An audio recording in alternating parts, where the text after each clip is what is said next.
nothing more than dust. Search but you stay lost. We are reaching for the stars, but we're making this too hard. And I wonder where you are.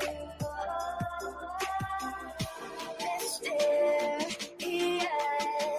that's the part you always show, 'cause you're too curious. Maybe you should take it slow. Mysterious, that's the part you always show, 'cause you're too curious. Maybe you should take it slow.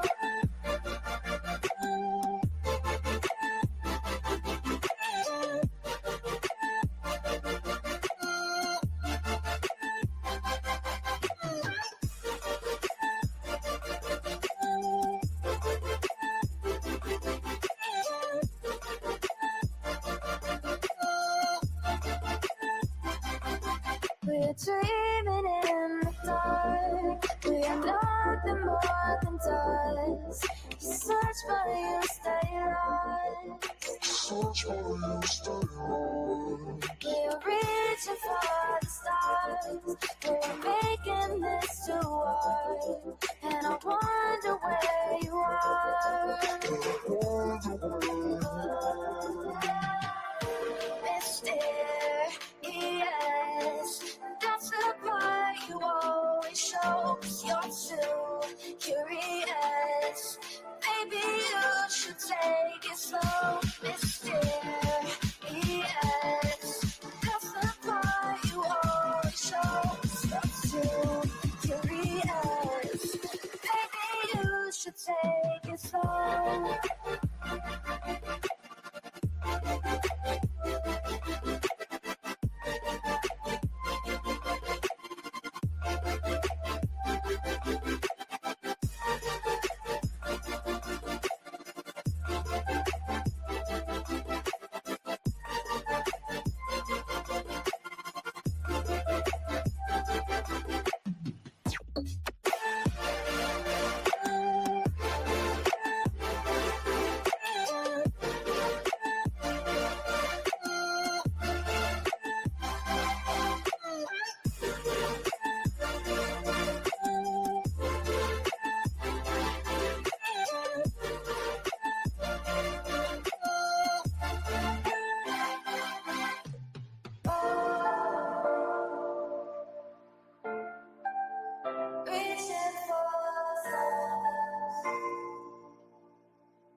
Again.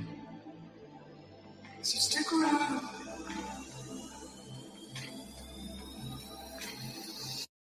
So stick around.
world around us. They don't need to know. Come find me where the sun sets and say you'll never let me go. You're the one I want. Say you need me. Hide where I go. Don't let go. I know you feel the same. Say you need me. 'Cause you'll always be my broken love. Broken love. Broken love. Broken love. 'Cause you'll always be my broken love. Broken love. 'Cause you'll always be my broken love.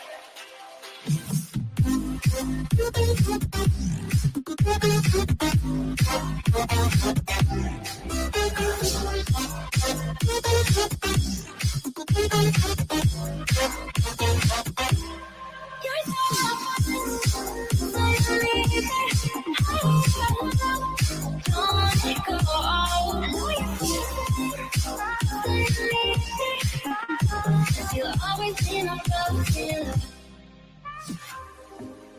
They don't know how we love when we're lying close. With you, I know I belong. Without all eyes on us, you're the one I want. Say you need me. Hide where I go. Don't let go. I know you feel the same. Say you need me. 'Cause you'll always be my broken love. Broken love.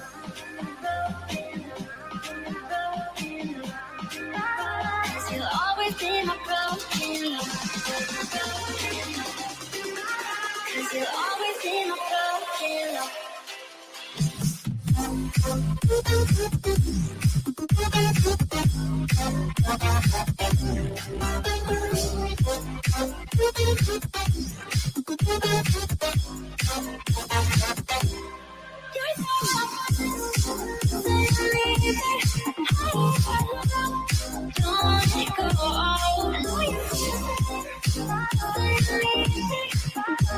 You'll always be my broken love.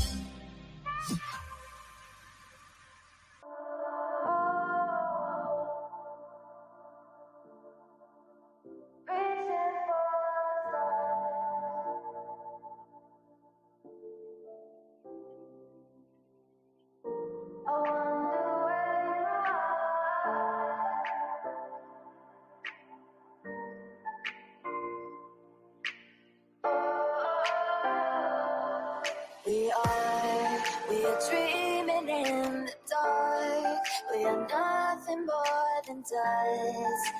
Search but you stay lost. We are reaching for the stars, but we're making this too hard. And I wonder where you are. Mysterious, that's the part you always show. 'Cause you're too curious. Maybe you should take it slow. Mysterious,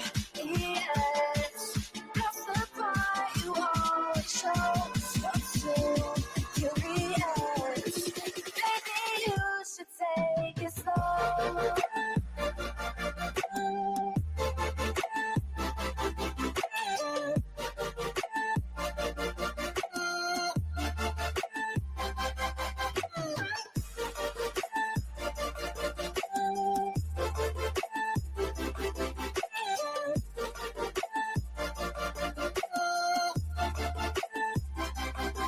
We're dreaming in the dark. We are nothing more than dust. Search but you stay lost. Search for you, stay on. We're reaching for the stars. We're making this too hard. And I wonder where you are. Mysterious, that's the part you always show. 'Cause you're too curious. Maybe you should take it slow. Mysterious, that's the part you always show. 'Cause you're too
you again.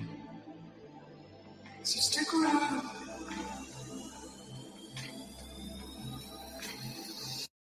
So stick around.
Let me play my cool intro.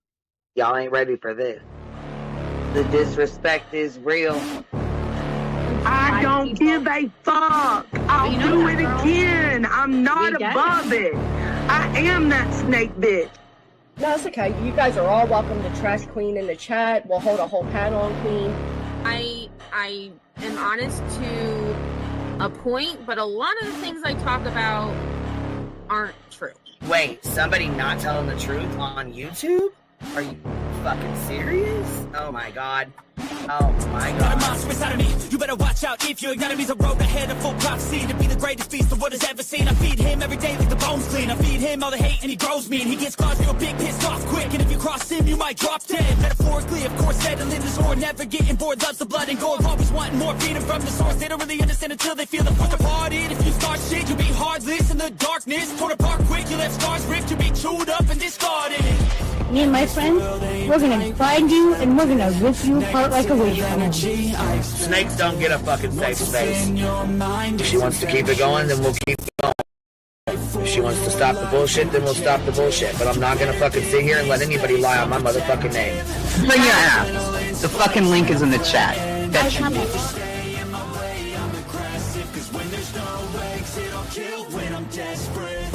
Oh, loose booty, wet panty looking ass boy. Replay that, Queen. Her name is Queen. It ain't really so much Queen. Queen B. Queen B. Queen B. Okay, there. Queen B. Queen B's money. Queen B ain't got no money. Queen B. She always fucks some shit up. I don't know why PJ doesn't get his ass on a motherfucking leash and get his ass under control. Fuck. Better than never. I can feel my heart rate, adrenaline pressure. It's stormy weather, lightning, thunder, pouring weather. Yo, I'm a go-getter, try to do it like me, but I do it better. I got a mind that's clever, the beast inside is competitive as ever. I'm conscious, my subconscious, an accomplice to me. I promise the darkness, I can honest believe. But don't cross me, I might lose control of the lost beast. He's locked away inside with the key control, by fight or flight. And I haven't brought it public, you know why? Because someone that I was fucking close to is in the middle of a goddamn lawsuit. How do I get my hands on your soap? Because I need something to clean these titty frauds. My job is just not doing it.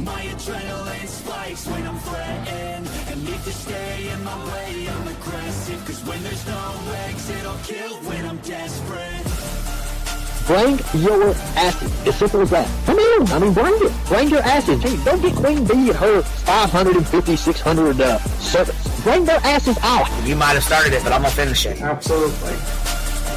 Or go to somebody else's panel. Let me just say Queen B's panel. I'm telling you, we all need to go up on Queen B's panel because that seems where everybody's going. I guess Queen B is like the The god of YouTube. Queen Bee Escobar, bro. She's in China just making drugs. You know, I run the cartel on the YouTubes. I run the cartel here. You know what I mean? Like, because that's what boss bitches do. Exactly. Beefing with the Queen Bee because I heard the stinger sucks. This lady Queen Bee with the lip ring is innocent. You two weirdos are being weird. No, I know who this is. You're the lady that was on Molly Go Lightly. No. You have no doubt QB can hold her own with any female on YouTube. Let me tell you something we all learned a long time ago. I would fuck her up and drag her from here to China. Let's meet one-on-one. Writing checks their mouth can't cash. Bitch, I didn't write a check my mouth can't cash. I cash all the motherfucking checks. And I cannot for the life of me understand why people put her on a pedestal. And these allegedly smart people put her on this pedestal like she's something important. We got to tell you about yourself. It's your fucking old lying ass over there. Is her fucking name obnoxiously relevant? Because she I know, she changed it. She meant to say obnoxious and irrelevant. That's what she meant to say.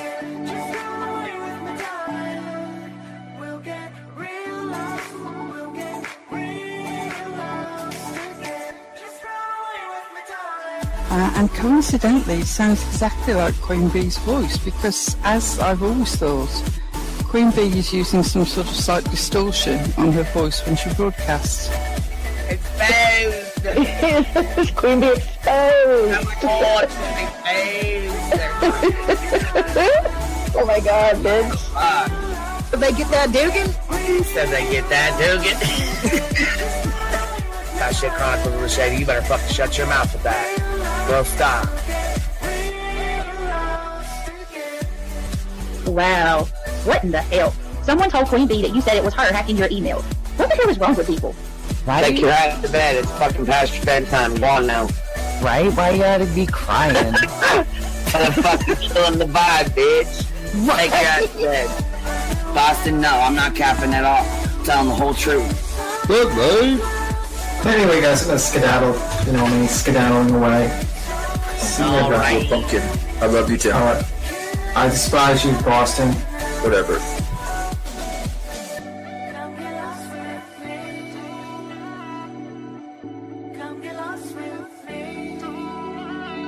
Good morning, beautiful. Happy day. Happy day, baby. We got trigger today. I trigger these motherfuckers every day.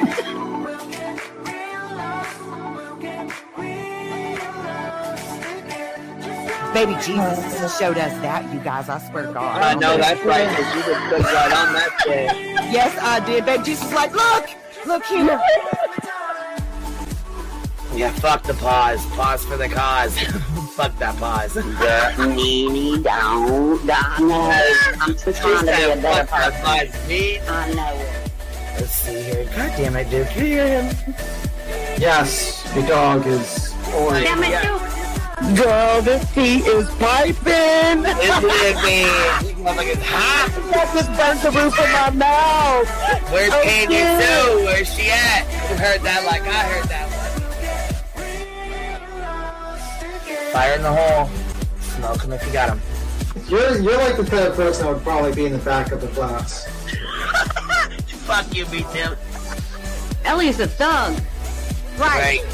You don't We're all thugs around here. Shambles. Thank you for supporting the hot biddies.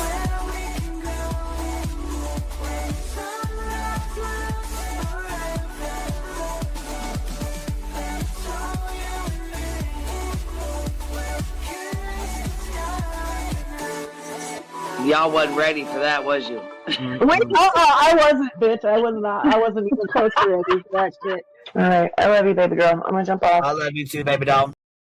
Good morning, good morning, good morning. Happy Monday. How y'all doing? The bird said good morning, good morning. We are going to start out with our Idaho 4 stuff, and then we're going to segue into the Seth and the At Night Media shit, but we also have more stuff to share as well, you know.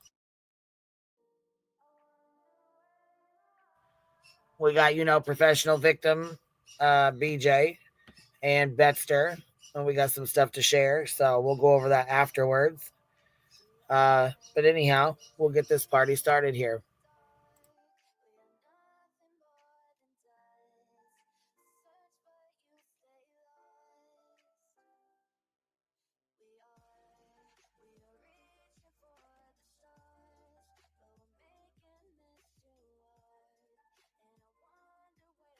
Okay, so this is from 2 years ago when this happened. It's from King 5 Seattle.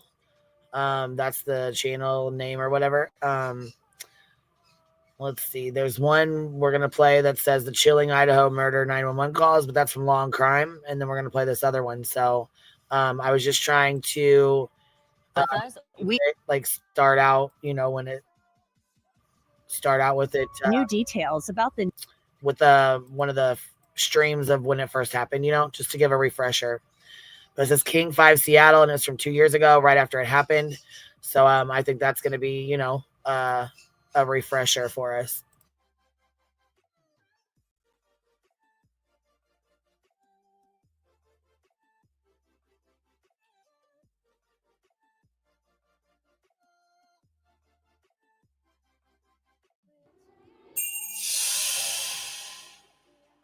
We begin with breaking news out of North Idaho. Just a moment ago, Moscow police confirmed 4 people were found dead in a home. Xana Kernodle. Xana, you will not be forgotten. You have impacted so many lives and have given people so much love. I hope I can make you proud and try to leave an impact on this world and on people like you did. Ethan Chapin. We are eternally grateful that we spent so much time with him, because time is precious and it's something you can't get back. Madison Mogan. So just smart and funny and beautiful. She was just nice to everybody. Haley Gonzalez. They shared everything. They came here together. They eventually get into the same apartment together. And in the end, they died together.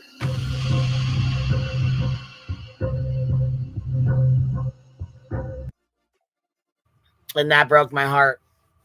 Being a mama of girls, I can tell you right now, it would fucking absolutely devastate me to have one of my girls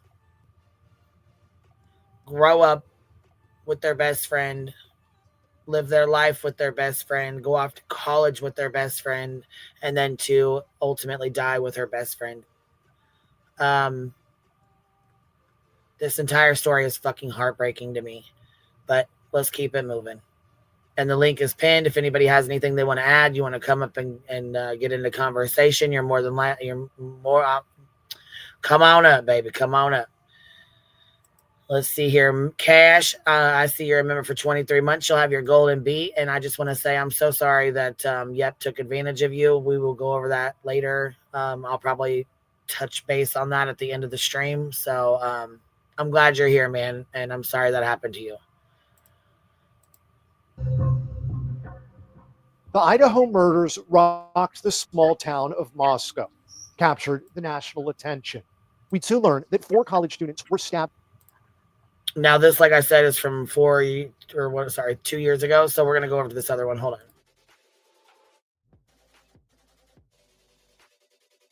Because I think it's a little more interesting.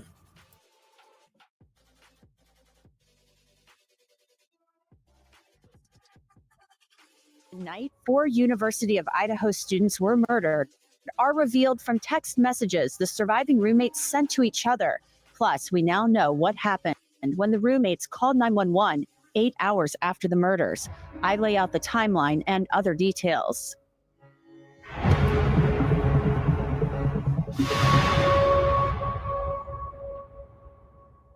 Welcome to Crime Fix. I'm Anjanette Levy.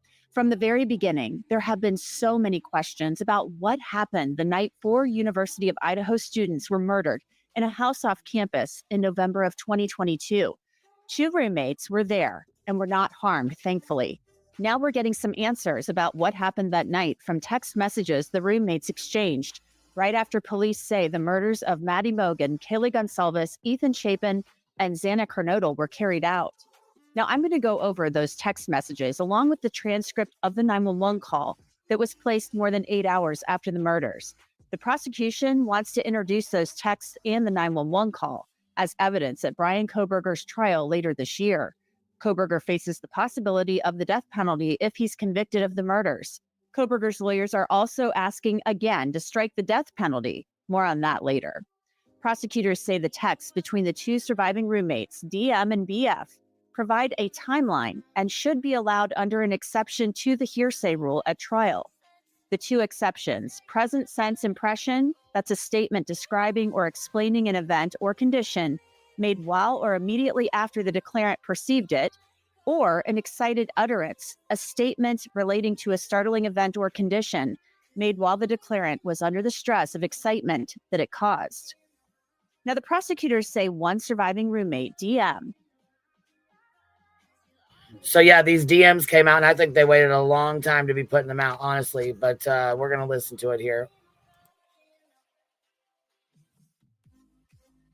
I also have them pulled up so we can go over them ourselves, which is like the documents here. So I have these pulled up to where we can read through them and stuff and go through them.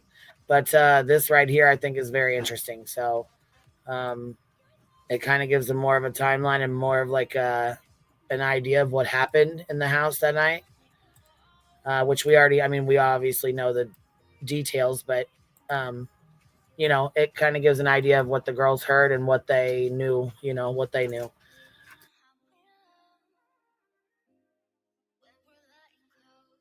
I'm going to go ahead and restart this just so I can make sure the sound is on.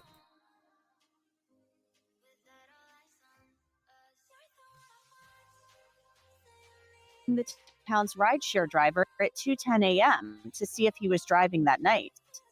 Then prosecutors write, from 4:19 and 7 seconds to 4:21 and 50 seconds, DM attempts to call BF, Xana Kernodle, Kaylee Gonsalves, and Madison Mogan. All of those calls were unanswered. According to the timeline laid out by police and prosecutors, Xana, Kaylee, and Maddie had been murdered by that point in time, and DM had seen a man in black carrying a vacuum-type object walking through the house. Then, from 4:22 and 8 seconds to 4:24 and 27 seconds, DM and BF sent the following text messages. DM wrote to BF, "No one is answering." And then DM followed up with, "I'm really confused right now." DM then texted Kaylee Gonsalves, "Kaylee, what's going on?" BF then sent a text to DM saying, "Yeah, dude, WTF." BF then followed up to DM with, "Xana was wearing all black." DM then said to BF, "I'm freaking out right now." DM then said to BF, "No, it's like ski mask almost." BF says to DM, "STFU," probably in disbelief.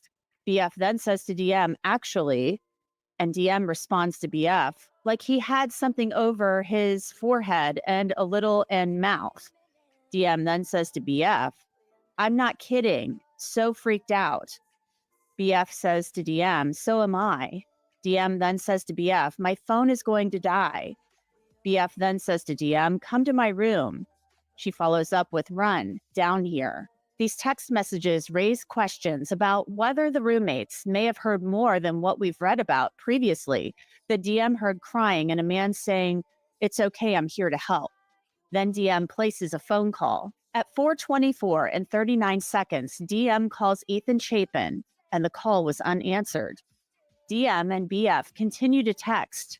At 4:24 and 58 seconds, DM texts BF, "I'm scared though." And BF responds at 4:25 and 16 seconds, "Yeah, I know, but it's better than being alone." Then there's a gap in texting and calling. The next morning at 10:23 a.m., DM texts Kaylee Gonsalves, "Please answer." Then she sends a text to Maddie Mogan, "Are you up?" And then again to Kaylee Gonsalves, "Are you up?" More than an hour later, the prosecution says there are more text messages. At 11:39 a.m., DM texted her father. Then at 11:50, DM received a text from someone identified as Jay that says, "Bro." At that same moment, DM calls someone identified as EA.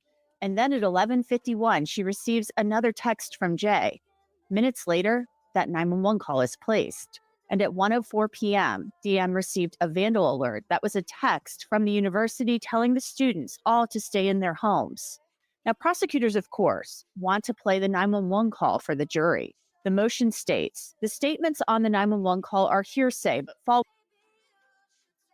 So I got a question for the chat. Do you guys think the call should be played? Do you think the 911 call should be played? They're also asking that the word murder be taken out of the trial. Do you think they should take that out of the trial, or do you think they should keep it in? In my personal opinion, I think they should keep the shit in. I also think the jury deserves to hear that 911 call. All within firmly rooted hearsay exceptions and should be allowed. In general, testimony that is hearsay is excludable at trial. However, there are many exceptions to this rule. Two firmly rooted exceptions are Idaho Rule of Evidence 803, present sense impression, a statement describing or explaining an event or condition made while or immediately after the declarant perceived it, and Idaho Rule of Evidence 803-2, excited utterance, a statement relating to a startling event or condition made while the declarant was under the stress of excitement that it caused. Now, the 911 call was placed at 11:56 a.m. on November 13th. It confirms that a male friend of the roommates found Xana Kernodle's body. HJ located the unresponsive body of Xana Kernodle and informed BF and DM to call 911. EA was present at the time all declarants personally perceived the event, Kernodle being unresponsive. The majority of the declarations were describing to dispatcher Carolina Calvin what they were perceiving, present sense impressions. Those statements relate to Kernodle being passed out and not waking up. The declarations were made immediately after HJ discovered Kernodle's body. The world can be unpredictable and scary, so having a great lawyer really matters. That's where Morgan & Morgan comes in. The firm has more than 1,000 lawyers, and that's because they win a lot. And when I say a lot, I mean a lot. In the last few months, Morgan & Morgan secured a $29 million the phone around at times. A woman said on the call, one of the phone around at times. A woman said on the call, one of the roommates who's passed out and she was drunk last night and she's not waking up. Another woman interrupts and says, no, we saw, while the first woman responds, oh, and they saw some man in their house last night. Yeah. The 911 call taker is trying to figure out what is going on and says, and are you with the patient? Okay, I need someone to keep the phone. Stop passing it around. So obviously there was more than one person on that call. Hold on. Brianna with the $20 super sticker says it's a murmur trial with the 911 call recorded. If they keep it out, they're lying to the jury to make BK look better. That's a big fat nope for me. If they don't tell if they don't tell them what they think he did, how do they prove he did it? Yeah, exactly. It's I'm like I said, in my personal opinion, I think it should be in. I think the jury should hear it all.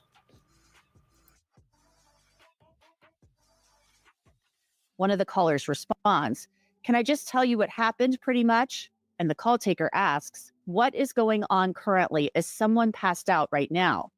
A female caller responds, I don't really know, but pretty much at 4 a.m. Okay, I need to know what's going on right now. If someone is passed out, that's the call taker. Can you find out? Now that 911 call sounds chaotic. The dispatcher sends an ambulance, and at one point, a woman on the call says about Xana, she is not waking up. The dispatcher says to the ambulance, multiple reporting parties on the phone advise, saying the roommate on scene is passed out and not waking up, believes she got drunk last night, and unintelligible about a male being in the room with them. Another dispatcher on the line says, that one I copy about 20-year-old female unconscious trying to get further. The dispatcher then says, okay, I need someone to stop passing the phone around because I've talked to 4 different people. A woman then says, okay, sorry, they just gave me the phone. Is she breathing? The call taker asks. And then the woman says, hello? And then the call taker asks again, is she breathing? The woman says, no. Now, the woman, who is a neighbor of the King Road house, then tells the surviving roommates that they need to talk to the 911 call taker. Then there's discussion about whether a defibrillator is available. Police arrive, and then an officer says, I think we have a homicide. I want to bring in Rich Schoenstein. He is a trial attorney. So, Rich, it's interesting to me. They're filing this motion in limine for the 911 call.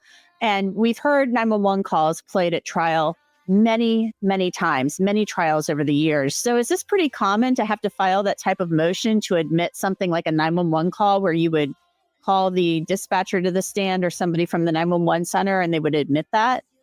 So it's a little bit backwards because usually when I see this, it's a motion by the side that doesn't want the evidence let in to exclude that. And this seems to be a motion in advance to make sure that the evidence can go in.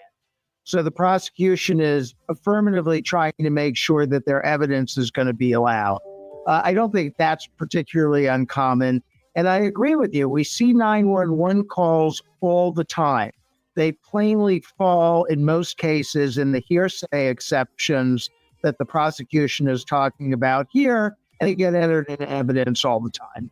One thing that I thought was interesting was just the content of this 911 call. You know, for many months and really more than 2 years now, we've been wondering what was said on that 911 call. We knew it was for an unconscious person, but it paints a very chaotic scene. And just the fact that they're saying that, another thing we're getting a really good picture of is the timeline. And that's why they say the prosecution wants to introduce these text messages. And this is another thing, where they're presenting this motion in limine to the court. And they're saying, we want to present these text messages as an exception to the hearing. Okay, listen, put a 1 in the chat if you think they should be accepted. Put a 2 if you think they should not be.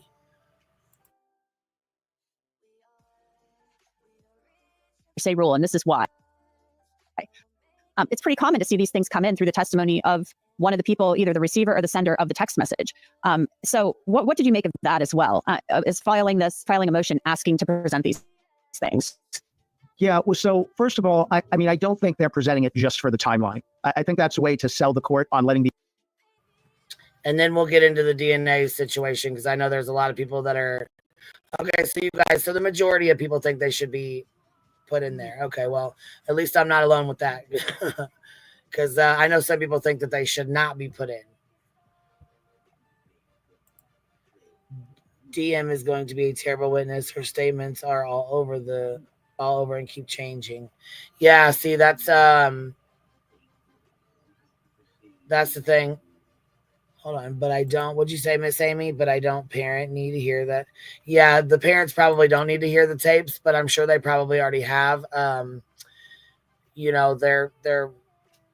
They seem to pretty much be the DA has prepared them for this. The evidence in, and that is a reason you might put this evidence in. But make no mistake about it, one of the things the prosecution is trying to do is eliminate any possibility that the other people in the house committed the crime. That's one thing you would have to do if you were prosecuting this case. You have these 2 other people who were in the house who survived, and you want to make sure nobody thinks that they might have been involved in any way. And these text messages that show their state of mind at the time are a good way of doing it. So it is useful to have a timeline. It's very important to have a timeline of what exactly went on when in the house. But I do think that they want those texts in for more than just that. These texts are a little bit confounding. We know that the surviving roommates, BF and DM, were both intoxicated. We know for sure that DM was from prior testimony at motions hearings and stuff like that. But basically, she's texting her friend, her roommate, saying, I'm really scared. Something about somebody wearing all black. She's trying to get in touch with the other roommates. It kind of raises a lot of questions to me about whether she was hearing more going on than what we've heard in the past about hearing somebody. All right, let's go over some of these. We've played enough. You guys have been caught up enough. I mean, I know this has been... this has been a while, so I was trying to get everybody caught up because I wanted to get caught up as well. I didn't want to be reading shit that I didn't really know, or going through shit that I didn't really know. So I wanted to try to get caught up with you guys, but I'm can't listen to them babble much anymore. So anyhow, let's see here. DM to BF. So Dylan to Bethany says no one is answering. Dylan, I'm really confused right now. DM to Gonclaves, Kaylee. Okay, DM to Gonclaves, what's going on? So Bethany comes back and says, yeah, dude, what the fuck? Now, mind you, she's the one that was downstairs. Bethany was the one that was downstairs. And you know what? We got a cool-ass video that somebody made. I'm about to go grab that sucker. It's of the house before anything had been done to it. And they shared this was really cool. They actually went through and did like a 3D image of the house. Hold on one second. I'm gonna go find it. Did I pin that link? I don't know if I did or not. Yeah, I did pin the StreamYard link. Okay. Let's see here. And what you have? Let's see, Brianna. It's also worth noting that when it comes to evidence, witness statements are always the shakiest, always, because the human mind isn't perfect. Yeah, absolutely, and it forgets stuff and remembers things differently. That's the worst part about it is our mind can play tricks on us. Hey, small town girl, what's up, babe? Hey, how are you? What's going on, love? Oh, nothing. Just reviewing. Going over some of this before I start in on the other bull crap. So Yeah, this whole case has just been sad from the beginning. Yeah. And I don't know. It's always just been in the back of my mind. I don't think any of these roommates are guilty of anything. I just have a hard time, like, I don't think they're guilty of anything either. I'm glad you did say that. I just think it's kind of sketch that they weren't honest because I feel like they were I feel like they were high, I feel like they hid this. They didn't call right away because they were scared and they were drunk and they probably had smoked and you know what I'm saying? yeah, that's been my whole thing is the know? whole gap in the 911 call from these text messages. Like, why did it take so long? Like, in these messages, it's showing that, they fear that someone's there, he's wearing a ski mask, blah, blah, blah. Like, why wouldn't you call 911 just to have him check it out, even if nothing happened? Like, I don't know. I just have a hard time with that. Well, and I do with all the blood, like the dog. They knew the dog was up there. I don't know. I feel like there was. Hey, Bitter, what's up, baby? What you got to add? Dylan wasn't sure that what she saw was real or if she was. Hey, beat that. Go ahead. I'm sorry. Dylan was saying what were you saying now? I thought the way I read those other documents was like she just didn't know if what she was seeing was real or if it was what I guess drinking or if she had taken another drug, if that's what she was seeing, or if what she saw was real. She couldn't tell what was a dream and what was real is what my understanding is. That's why she didn't call the police department. I have a question because I'm kind of freshening myself up with this. Who released these text messages? Was it the prosecution or the defense? I think the court opened. Well, obviously, the court's going to release them, but I'm saying, like, who was the one that pushed it out to the media? I just assumed that they got it from the docket once the court said it was okay to have them. Mm-hmm. No, I'm just like, yeah, because these were all under a gag order underneath the old judge, and then now that it's been moved to this new court, I believe that this new judge is starting to release a lot of the stuff that was originally under the gag order. Okay, because I'm wondering, this is what I'm wondering, if it was released by the defense, I heard it was defense. Okay, that makes a lot of sense. I think this is like a common thing. If this was released by the defense, I believe this is released to kind of bring like reasonable doubt to the general jury, kind of do like, because what a lot of times the defense will do is kind of release a bit of the information in court orders. They know they're going to get denied, but it's going to be picked up by the media. And that will kind of put that reasonable doubt in the jury's like before they even get called in. So that's, so I'm wondering if that's the case, if it's released by the defense. Because like to me, like you're kind of, these don't really make sense to a lot of people. And it would probably make a lot of reasonable doubt to a person listening to this and be like, well, why did it take so long for them to call? If they thought this guy was with a mask, this story doesn't make sense here. You know what I mean? That's what I said. Beat Tim, it's a tack to put out. So I'm wondering if that's the case. But if it's from the prosecution, it's a little odd because this doesn't really, it's kind of weird. So let me see. I think it came from the defense, but I mean, and again, I'm going to make it clear, I do not think any of these girls are guilty. I don't think that, they had anything to do with this. I just have a hard time comprehending the fact of them waiting I think they said like 8 hours or so for, them to call 911, and then you listen to, or you read the 911 call, and, they're like, they keep saying that someone's passed out, she's wearing all black.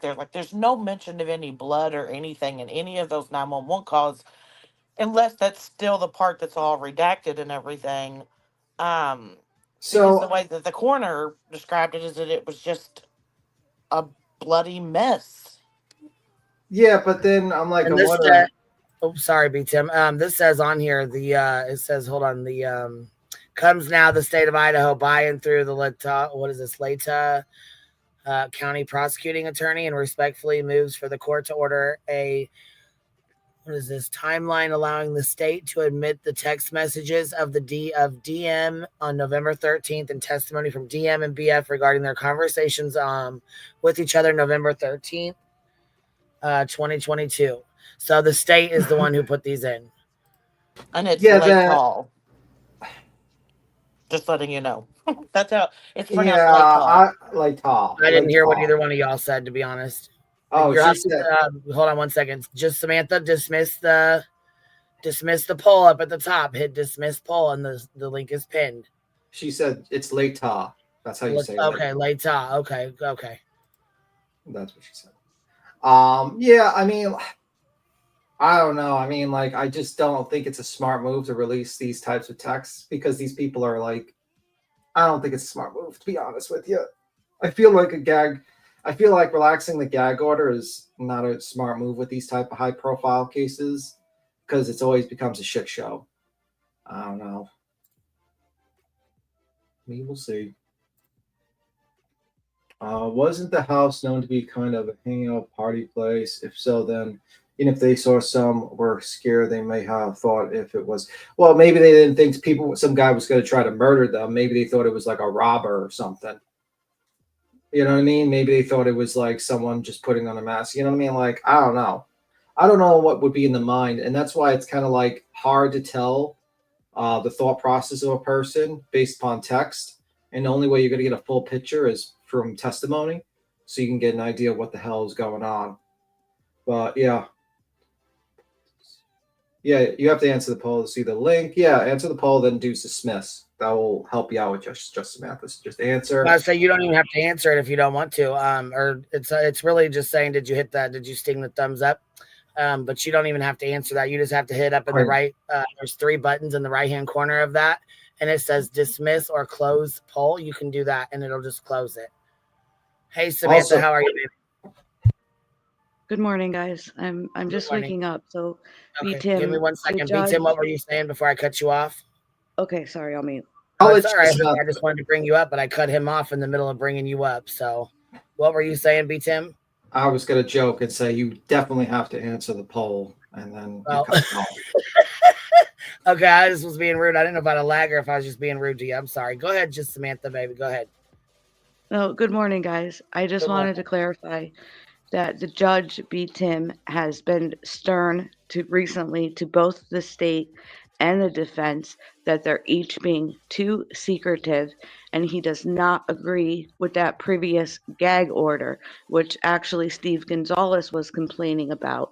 So this is grand jury testimony is what I'm under to believe that is what is coming out.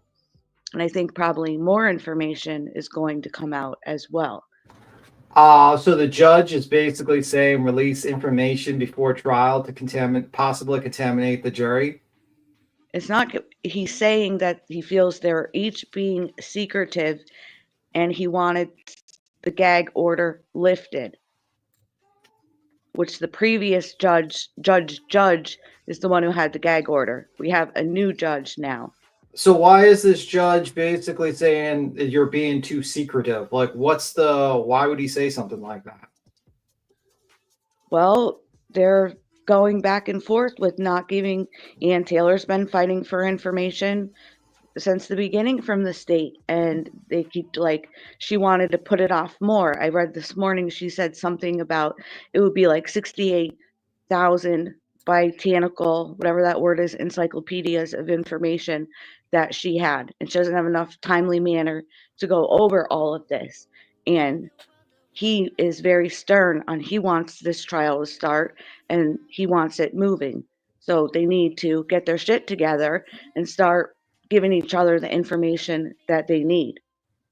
So why are they being so secretive? I'm Well, pretty that's- sure I'm like quoting him. That's a little bit different than secretive. You're saying that they're not complying with discovery rules, not the secretive. So Yeah, there's a lot of not back and forth that they're not not complying with each other. okay.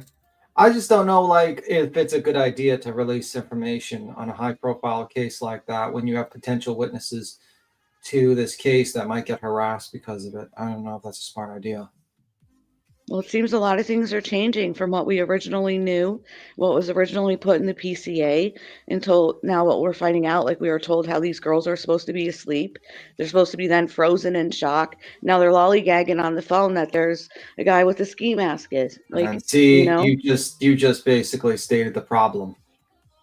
You know what I mean? Like now you have a perspective, like there's a possibility that a jury might come in with reading these, hearing this in the news, and they might be biased immediately before going on to the jury. Well, that's why it's up to them to pick their jurors who, Yeah. aren't I'm biased. just saying, well, that's the problem. It makes it tougher and tougher for you to pick a jury that's not biased. You know what I mean? You get what I'm saying, right? Yeah, and I don't feel that I'm even biased at this point. We're just having an open discussion on new information and how we feel about it. And I don't think that it's being judgmental to question what these girls did and whether we feel we would have done something different and if it's right or wrong, just like we do any other case. I'm not judging you for that. I'm just saying basically, like, I have a feeling that this is just going to be a problem in the future. I just think it's going to be a problem in the future because the more information that gets released on these types of cases, the more likely it's going to, a prospective jury is going to listen to it, and it's going to make it tough for a jury selection. And I just don't think it's a very smart move. Well, I don't see how it's any different from when we're having these motion hearings that they're filing and we're finding out more and more information, like the DNA, So that's tidbits that we're getting also. How's that different? How is that different? Basically, this is a possibility. This is basically, has to do with people that might be potential witnesses. Or, you know what I mean? Right. Well, I'm just waking up, so I'm gonna go back and I'm gonna listen, and maybe I'll come back up later. But I just wanted to let you know about like the judge and the gag order and where this information is coming from. Oh, I understand. I appreciate that. I just think so with this judge, what's his past? Do you know his background? Do you know what the judge's name is? Oh, I just woke up, Tim. I can't think of it. I know I'm it got sorry. moved.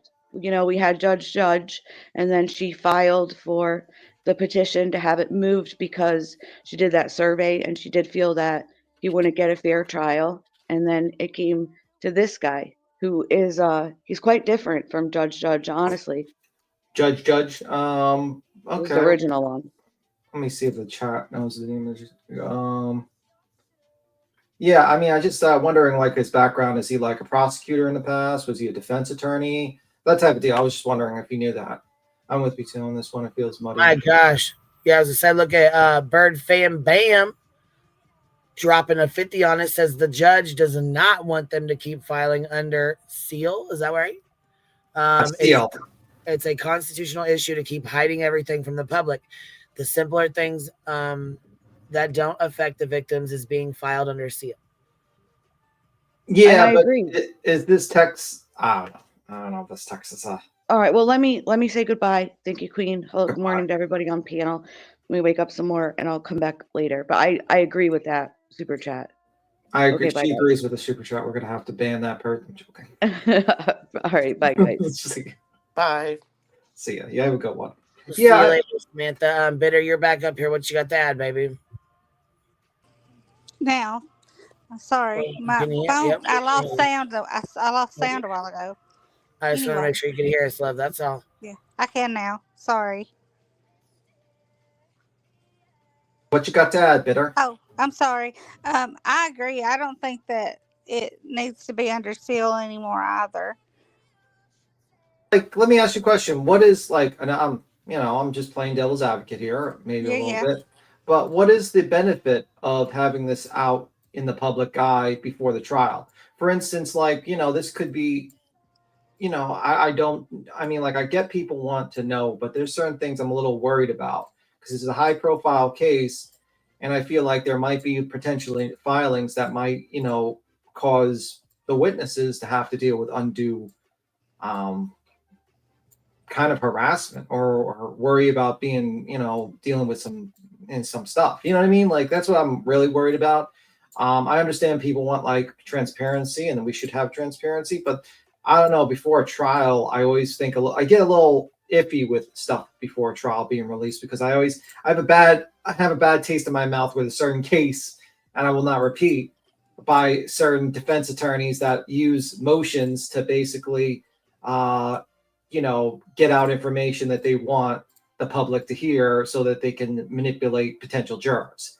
Well, essentially, we already know who the witnesses are in this case. A, B, I feel like the public is the one who is. This is who, essentially, the people are who are trying Mr. Kohlberger, and we are the people. I feel like we should be afforded the right to see what is being used against him that we can see. I mean, we're not going to see it all anyway. There's still going to be things that we're not privy to at trial. And until trial happens, we're still not going to be privy to that information. Also,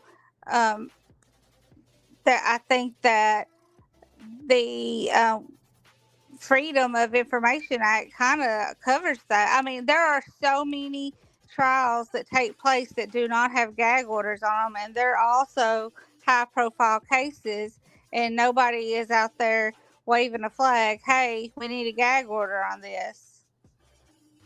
Yeah, I mean, I get it, but I feel like this case is a little bit different because there's a lot of conspiracy theorists on this case. There's people that talked about this was a trap house, like, or the underground tunnels, and how, like, and a lot of people are kind of going at the survivors of this house. So it makes me like a little bit more extra protective of the people who are involved as potential witnesses to this case than normally. You know what I mean? If you catch my drift.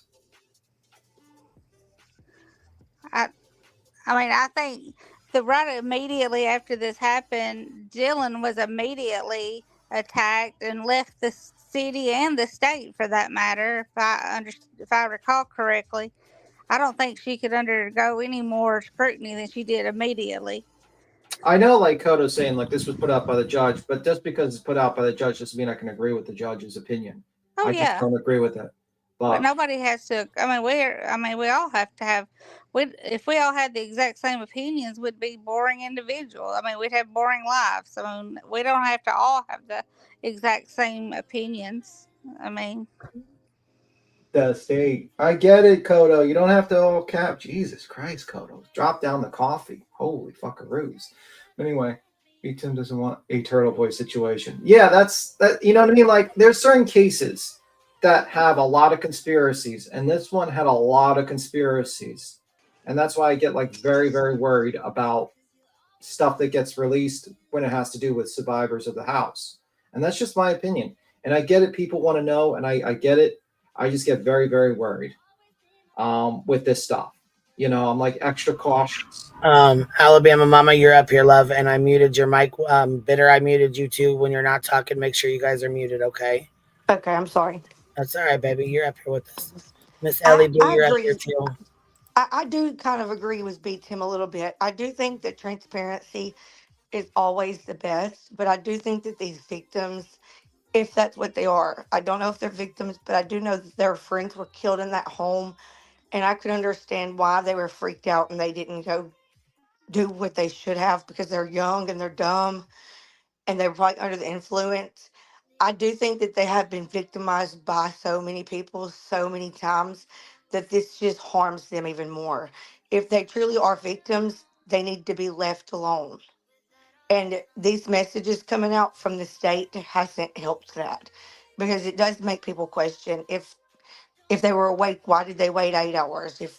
And I understand that it is questionable, but I also know that I've been young before, and even as somebody that was in her 20s, I've had somebody that I thought was in my house and I didn't get up because I was scared to death because I was alone.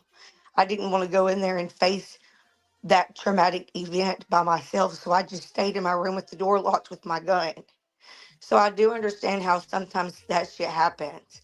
Is it right? No, because those victims could have possibly had their lives saved, but they were scared, and you can see that in my opinion through those messages. They were traumatized. Yeah, and that's what I'm worried about, and I think that's actually a pretty smart thing you put it. You stated you said you stay in your room with your firearm, and which is a very smart thing to do in a scenario where there's a house invasion. They recommend that all the time, to just stay in your room, call the police, and don't start trying to search your house, because that's the fastest way you can actually get into bigger trouble. So Yeah, I don't know. and it was scary. Like, it was not a house invasion. It was actually, my husband had just went to work at 5 a.m. and our landlord that we were renting from at the time just came into my home at 5 a.m. in the morning without any notice. And I was alone, scared, and didn't know what to do. And my husband was like, just let them know that you're home. If it's an intruder, they're probably Yeah. just thinking that nobody's there. But I wouldn't. I didn't speak. I just stayed in there until my husband came home that afternoon. Like, I was scared to Mhm. death. Yeah. I'm sorry you're going through that. So it was very dramatic. So I could understand, like, I can kind of relate with why they did what they did. They probably didn't want to go find out what really happened. Or they could have thought, they could have been questioning themselves. They could have been thinking that it was, anything. Who jumps to the initial thought that there's some masked madman coming through the house to murder everyone? Exactly. I mean, That's how I think of it, B10. Like they never would have expected what they found the next morning. Your mind doesn't go there. Your mind like has defense mechanisms that tries to like self-soothe you, tries to convince you, okay, everything is okay. And especially the two of them getting that we see in these new documents that they were together. She was like, come down here. The noise stopped. And then they didn't feel like they were under threat until the next morning when they had to go investigate. You know what I mean? Willow agrees. Yeah, Willow agrees. And they probably talked each other out of what they thought they were hearing too. Exactly. Mm-hmm. Like when they Exactly. got together, Mm-hmm. they was like, well, no, you were probably just overthinking it. And I bet that is what happened. I bet they got together and they both came to the conclusion that it was nothing. And then the next morning when they got up to call their friends and they didn't answer, shit really started like sinking in. Yeah. And it And was a so they college called other house. people. Think about it. It was like a party house. Like we saw like that cam, remember like they released that body cam of like parties there when there's so many people there. Like I suppose like Kaylee liked to like kid around and play like practical jokes on people. Like anything could have been happening. And like that was, how it was always in that house. So there's always a lot going on. For that reason, they probably just dismissed it. Like, oh, somebody's doing this, or you know what I mean? Yep. And that's exactly what I believe happened. I believe that they talked herself down. They probably passed out for a few hours, woke back up and tried to get a hold of their friends, and then it really sank back in what reality was when they couldn't get a hold of the people that was in the house. So they, in my opinion, they called the friend over. That was a guy from next door, and that's why he says bro. He was meaning be right over. yeah, and I just think that's the thing, and I get it. The court released it. The prosecutor's making this motion. I get it. I understand what people are stating, but I'm always kind of very reluctant about cases like this, because this is not a normal case where there aren't crazy conspiracies put into it. This case had a lot, and still has a lot of people who have a lot of crazy conspiracies. Let's not forget about Mr. Clown Circus Man with the makeup, who talks about secret tunnels, and the reason why the house was attacked was because the principal of the college wanted a better view of the town or something, or some other crazy shit that motherfucker said. And there's a lot of people that came out of the woodworks that talked about potential cartel connections and stuff like that. And I always get a little iffy about anything that gets released in this case, because the problem is like, just like, Mr. Koberger deserves a fair trial. I think the witnesses to a case deserve some sort of level of protection. And I don't think that the state actually is ready to protect people who are potential witnesses from social media and the nutbags that come out of it and willing to do some crazy shit. And I think you got to be very cautious with this stuff, this type of stuff. I've seen it go real bad, real quickly for a lot of witnesses, and it's not good. I agree, and I feel like that if we protect families that are victims of missing children and stuff, like they're victims, even if they're not missing, they're still victims of the tragedy.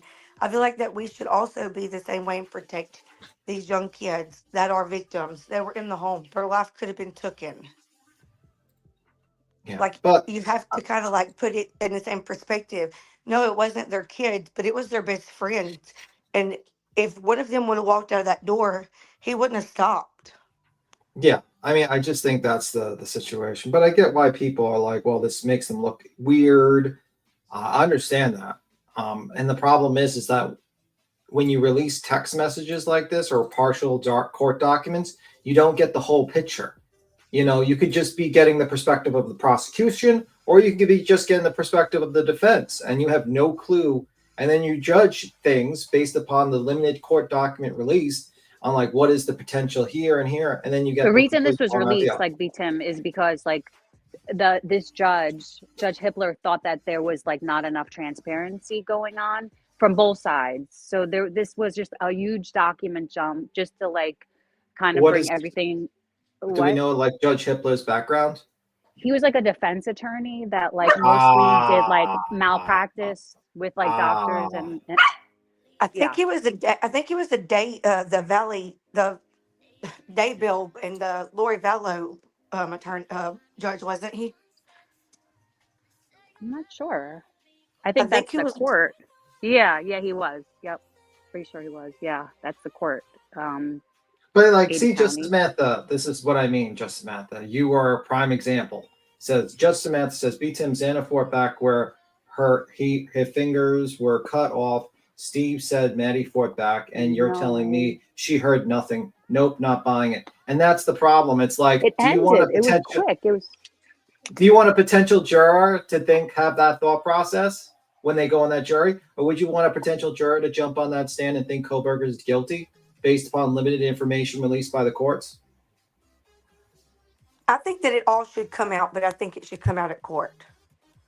Like I feel Well, like this is just transparency. stuff that they were keeping back. They were very secretive during this entire process. It's not even the gag order. This has to do with them being both sides holding back, and the the previous judge allowed it. So this judge was like, why are these certain things sealed? Why are these certain things left out, redacted? Certain things are still redacted, but they just did this huge document dump because August is supposed to be the trial. So that's what he decided to do. It's like his court. There's no way in it's God's green earth that this case is starting in August. There's no No, way. it is, B-Tim. There's been several like already, like this is. Have they complied I with mean, all it the might be discovery? pushed off again, but they've been pushing this date forever. I You know, know what man. I mean? It was supposed to be. They said like, didn't You they know. at one point say 2026 or some ridiculous number like that? No, I it was mean, it's always supposed almost to going be to be. 2025. Oh, okay. Yeah.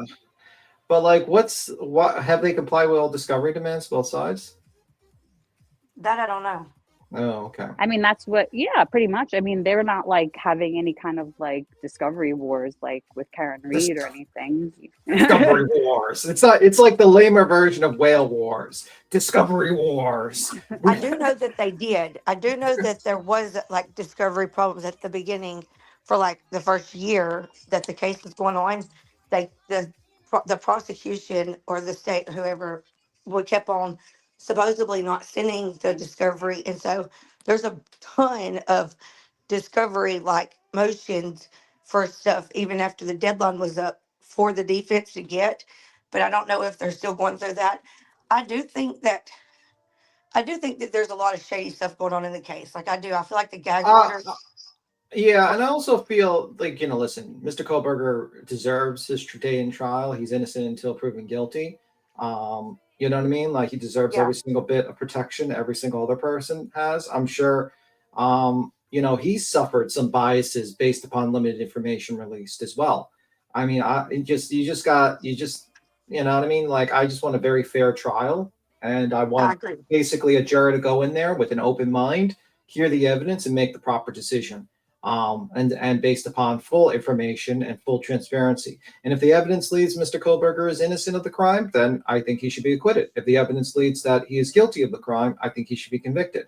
I thought it was a little odd. Didn't he make a motion like he said he had autism or something like that? Yeah, that was released, and it wasn't a motion. It was in this document dump because a while back they did an evaluation of him. You get it, like a cycle, and they came up with ASD as autism spectrum disorder. Didn't they say like that as a defense for I think wasn't there like a motion for a defense for that? Like There's like this is part of like psychological testing that happened when he was like arrested early on, and they did evaluations of him. It was just released now. You get it? That's why it's being brought up. A lot of this stuff is just old stuff, like this IGG, well, they made a motion on the IGG stuff recently, but a lot of this is like older stuff that was just like from the grand jury stuff was like unsealed to both attorneys like 2 years ago, or you know what I mean? But a lot of this stuff is just kind of because it was recently in the so Slim Shady says motion to drop death penalty due to autism diagnosis. That's what I was referring to. That's in the part of it about the death penalty. It's like mitigating factors. Wasn't that kind of a bad thing to kind of like? Why would they put that out there? Wouldn't that kind of prejudice their client to make people think that like, you know, he's already kind of admitting it and he's trying to mitigate the circumstances in which he's punishment would Judge be? didn't want it sealed for some reason. I don't know. You know what I mean? It was up to him. He's the one that like thought that there was like too much on both sides being held back. BTM, you may know this. Is there different attorneys for the defense, like when they're trying the case, and then there are another set of attorneys for the death penalty part? No. No, Ann Taylor is a death penalty defense attorney. She's a good attorney. Like she has to be qualified. That's why he got her, because it's a death penalty case. Because there's only like, a couple in the state that would, you know, even qualify to be his attorney. That's why he got such a great attorney. He's really lucky. She's an amazing attorney. Yeah, she's head of the public defender department, and she has her own practice. Wasn't she representing one of the mothers, and then she had to like drop? Yeah, that's true. You're right about that. And It was I think case because she was like the only defense attorney, like death penalty defense attorney or something, and so then there was a big thing about conflict of interest and all this stuff. It was in a she's small, the only because she's the only you know, person that in the like one of a couple in the entire state that could do this case for death penalty. So she's having to combat the death penalty part and the defense. Wow. Okay, so just Samantha says, because, and this is, I think this is referring to the autism thing. It says, because you have to file those papers beforehand, BTM, they did it in the Chad Daybell case. File now if you found guilty for a DP. Okay, thank you for that like information. I did not know that. Thank you, just Samantha. Yeah, it's part of the death penalty. If it gets to that, it's part of it. Do you know what I mean? That they just don't want him to, you know, she's like a really good, she's a stern advocate for her clients. She did everything. She tried to get like fucking case law changed in the state of Utah to get the grand jury, you know, conviction thrown out. Like she literally tried to get like the common law of Utah changed, like to not include grand juries anymore. Like she's very like set on, you know, doing whatever it takes. I get it. Client, I mean, you know, I think she's a good attorney. I mean, it's going to be very interesting because I feel like there's going to be a lot of information that's going to come out in this case that's going to be kind of shocking to a lot of people. You know what I mean? And I used to follow this case like really closely a couple of like fucking months ago. Years ago, a couple years ago, remember we all did. It's like it like literally went to like quiet mode. No one talked. You know what I mean? Now it's like now it's boom, it's the case. So I gotta. There was like all of this. A lot of the documents were released, but there's like stuff that we already know about. You know what I mean? It's just people are looking at it like they think that they're emotions, I guess. And they think that those things are being talked about now, but it's in a way, it's like a lot of it is old stuff that just like this grand jury all this grand jury stuff that you were going over before, between Dylan, the 911 calls and everything, and what happened. Like we What do you kind of think knew, about we didn't know the? that. I mean, you might know this because I'm a little bit because I'm been paying attention to it like peripherally, like with the DNA. Did they find DNA in one of the they're claiming that there's like DNA in under the fingernails of one of the victims? There was like a mix of like three, they think three people's different DNA, profiles, I guess, and they couldn't, I guess, single them out, so they couldn't figure out any of them. So it was inconclusive to Brian Kohlberger. It could be Maddie, could be Okay. anyone, but I guess there wasn't, maybe because it was mixed together. They were saying people are saying, yeah. Mhm. It was Maddie's Yeah, and I think fingernails. that comes from, like, if she did fight off and say, she wasn't the first, the second, then she could pick up DNA from any of the other roommates because she fought back, and this person you would think would have some of their DNA on them. Could you If pick that up makes sense. DNA under your nails from other sources other than fighting back? Yes, you can. Yeah. You can. We Yeah. all have DNA that's not ours just from walking in the gas stations, walking in Walmart. Like, believe it or not, you pick up DNA everywhere you go. But I Yeah. believe that Maddie was the first person that was murdered, and I believe that it's her. It is her fingernails that was the blood was under, or the DNA, or whatever it is. It's her nails. So it wouldn't have been from the other people fighting back because she was the first one that he killed, in my opinion. And then I believe that Kaylee was second. Or the other way around, that they were both sleeping and he killed Kaylee first, and then Maddie woke up and she fought. That's what, or one of them woke up. That's what people think. That Okay. they're both asleep. I don't know. That's what we talked about 2 years ago when we talked about it. Do you think That it's was going to like be a theory. a point? Do you think it's going to be a point for the defense to point out that there's different DNA profiles under there, and they're going Well, to use that as a defense? The defense already sent it to a private lab, and it's inconclusive on both sides. You know So what you I think mean? they're It's going to use inconclusive that as for. It's not exculpatory evidence either. It's okay? nothing. They Yeah. also had DNA that was not Koberger's. That was blood that was on the handrail of one of the steps, and then they had a glove that had DNA on the inside of it outside in the yard, a black Okay. glove. So there is more DNA, but that was a party house. Like, you know what I mean? Like, that's somebody could have cut themselves with the beer when they were playing beer bong, or the blood. I don't know. I just feel like that. That's why I feel like that this stuff coming out before trial is kind of dangerous and detrimental to the case, because it does have a lot. It does bring questions like, how could it? How could he do this without leaving any DNA anywhere except the knife sheath? Like, Yeah, it's I mean that's a question. I mean the Like if question he also. was in, yeah. You on, go, Ellie.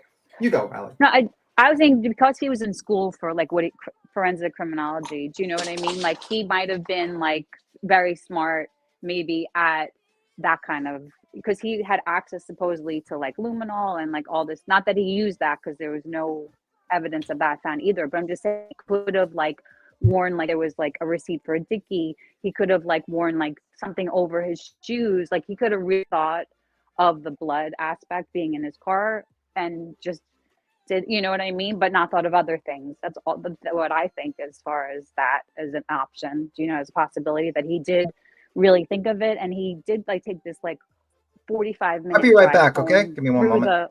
through like this farmland on after. So people think that he could have like dumped the knife, all of his clothes. He could have taken it off like in the woods when he was going to his car. You know how he had to cut through those woods.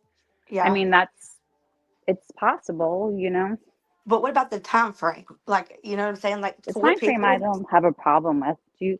I don't know, 15 minutes is a long time. Like people run 3 miles in 15 minutes. Like I remember Boston. Do you remember Boston? Like he would say that like that is like such a small amount of time. If you think of each little thing as like a fight, you know what I mean? It's like 4 minutes each.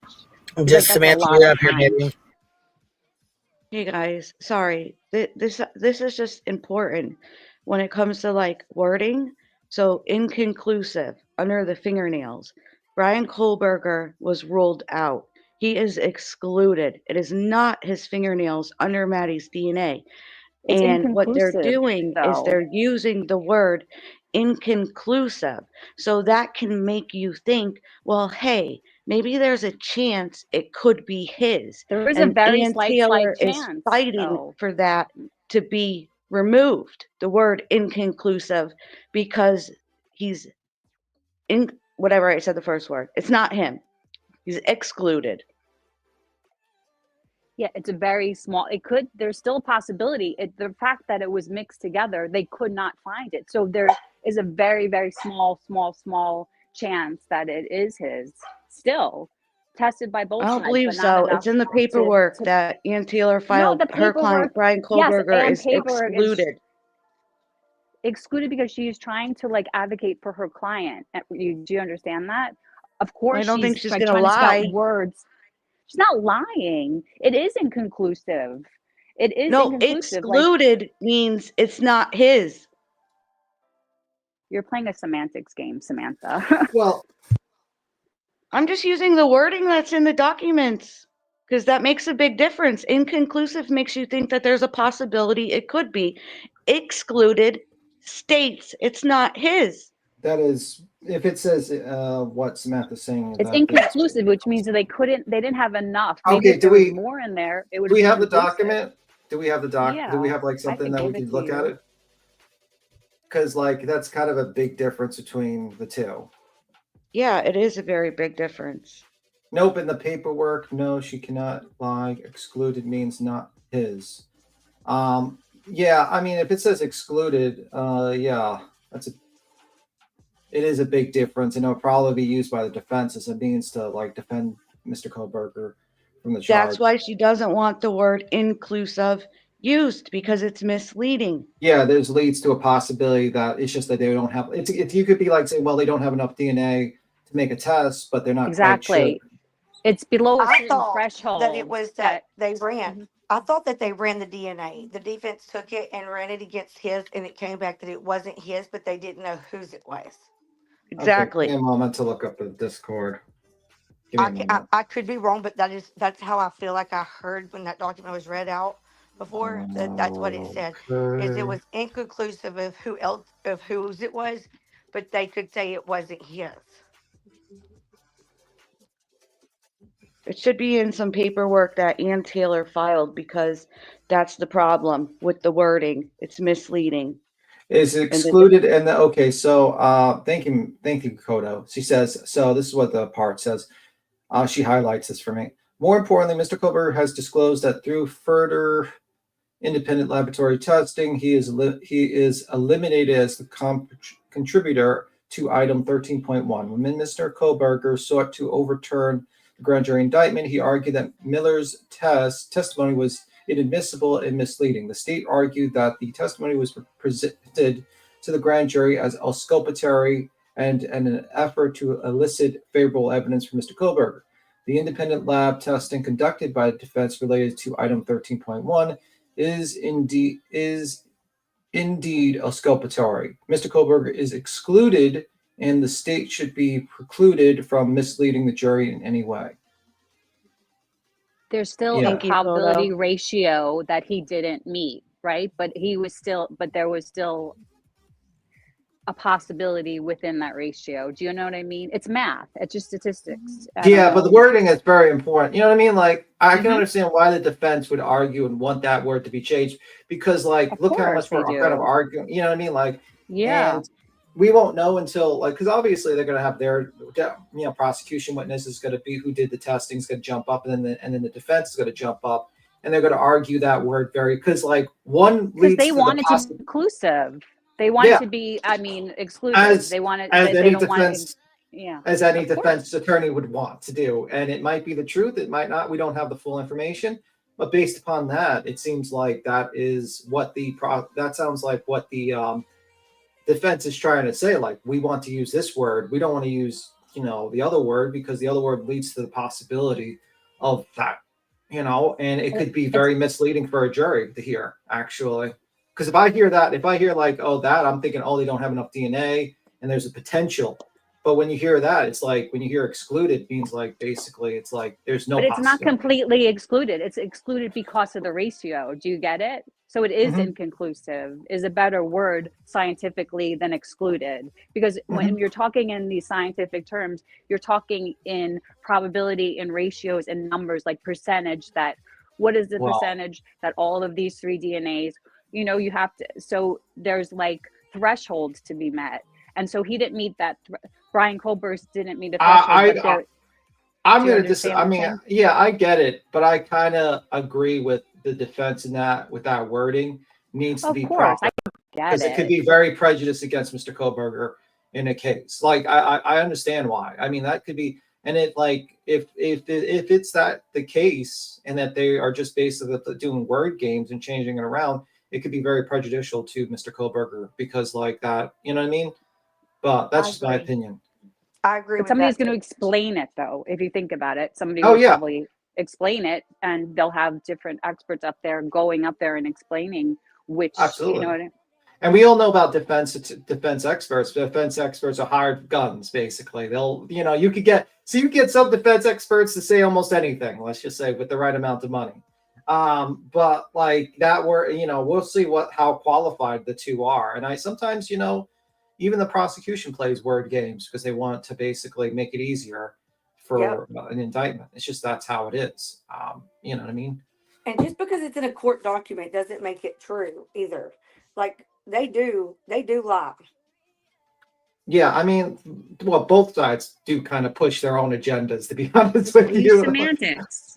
They Yeah, use just what both sides we're do talking that. about Yeah, here, semantic that's why words, I always like. I'm very like, ever since like following a lot of cases, I'm very critical of like documents. I'm like, okay, who released these documents first, and why were they released? You know what I mean? Like, I'm always kind of like very, very critical of them. You know what I mean? Yeah, because And see, BJ, she's in that lawsuit, and if anything's ever showed me anything about like court systems, you can absolutely lie if that's what you choose to do in well, court. not lie, but you can twist the truth a little bit here and there. You're not supposed to, as an officer of the court, you're not supposed to lie, but you can twist the truth a little bit. Like you can argue over the world excluded and inconclusive. You can argue over those words and see, well, because look how much we're debating over that one little word. I mean, both sides can have arguments for each word, why that one can be used, and that's probably what. But Do you see what moderator wrote? He wrote yeah, I see something it. because that's like exactly, that's it Okay, right I there. mean, where can you read? Don't It do a wasn't BJ. ratio. It wasn't ratio. The 3 DNA were mixed. Not one DNA could be identified. It was inclusive, not excluded. Because it was mixed and there wasn't enough threshold for any of those, it's inconclusive. Well, You it's can't, not. I'm sorry, it's an inconclusive test result. That's like a scientific word. You And can't exclude people if it's inconclusive. Do you know what I mean? yeah. You Also, can't. make sure don't do a BJ. If you see a comment you like, read it. Don't I be like know. I'm sorry. No, I'm sorry. I'm just sorry. read it. Just read it. Save us some time. We That's don't a want to be like, BJ? Is that a BJ? yeah. She like none of her No. panel will ever read the comments in the chat. I They'll haven't just been on wait for panel in a while, BJ. Tim. Be nice to me. Just I'm read it. sorry. Just read it. If it's good, read it. If it's shit, don't read it. Just go for it. I can't even see the comment. So yeah, if y'all say something, y'all have to read it out loud. Yeah. Yeah, so it says Kodo says yes, DNA was identified. One was Maddie's. Well, but yeah, it's a very interesting situation. We'll see what happens. Personally, I think there's gonna be a lot of bombshells. I feel like are gonna be fucking released in this case, and it's gonna be quite crazy to say, to be honest with you. Tim, have you seen these documents that Queen has up on the screen? Are you familiar with them? No, I'm not actually. I've seen like the text message ones and stuff like that. I've seen that. I was reading that. But yeah, just like I said, I wasn't quite following this case for a little bit. I used to follow it a lot. Now I'm kind of refreshing myself a little bit here and there.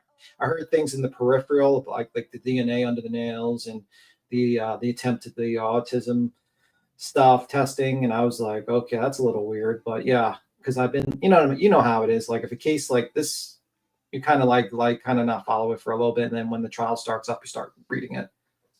Okay, I just read Kodo. I found out how to get to the comments now. She said that they did find out whose DNA they was. One was Maddie's, one was Kaylee's, and the third one was not in Cody's. That's a hypothesis. Maybe they said the possibility could be Maddie's, Kaylee's, and an unidentified, or Maddie's and two unidentifieds. Like, it wasn't definitely Kaylee's. I mean, that was a hypothesis in an article I read. I read the same article, Kodo. Oh, okay. Discovery Wars. No. He's like, thought that was fun. Yeah, it's interesting. I think it's gonna be a very interesting case that's gonna come forward. This one. What do you think of, like, so far? Like, what's your opinion? Like, what's with all this discussion? Who do you think? Do you think Mr. Koberger is guilty? Do you think he's not guilty? First, I'll talk with Ellie. What do you think? Where I think he's guilty. I mean, for me, when we originally saw like the affidavit that showed that the knife sheath was on the bed, that with the both girls that were killed by a knife with his DNA on it, I'm sorry, that's like a lot for me. That's DNA evidence at a scene of a crime. It's not circumstantial evidence, which they have that too. But if they didn't have that piece of evidence, it would be different. But because they have that piece of evidence, I think he's guilty. I don't think he got it touched this knife snap in the middle of, it's like the inside of the snap. So we would have to be trying out this like knife at some flea market or pawn shop. I don't think that happened. I think it's his knife and it was left there in a hurry, They even, I don't know. That's how Just Samantha, what's your thoughts? If she's still here. I think most likely he probably is guilty. I have a hard time believing that he can get in and out and kill them alone. I do question that. I do not believe that their evidence is as strong as other people. And for me, it's not going to be circumstantial. It's not going to be corroborating. This is going to come down to forensics. And when there's no blood in his house, no blood in his car, no scratches on him, nothing they can say underneath the fingernails, I am going to need a lot more than, say, a little sweat drop on underneath a knife sheet. I don't care if he drove by his house. It wasn't a sweat drop. It's a really minuscule, like this. It's a very, very small amount of touch DNA that they have. Just like, to be fair, let her finish. She didn't interrupt you when you were going, so just let her finish, and then you can interject. I do think Ann Taylor is a viper, and she's very smart, and she can maneuver around a lot of these things, like a Wi-Fi. If I'm at my house, it's putting me a mile down the road. If you're driving in your car, your Wi-Fi connects. Things like that is not going to be enough for me to send this man for the death penalty. It's going to come down to forensics. I don't think they should have tore down that house. And I need them to show me how he was able to go from room to room in that short period of time and commit these murders. I mean, you could do a lot of things very quickly. You might think it might take you forever, but you could like, how many minutes they said? What was it? How many minutes they said it was? It was what was it? 12 minutes or something? 12 or 14 minutes. No, I thought it's under that. I thought it's like 8 minutes because the Uber driver was there. Let's say 8 minutes. Let's say I thought it was 12, but let's say 8 minutes. You could definitely go through a house and start doing that stuff, and then get out in 8 minutes. You think like a lot of like whenever you see someone getting stabbed, it's very quick. And it's very brutal. And it's like, you know what I mean? He could get out of there. You're not going to be hanging out. Maybe he just said, did his thing and just headed out. Don't think because you think 8 minutes isn't like a very short time. Actually, it's more than enough time to walk through a house, stab a bunch of people, and walk out. That's not hard. And I've always wanted to know, and it might not have anything to do, but I've always wanted to know why when he was arrested, he asked if anyone else was arrested. Well, we're going to find that out. I mean, maybe that's why the judge was like, oh, well, we need more transparency and stuff like that. Or he's just, maybe he wants his little 15 minutes of fame. Who knows? 4 people with 1 fighting back in 8 minutes feels so wrong. Well, it feels wrong for you because you're thinking in terms of 8 minutes as a normal state of mind. If you ever been in a fight or flight state of mind, 8 minutes seems like an eternity. Ever been in a fight, you'll know. Your adrenaline is pumping, and it goes, time just fucking feels like an eternity. So I can imagine a situation where this is done very quickly, and then he gets out.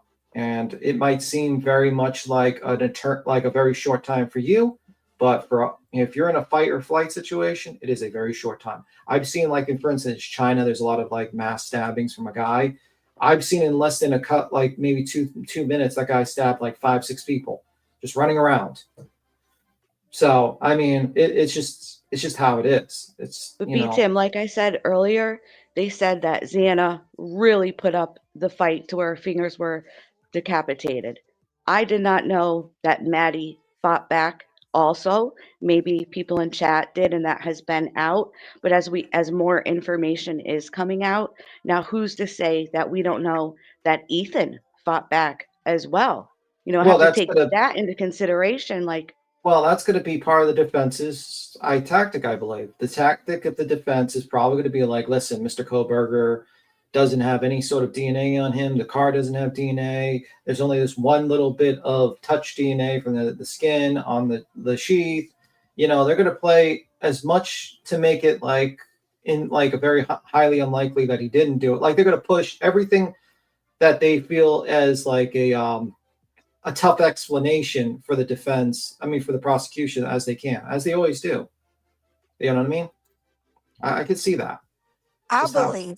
I believe that he probably is guilty, but I want to see the evidence before I believe that somebody should be convicted to the death penalty. Like, that's where my hang up is with evidence, is I feel like that death is final, and if we're not sure, that's dangerous, messing around with somebody's life.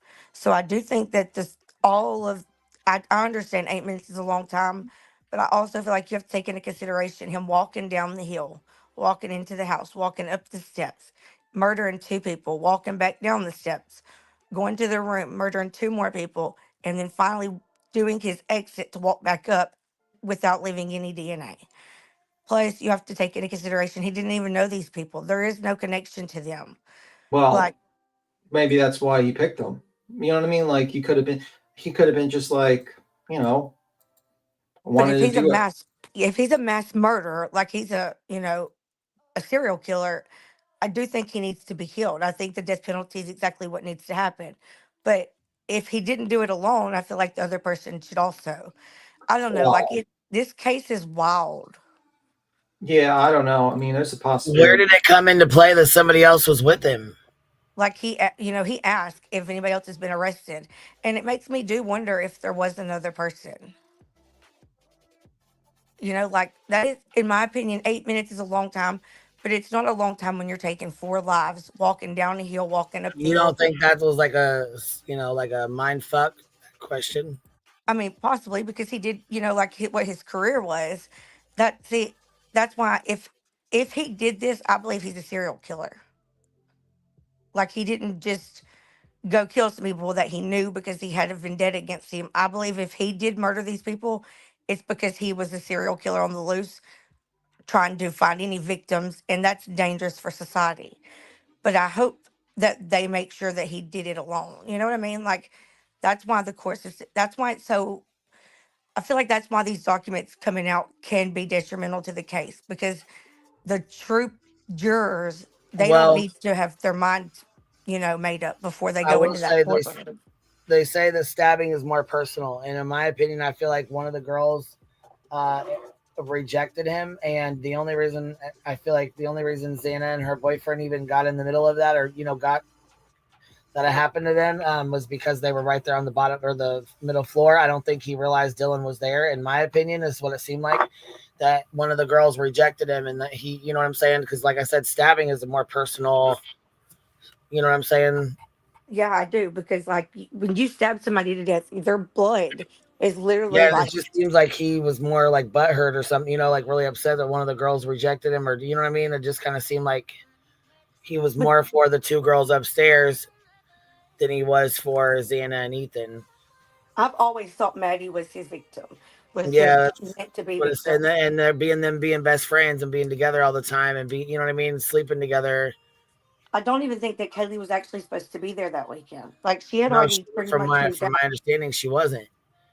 And so it makes me wonder, okay, well, how did he know her? Like you don't just have, you know what I'm saying? Like you don't just see somebody at a restaurant and then decide to murder them because they were your waitress or because they turned you down. Like there has to be a deeper connection that's not been told to us if truly that's what it is.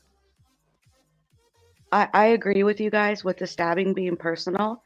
And a lot of the times when I've watched cases where people have been stabbed, you're going so fast and so quick with the force that they end up cutting themselves. And that's what I also find strange is because they're saying he had like disposable rubber gloves. Well, if he had a disposable, like medical grade rubber glove, we'll say, the knife is going to cut through that. And he wasn't seen with any markings, any cuts, anything on him.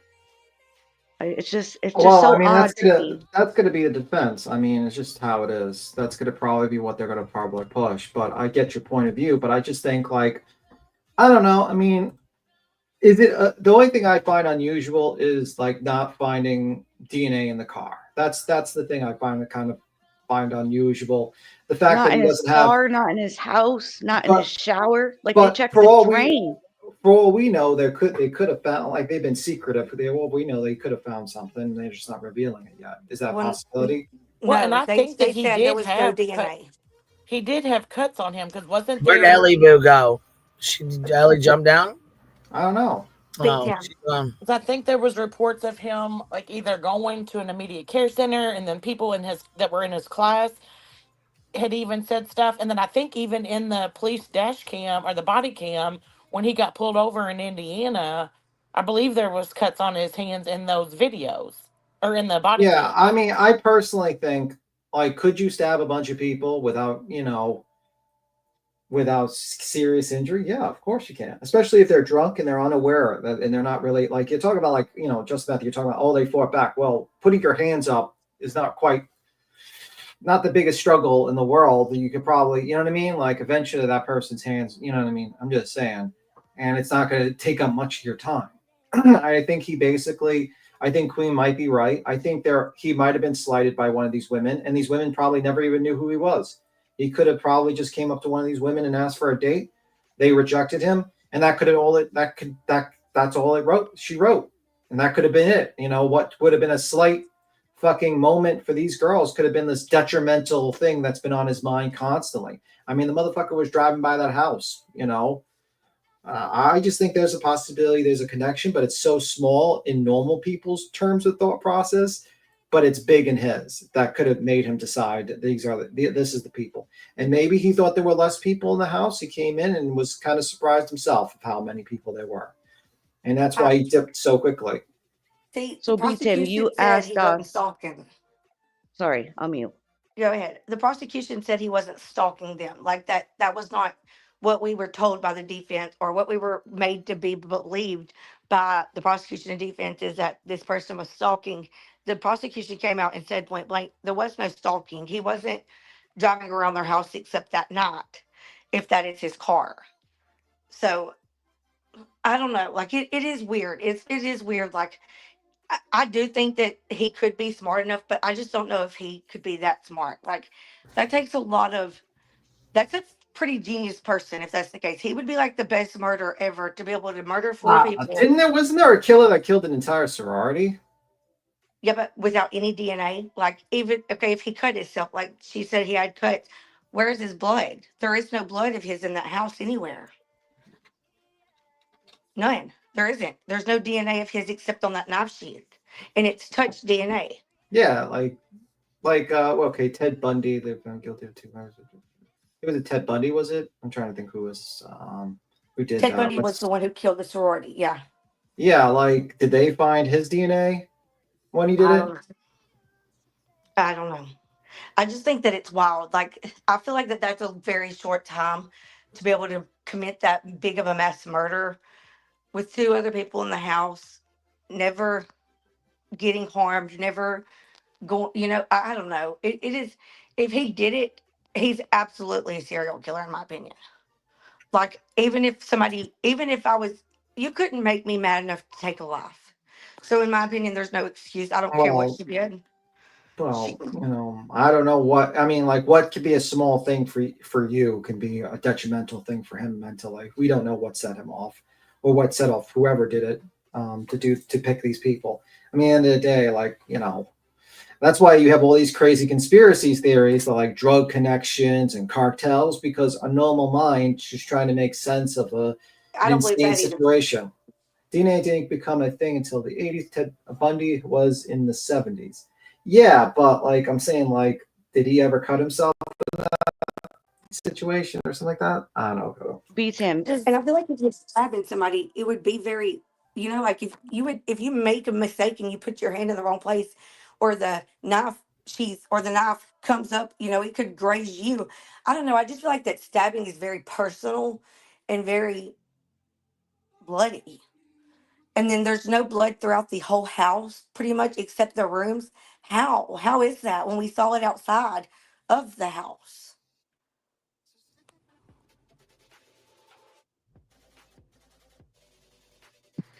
Does anybody have like the original paperwork that came out, like the police information? Like, I'm curious to go over that, like, to what we know today.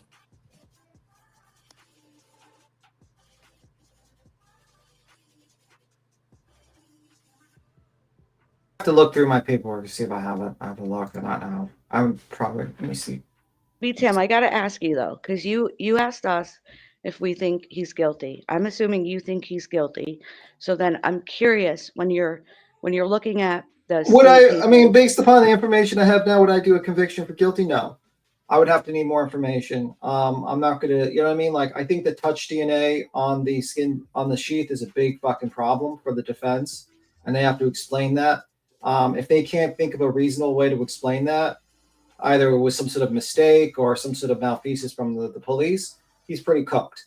I think that's probably the most damaging piece of evidence against him, actually. Well, what I'm Everything else, wondering is, when you look at Ann Taylor and her motions, are you more prone to think that, oh, she's a defense attorney, she's an Alan Jackson, she's just doing slippery stuff or semantics? Are you able to take a step back and say, hey, wait a minute, something here just don't seem right? Or well, you're I more have to see what what the defense is. I don't know what the defense is going to say about the touch DNA on the sheet. That's a pretty damaging piece of evidence. You can't explain it. You can explain, the Wi-Fi touching at the house. You can explain him driving around the car. You can explain a lot of things. You can't explain that, and that's the problem. Tie-ups and scraps, just naming the other sorority murder between was asking about was Danny Rollins. Thank you. Yeah, I mean, like, that's a pretty damaging piece of evidence. Because how are you going to explain that? Tell me how you explain that. If that actually got test goes through, there's no issues with the test. It actually was, it is what it is. Everything was up and up. How do you explain his DNA on a knife sheath in a murder scene? Well, I'm with, hopefully Kodo don't mind. I'm with Kodo on this. I think that you can say there's a million possibilities. Like, Well, I name did go one. to a flea market and I touched it, or maybe it was my Whoa, friend's, whoa, or whoa, maybe whoa, whoa, I whoa. owned it and it was stolen. Like, there's all these things that you can just make up and Oh, say. can you hear me now? Say says I was muffled, but I'm saying, like, you explained. You're going to say that you went to that's going to be your defense for quadruple murder. Oh yeah, a knife sheath's in the scene. Well, I did go to that flea market and touch that knife sheath. I don't know. But Maybe who the murderer, knows, brought it and used it to kill those people. I don't know. I mean, that's not a very good Yes, that's defense. more than likely, but I'm saying there's a lot of And it's from scenarios that Amazon. Ann Taylor can just throw out. And it's from I was at a Amazon. party, a group of people passed the knife around. The DNA on the sheath proves he touches it. The sheath is at some point. Then it would be brought. Then it was brought.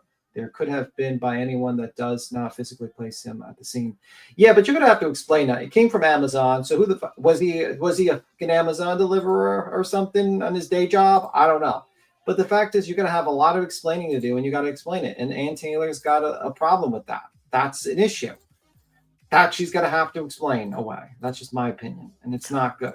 Well, and would you really be sitting in jail for all of this time without screaming that you're not guilty if you didn't do it? Like, Well, welcome to seems like jail. he's. Everyone's innocent.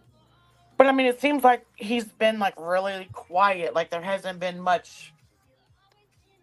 That's because he's smart. He's not an idiot. He's not going to continue. I mean, I give him that much. Keep quiet. If you're sitting in jail, I wouldn't make statements. I would be like keeping my mouth shut so I can form a plan. If I, like an alibi or work on my defense, I wouldn't give the prosecution more ammunition. Look at fucking Karen Reed. She did like 16 interviews, and now they're planning on using that shit on her, like for her next trial. The more you talk, is the more opportunities they can to get your lies. It's smart to keep quiet. It's actually very smart. I think he was very smart, Mr. Koberger, to keep quiet about it. He said at the very beginning when he was arrested, his attorney in Pennsylvania said he was going to be exonerated. Yeah, well, I'm sure that's what a lot of people say, but we'll see. We'll see. I just hope they have more. The knife sheath is not enough for me. I need more DNA that we don't know about, more blood, more of Brian Kohlberger's body inside that house. I agree with Samantha. I do too. Well, we'll see. We'll see. I don't know. We'll see. And I think tearing down that house is going to play a huge role into this. Yeah, but it's kind of like, I get why people say, well, that they shouldn't turn out a house, but at the end of the day, like, it's not their property. Unless the state wants to buy a house, just keep it, which maybe they should have. Maybe they should have taken that budget and said, how much you want this for this house? The defense had the opportunity to object it, though, and they didn't. Well, I mean, if I was the defense, I'd probably, I don't know. I think I probably would have objected to. I would have. 100%. Yeah, because I would want the jury to walk through it and see how it's maze-like and it's kind of tough to navigate, and how could this random guy from the streets navigate this house and play up the 8 minutes, and maybe even have an expert run around the house and see how fast they can go with 8 minutes. You know what I mean? Like really play up the how impossible it could be those 8 minutes, and how could Mr. Kohlberger, who never entered this house, navigate this maze-like structure to find all these people, you know what I mean, at nighttime, in 8 minutes. And I'd play that up. But I don't know. I don't know what this lady's tactic is. It could be that she has another thought process. Maybe she already thought about that. What do you think the motive would be? I don't know. I don't know what the motive would be. I don't know. I don't know what the minds of a mass murderer's motive. You know what I mean? I can't. That's probably why I'm not a mass murderer, because like some of these people are fucked up in the head. So, just saying. I don't know. I think there's a possibility that there might be a rejection from this guy. Some sort of rejection occurred, and that was the reason why he picked her.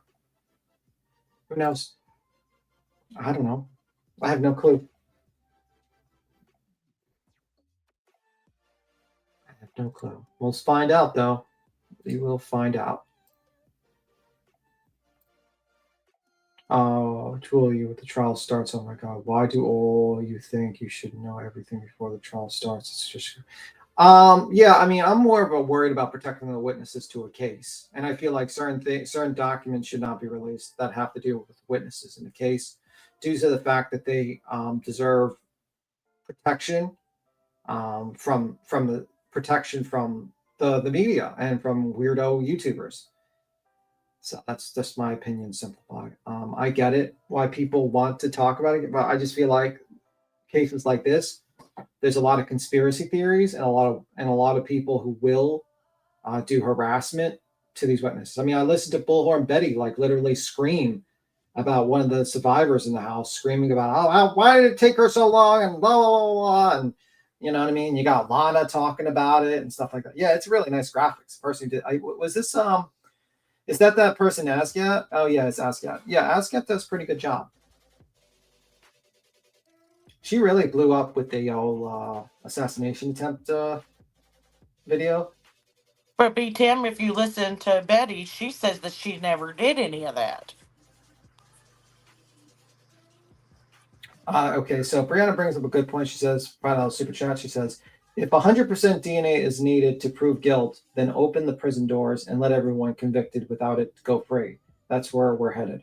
Yeah, I mean, like, I think a lot of people want like this moment, like beyond, or they think like beyond a reasonable doubt should be like 100% without doubt.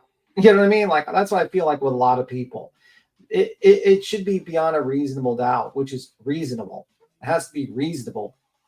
And you're never going to get like 100% guilt on someone or even 95% guilt on someone. You're trying to get maybe like 85 or 80% in the 80s. Meet Tim in OJ's case, his own bloody gloves, his blood, victim's blood, still got him off. Well, I mean, it's kind of an unfair comparison because I'm pretty sure the jury knew he was guilty and they just let him go because they said, fuck the system with the OJ case. You know what I mean? I think that if you're going to put somebody on the death penalty and take their life, that I need to know they did it without question. Yeah, but Because you know if I what? You're saw never it gonna. myself, I mean, to be honest with you, you're never gonna get anything in life beyond no questions. You don't even know. You know, you can go to the the deli to and you think you're gonna get an egg and cheese, but you're not gonna get it beyond before you go there. You know what I mean? Like, there's nothing beyond question before you can even get there. You know what I mean? I mean, I get what you're saying, but I feel like that when we're talking about taking a life, if you have any question at all, you should not do it. You know what I mean? Like if I No, want I don't the agree with that. evidence, in my opinion, that's why would never be a juror. The evidence, in my opinion, should be so right there in my face, almost as if I saw the crime itself Yeah. before I would willingly take somebody's life for it. Because if there is any That's doubt, I would never be okay with it. Listen. I'm a little bit different. I'm more like, once you're convicted, it's all open game. I don't need beyond, I'm not going to be even a higher reasonable doubt than what was already prescribed by the instructions from the judge. So, and I think that's a problem because people think like that. They're like, oh, well, if this person's facing death and I want to be 100% sure. Well, there's nothing in life that's 100% sure. There's nothing. I disagree, B. Tim. I felt Chad Daybell and Lori Daybell were 100% guilty. I did felt too. Adam Montgomery was 100% guilty when I watched those trials. I understand what she's saying. I Well, would you need you you a said lot. Like, felt. I would need a lot. You said felt. Yeah, you felt that. But the other person can Hold say, on, well, they're not. I didn't even hear I didn't finish what you were saying, just Samantha, because I missed it. No, she was saying like B. Tim said he would need like 80%. You're never going to get 100%, not reasonable doubt. And I disagree. Like in Lori Daybell and Chad Daybell, I felt they were 100%. The trial proved to me what I watched, that they were 100% guilty. They laid out the story, the timeline of those murders, and proved their case to me. Same with Adam Montgomery and Harmony. They proved it 100% to me where I would be able to find him guilty. And that's what I feel like I would need. You would have to prove it to me for me to convict. I agree. I couldn't have reasonable doubt. If I had reasonable doubt, I wouldn't do it. I agree. I disagree. Once you convict someone beyond a reasonable doubt, you are open to the death sentence. I'm sorry. But see, that's why I wouldn't do it without being 100%. Like I wouldn't. And if I found out he was innocent somehow in some other way, I wouldn't feel bad. I'd be like, well, based upon the facts information that I went with, I felt the evidence showed he was guilty, and that's it. And it's simple as that. In the end of the day, I'm not going to just put like even a higher burden on the state because to me, that's just not how you should do it. But it is that is exactly what the justice is about. It is the state. It is their burden to show you that the evidence proves that. Well, you're asking for a higher degree than beyond a reasonable doubt. Well, I feel like a reasonable doubt would be showing me the evidence points to this person and this person alone. There is no question in my mind, like Lori Vallow, that I felt if the death penalty was on the table, I could have convicted because I do believe that she murdered her babies, and I believe the state brought all the proof to the table. Now, I will say with Leilana, I wouldn't have convicted her with the death penalty because I don't believe the state proved their point, but I do believe that she's guilty. See, that's the difference in my Well, I opinion. mean, I'm not going to say like every murder, like there's a difference in my thought process in the death sentence. I don't think because you like one death, you should get immediately a boom like that. But I do believe like if there's multiple people being killed, you should get the death penalty. I agree. I mean, so like with the Lalani, it would not be a good. I mean, I would probably be like iffy on that one because I would feel like her punishment should be life imprisonment with like or like where she has to think about what she's done and she has to continue on, and that would be my punishment for her. I just don't think one death like that would be justified. And also, I don't, in my opinion, I think I don't think it was premeditated, and I don't think like this case. So I don't know. I'm more of death penalty for people that premeditatedly kill multiple people. I'm more like that, not for someone who I think probably did something not in the right proper state of mind, and I think they should get punished justly, but I don't think they should be punished with a death sentence for that. So I think I would use Alani as an example.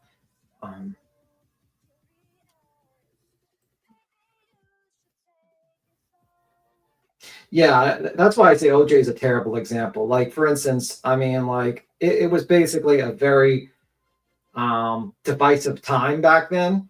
I think there was that whole situation with the police brutality back then that happened right around that time, and generally people were pissed and they made their decision known. I mean, that's how it is. Queen. I guess she's not here. Yes, baby. What do you think? What do you think about the death penalty? Well, I mean, I do believe in it in certain cases. In certain cases, I don't. What about what B. Tim was saying, Queen? I'm curious too on your opinion. If you had if you had a little bit of reasonable doubt and you weren't feeling 100% that they proved it, would you still, if you're 80%, would you convict them? No, I think conviction would be a little different as far as the death penalty. I would not go that route if I'm not 100% sure. No, convicting in like a prison sentence at 80 or 90%, more than likely if you have enough evidence to convict, then yeah. I'm a little bit different. I will just once you're convicted, we will consider the death penalty. I don't need any more. The only thing I consider with a death penalty is based upon it becomes a new trial to me when it becomes that. Once you're convicted, I say to myself, okay, we proved that you're guilty. Now we're going to prove if you really deserve the death penalty based upon your actions. If you premeditatedly murdered multiple people, then yes, you're going bye-bye. If you just accidentally killed someone or it was a bad state of mind, I will be lenient and I will say, well, no, I don't think you deserve to die for that. That's how I think. I think of it as two different trials. One, the first trial proved your guilt. Now the second one, where we're going for death penalty, we're seeing how terrible what you did and does it deserve the most largest amount of punishment that we can do to you? And should we set you as an example for other people not to do it? Because that's what it really is an example to other people saying, listen, you can't go out there and murder 4 people and think you're going to just have the state pay for you to have your little life in jail. You're going to go bye-bye. Just like how you killed those 4 people, you go bye-bye from this earth. That's my thought process.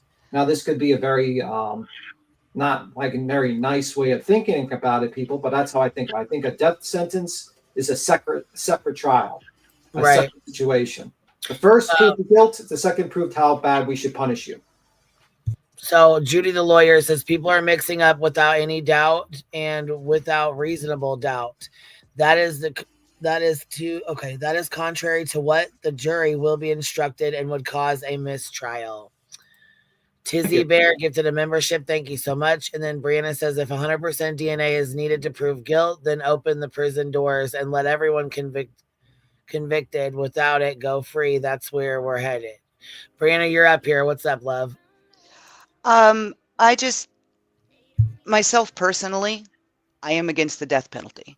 I live in a state where the death penalty has been under moratorium since like 1976. So I will never be called to put someone to that test. If I lived in a state where the death penalty was still allowed, if I were brought before jury and they said, can you fairly try this case even if it's a capital murder? I'd say no and get my ass off the jury because Right. I'm immediately prejudiced toward the defense. Well, that This would be the is right thing to do. exactly why juries are told they cannot consider the punishment during the trial, period. And if lawyers bring it up, don't kill this man. You haven't proven it 100%. That lawyer will be in serious deep shit. I didn't know that. Well, Yeah. Judy, the lawyer, says, what about no screams? It's a reflex when stabbed. Also, Rebecca says, I think with Ted Bundy and the sorority victims, there was a survivor who identified him. Can you guys explain what Judy the lawyer said? Because maybe that's where I'm lacking a little bit of the information, the difference, I guess, in a court case versus just normal doubt. Is she saying Well, I mean, like you're reasonable kind doubt? of the problem with you, just Samantha, is that you're trying to combine two separate things together. You're trying to say, well, it has to be for me to convict this person of the death penalty. It has to be even beyond the court instructions. The court's instructions is beyond a reasonable doubt. I don't think there's an instruction for even beyond a reasonable doubt, and that's what That's what I'm you're saying. doing. What is the difference between just a normal doubt and then the word reasonable doubt? Beyond a reasonable doubt is beyond a reasonable doubt. And that's the instructions for a criminal case for a conviction. It basically boils down to if you are letting science and 100% tangible evidence overrule your common sense, and you put 99 things together to get a conviction, that is conviction within a reasonable doubt. If you allow that 1% of doubt to overrule you, that is all. No, That's the this difference. is what I've typed in Google because I think it explains better. It says beyond a reasonable doubt means that in a criminal case, the prosecution must present evidence so convincing that the jury can be virtually certain of the defendant's guilt, leaving no room of any significant doubt based on the evidence presented before they can convict. It is the highest standard of proof required in a criminal trial. And the problem is, just Samantha, you are going beyond that. So, like, you're going beyond a reasonable doubt. You're going like certainty, and there's nothing in life. No, that I is don't certain. believe so. Based on the evidence presented, like I said, the story, the timeline, the facts, take all that into consideration. I would still have to be proved to me that they were Okay. guilty. I'm gonna ask you a hard question. I'm gonna ask you a very hard question. Let's say there was only a death penalty on the table, and the prosecution, there's no like life imprisonment, nothing. And once you convict this person, they will get the death penalty. And you were like 90% sure this guy did it. 90%. There's 10% doubt, just 10%, or let's say 90%. Would you let him go? No, I would not. I wouldn't either. Okay.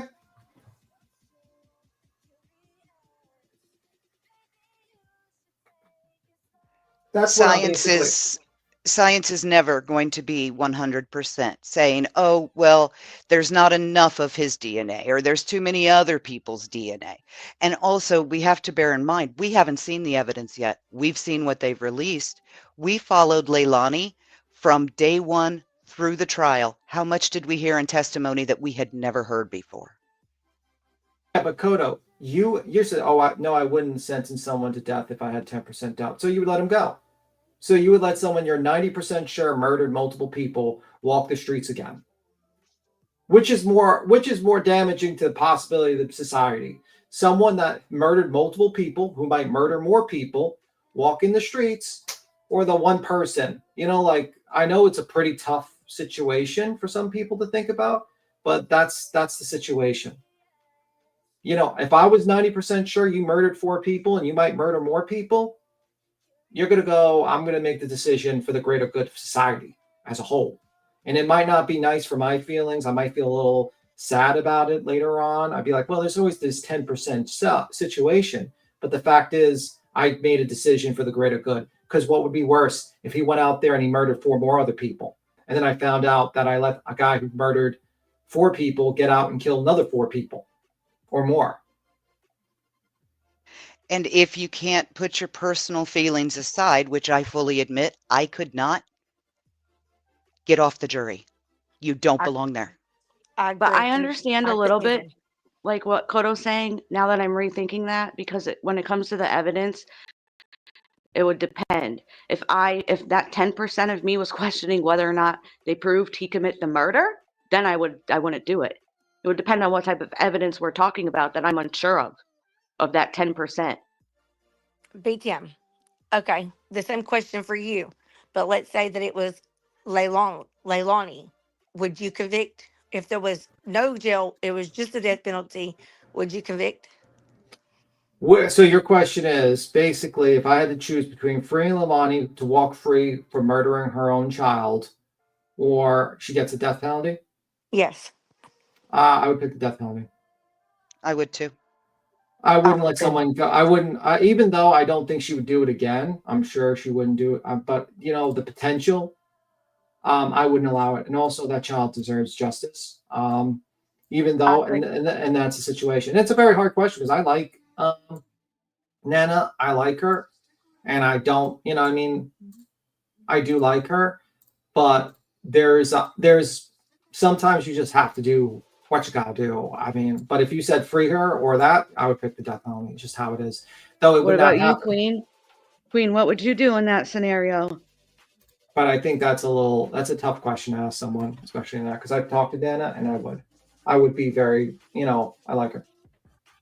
And that's why I asked it, because I knew it was tough. Because see, that's the headspace that I get into. Also, is I would if you take a life of a child, I don't care if it's your child, someone else's child.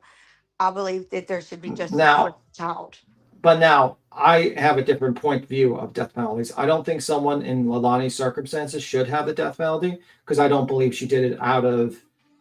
I honestly think the defense did a shitty job. I think they should have just said, yeah, she made this mistake. She fucked up. She panicked. They should have done this. This whole thing where they tried to say like she had nothing to do with it was a stupid ass defense. I would probably have gone with more of a defense of this was like, she was out of her mind at the time she messed up. Maybe she was on drugs and she was panicked and disposed of the remains and she lied out of, you know what I mean? And hoped for the mercy from the court. Maybe made a plea to the court for mercy. Maybe she should have, done that, in my opinion, because they had her dead to rights, in my opinion, for a guilty thing.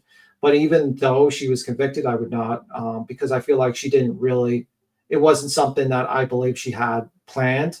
I don't think it was premeditated. I think it was one bad situation, she probably will regret for the rest of her life, to be completely honest with you. When I look at Kohlberger, I think he's not going to regret. If he really did kill those 4 people, I don't think there's a shadow of regret in his mind. I would not let that man walk or even risk letting that man walk if I thought he was 90% guilty. I would think about every single daughter that man or son that man could kill in the future. And I would outweigh my feelings over the potential of destroying some other people's lives. And that is the hard thing about life. You have to make a decision. Sometimes you're not the nicest person in the world, I'm sure. But I have to think about the potential destruction this man might do to other people's lives. Lalani, I don't think would be the same situation. Lalani, I don't think would try to destroy other people's lives.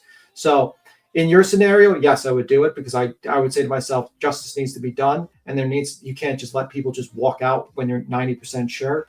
And I would think about the greater good of society over that. That would be my potential thought process on that one.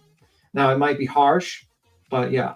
I mean, but in a normal circumstances, if you said, well, life imprisonment or 20 years in jail or in death sentence, I would say 20 years in jail for Lalani, to be honest. I agree. And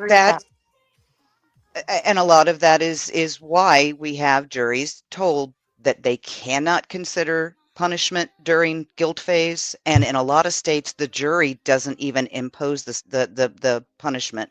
The judge does. So the jury is completely disconnected from the punishment itself because they are 2 separate phases. And you can't not deliver justice for a victim because you think there's a scintilla of possibility that maybe there's a way to argue that the guilty person didn't do it. That's my opinion.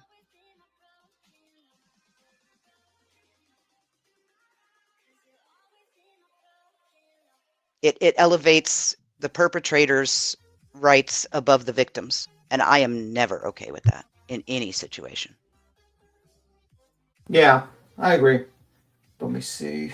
Blackstone ratio states that it's better to let 10 guilty people go free than to convict one innocent person. I mean, that's a little bit different than the death sentence, but I get what you're stating. The Blackstone ratio. I understand what you're saying. I just think of the potential of other people, but yeah, I'm still trying to catch up, but I agree with you, Tim, as to having a trial, one for actual trial and one for the sentencing. Casey Anthony is a free because they went for death penalty. Yeah. I mean, and that woman's starting a TikTok fucking channel. Fuck that. I personally think that Casey Anthony was acquitted because she took advantage of the decomposition state of her daughter's body when they found it, but that's just me. Yeah. It's wild that person's trying to become like on TikTok. That's a fucking wild one. I couldn't believe it. I would. That woman should have just stayed in her hole and just never fucking came out. To be honest with you, fuck that lady. But I guess it's not the most unusual thing. I mean, O.J. Simpson wrote a book says "If I Did It" or some shit like that, and really played up on that shit. So not really surprising. Can I ask Brianna about Kohlberger? And from what the information that we know now, do you think that you could convict him with just what we know?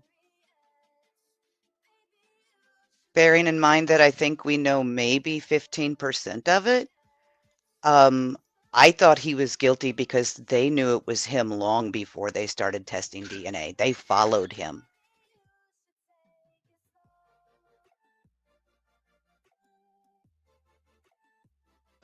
I couldn't convict right now, not with what I know I couldn't. But I do believe that there's a very, very, very high probability that he's the person who done it. I just need more evidence to prove so.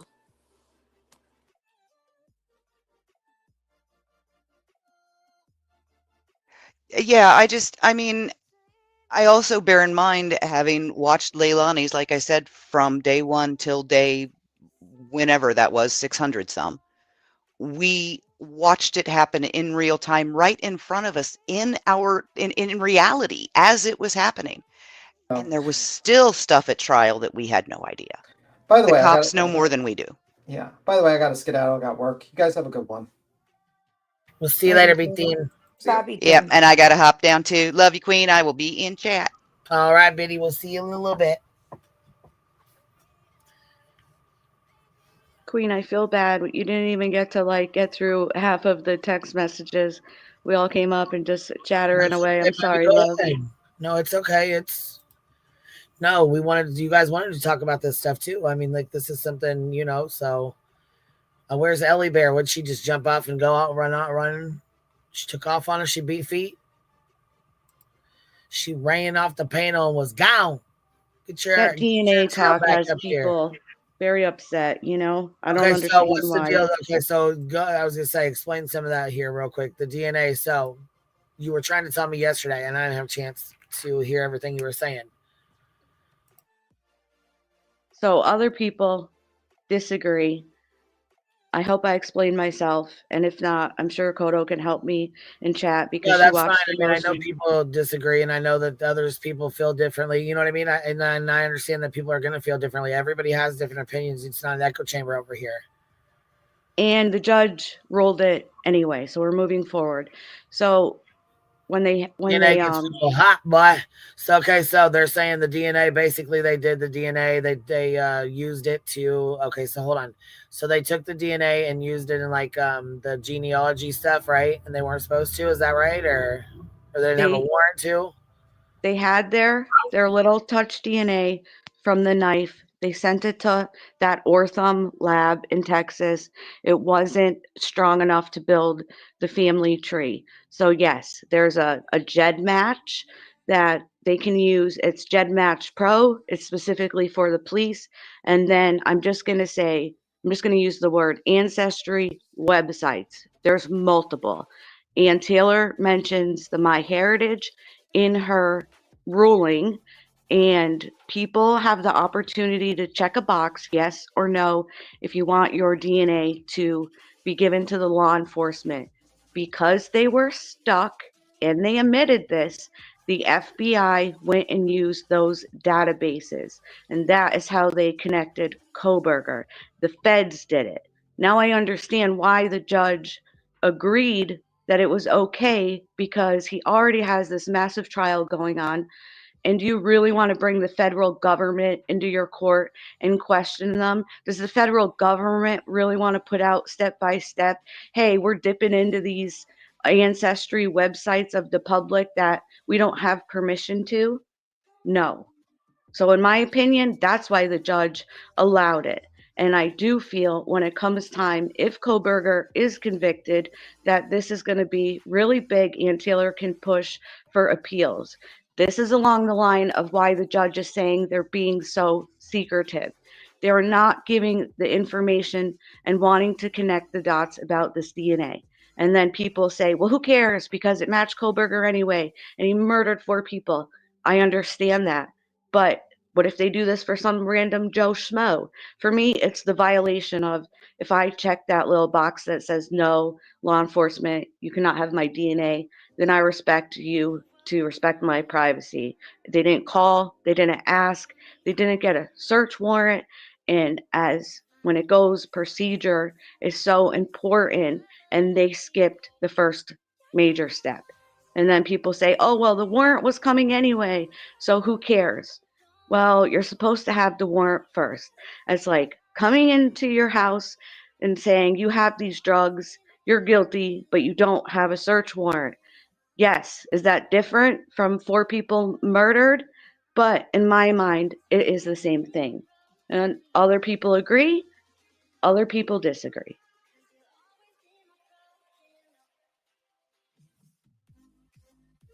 All right, Alabama Mom, what do you think? I think that if, with it being 4 people being killed, I think that it, in my opinion, that's irrelevant to me. I feel like that if they found out that it was his DNA through through the database, like I've done ancestry, and I believe that I opted out of not having my DNA shared with the police. But if they did take my DNA without my permission and they found who killed these 4 people, I wouldn't care. You know, like that's just how I feel. I feel like that justice is more important than somebody's privacy. That's honestly that's where I come from. Like the DNA doesn't bother me.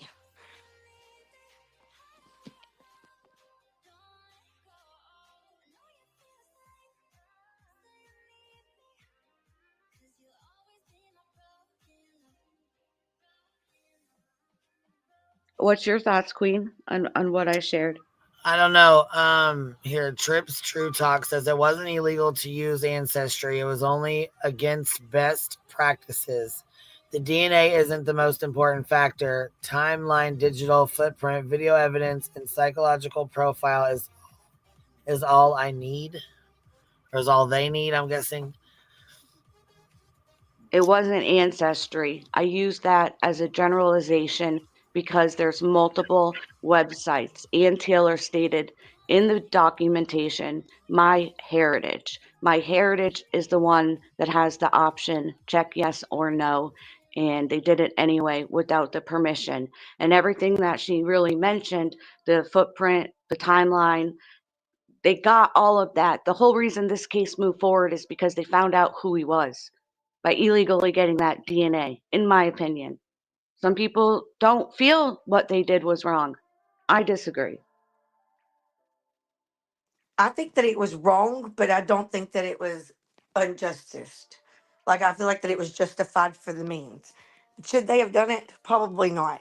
But if it was me and I was the person's DNA they used, I wouldn't care. That's just honest opinion. I wouldn't care because at the end of the day, if this man walks free, he's took these lives, that small wrong doesn't justify him walking free. Like it, I feel like that there has to be a.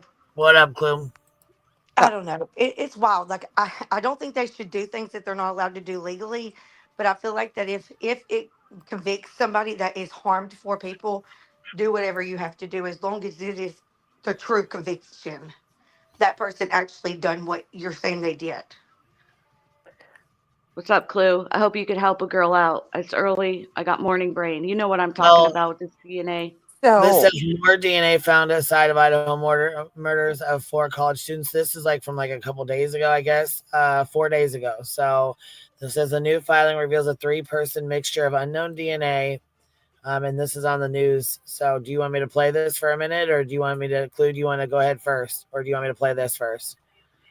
Well, I just wanted to say something. I think it was shit. I don't remember which one it was now. Here's my problem, right? Because people keep saying that this DNA is the reason that they found Koberger. And I get it because that's definitely what they said in court. However, I think the bigger issue here is why did they lie in the PCA? Because they state they had Koberger's name on November 27th, if I'm not, or 29th?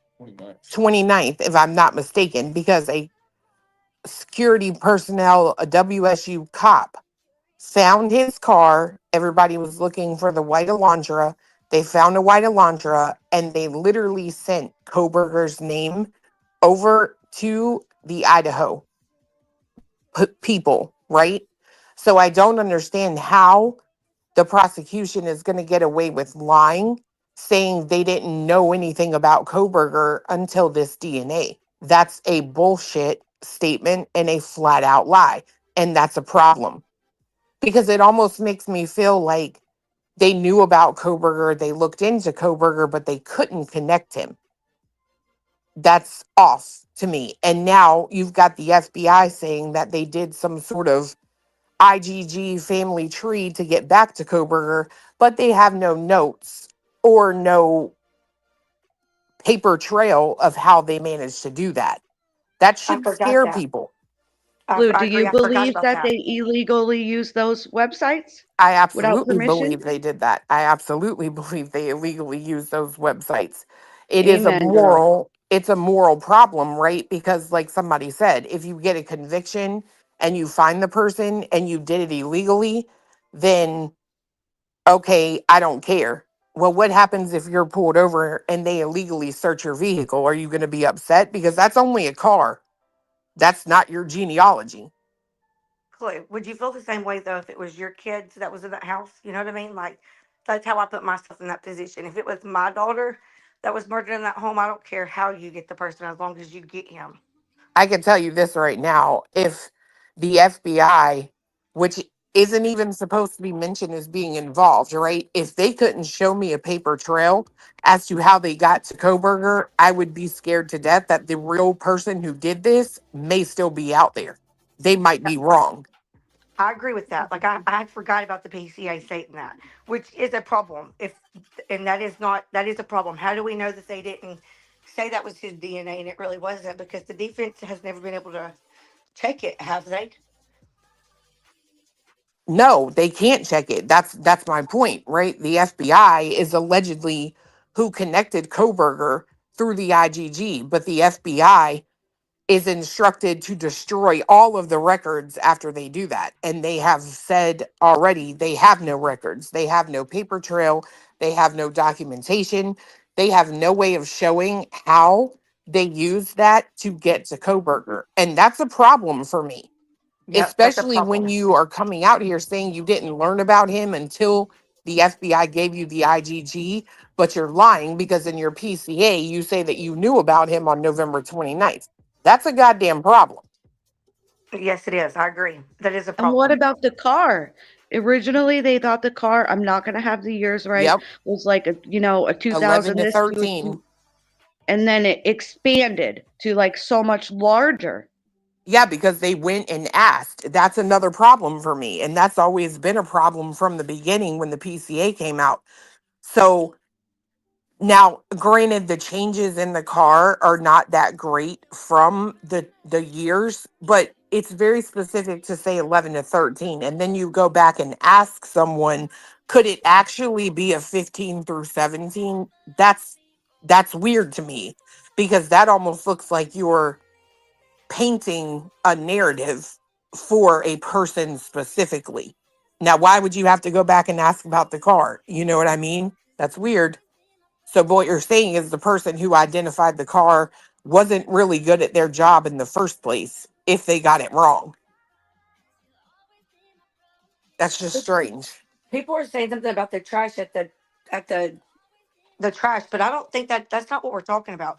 We're talking about like, yes, that is how they found him the second time, but before they even went to his house to find his trash, they had his. They said that the FBI had went and got it from Ancestry, right? Correct. So So the trash they is took that's the irrelevant. DNA, right? They took the DNA from the knife sheath and they somehow managed to connect that DNA through the use of those ancestral websites to Brian Koberger. Then, when they got his name allegedly for the very first time, which we know is a lie, they went to his house, got the trash, and if you want my honest opinion, if you read the PCA, it actually states that I won't even get into that. That's just my cross to bear. But then they took the trash and they matched it with the sample from the knife sheath, and it was a match. STR match.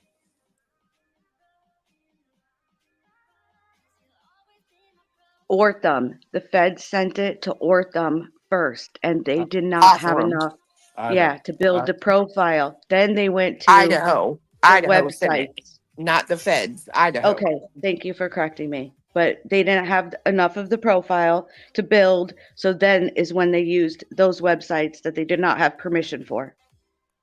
That's the part that the feds did. Clay, Right. do you think he's guilty? Girl. I want to see what they have. All of what they have before I say that, because right now I sit in a position where I'm not convinced that he's guilty. I'm just not. I agree. Like a lot of the evidence, it could go either way. You know, that's how I feel too. Well, Okay. especially with all this new, there's three, and people can sit here and say, well, she took a ride share. Well, she was at a bar. Well, so was Kaylee. Why wasn't there DNA under her fingernails? I'm just saying. Like, and then again, if you look at the position of where that DNA was found, it was on her left hand. Maddie was sleeping on the outside of the bed, right? Her main fighting hand, especially if Kaylee had already been taken out and was on her arm, she would only have her left hand to fight with. Well, and I agree with Body on that point, though. We don't know that there isn't, right? Because if I'm not mistaken, the whole fingernail DNA aspect came about as a defense motion or presentation. So, I mean, it is biased just in the fact that it's presenting one side and one aspect of one situation. Well, I've always had a problem too with how they have so little DNA in that house when I've literally seen videos on TikTok of parties in that house. And I mean, there's a lot of asses in that house. So if we shed DNA like they say they that we do, then why is there so little DNA in the house? You know what I mean? The biggest What do you thing, think about the handrail? I believe it's a handrail, On a the way cigarette down. butt, and a glove. Not tested. Well, that's my other problem, right? So you've got blood on the handrail. Why don't you test and do the IgG to the rest of that, right? Why don't you go as far as you did with the DNA on that knife sheath?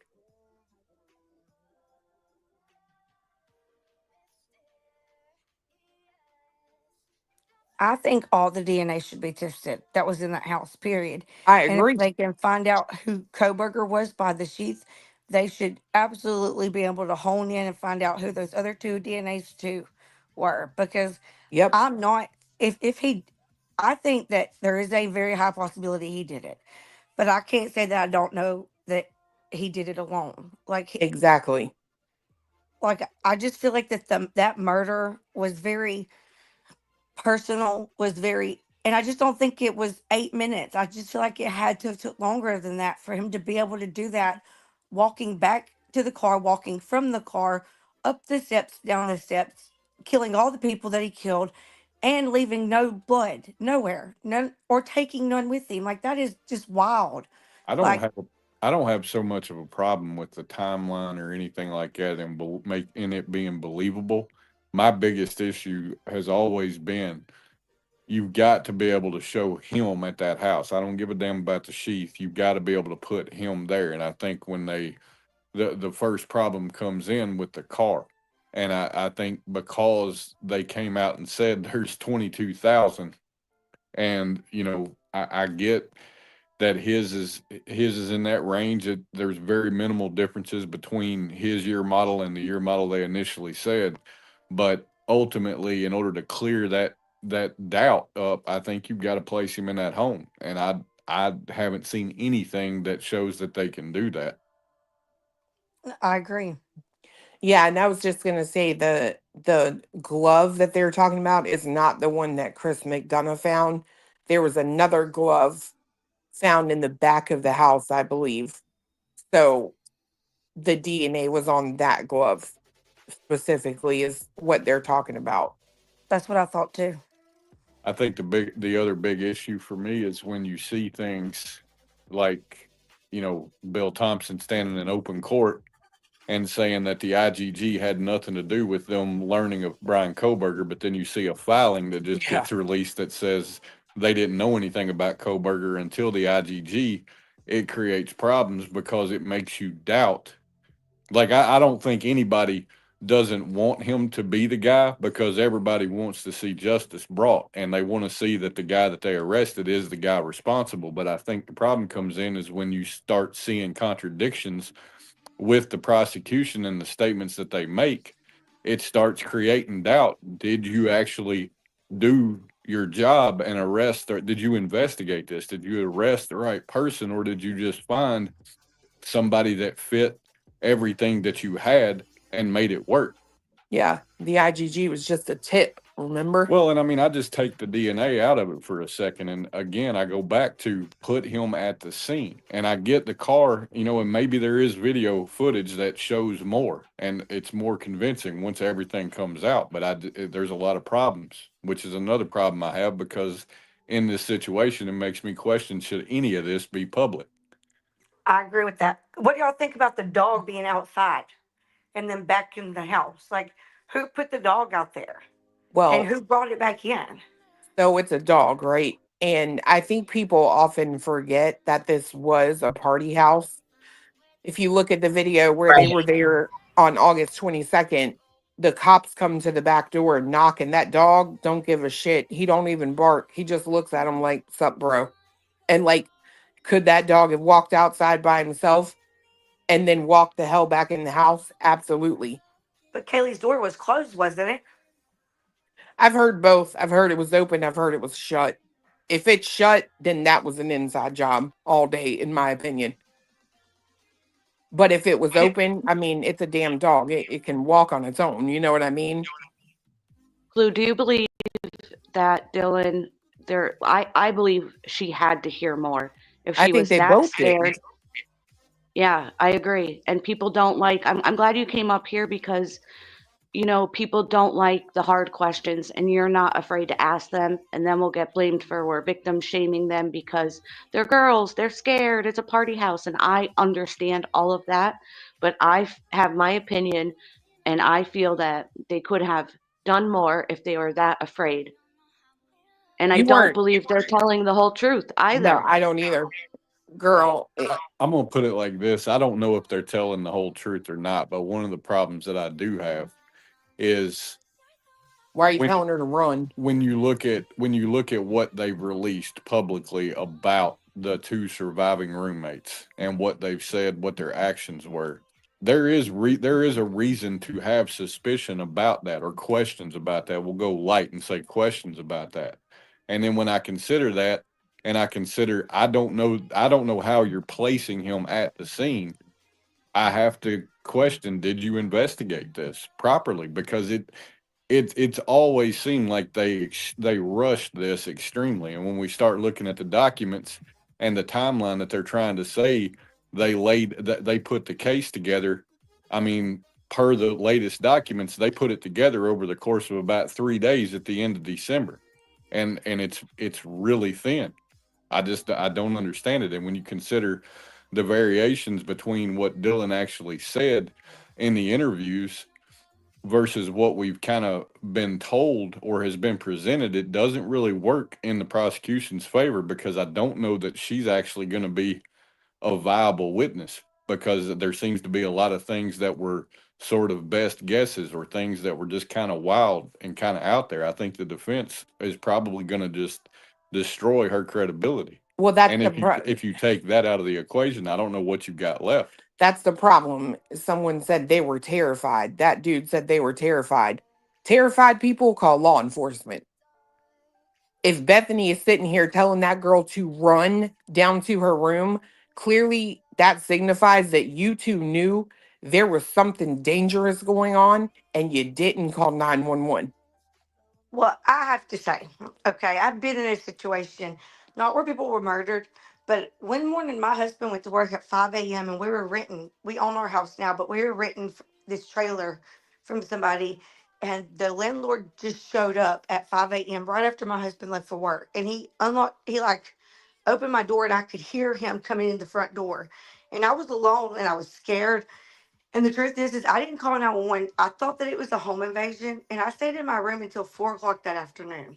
Like, I was so scared to go in there, but I also didn't.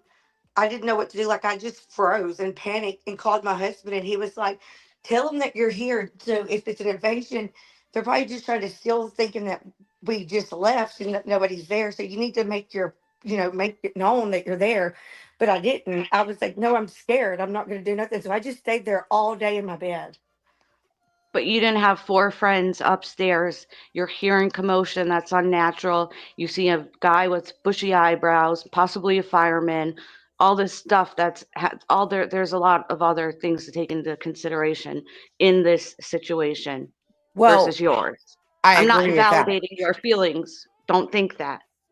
I do agree with that, but here's my problem. You two were obviously able to go to sleep, right? Which means the fear was just not absolutely consuming you. You didn't stay awake. You went to bed. Then the next morning, I find it very intriguing. The first text message that's sent to one of the victims is to Kaylee, and it's please answer. Why would you assume she's not going to answer the next morning? I think that they probably got down there in the room together and they both talked themselves down. That's what I I believe agree. happened. And then But they went to bed. And then if when they you've been woke up, asleep, I agree. But if you've been asleep all night, obviously no one has tried to come into your room. Well, not Nothing only has that though, but happened. listen, there's 4 bodies, and the smell of blood that's overwhelming with 4 bodies I just can't now I agree with that. Like the believe smell. that they just did not know. They didn't smell this. They didn't. Come on, man. Do you think it I could have been mean, that they were so scared that they didn't want to go up there and find their friends like that? And maybe they did smell the blood and they didn't want to see that. So they called somebody to check it They out wouldn't. for them. Well, How would they know? How would they know that all of their that 4 people in their house were just I murdered? don't think they Nobody's would know, mind but the goes smell there. of something like that would be a little different. You know what I'm They were saying? Just they were downstairs. It's not going to smell at that time. Like, well, Well, no I shit. believe No, the one was upstairs. well, they both ended up downstairs right after. Right. Like, Well, now that we know that, yeah. But I'm saying I it was just even to walk by their room, and you know what I'm saying. It was leaking down the side of the house. I do agree that and the door was open, so the smell would have been pretty. Like the 4 lives was downstairs cooked. in their I do think bedroom that. in a closed door. Do you think? I mean, they do Yeah, I have still heat. do. Like the vents and through the house. I mean, Yeah, especially in it's the gonna the basement. air You is know what I'm saying? You're circulating in gonna the smell. house. I mean, it's gonna have a smell. Not that they knew what it was. I mean, I'm not saying that they knew, but I mean that's. It's not even The 8 hours police had said passed. when Like, they went in there how strong the odor was and how much Yep. blood there was. Yeah. Yep. I believe that they probably knew that they had saw something when they called their friends the next morning. They couldn't get them to answer, and they got scared. And they was like, "We'll just call somebody over here to take a look for us." Well, yeah, because it says Xana in these messages right here. It says Dylan to Bethany here. No one is answering. So obviously they tried calling. No one that is was the night answering. before. Either called or Mm-hmm. tried to call, or you know what I'm saying, one or the other. Well, it says it above The that. caller It says controlled them that in some way. It says she tried to call above the text messages. It says she called all of them: Bethany, Up here. Xana, Kaylee, and Maddie. I Oh, truly yeah, believe okay. that they talked themselves down, and the next morning when they woke up, they tried to call their friend that was in the house, and they couldn't get nobody to answer.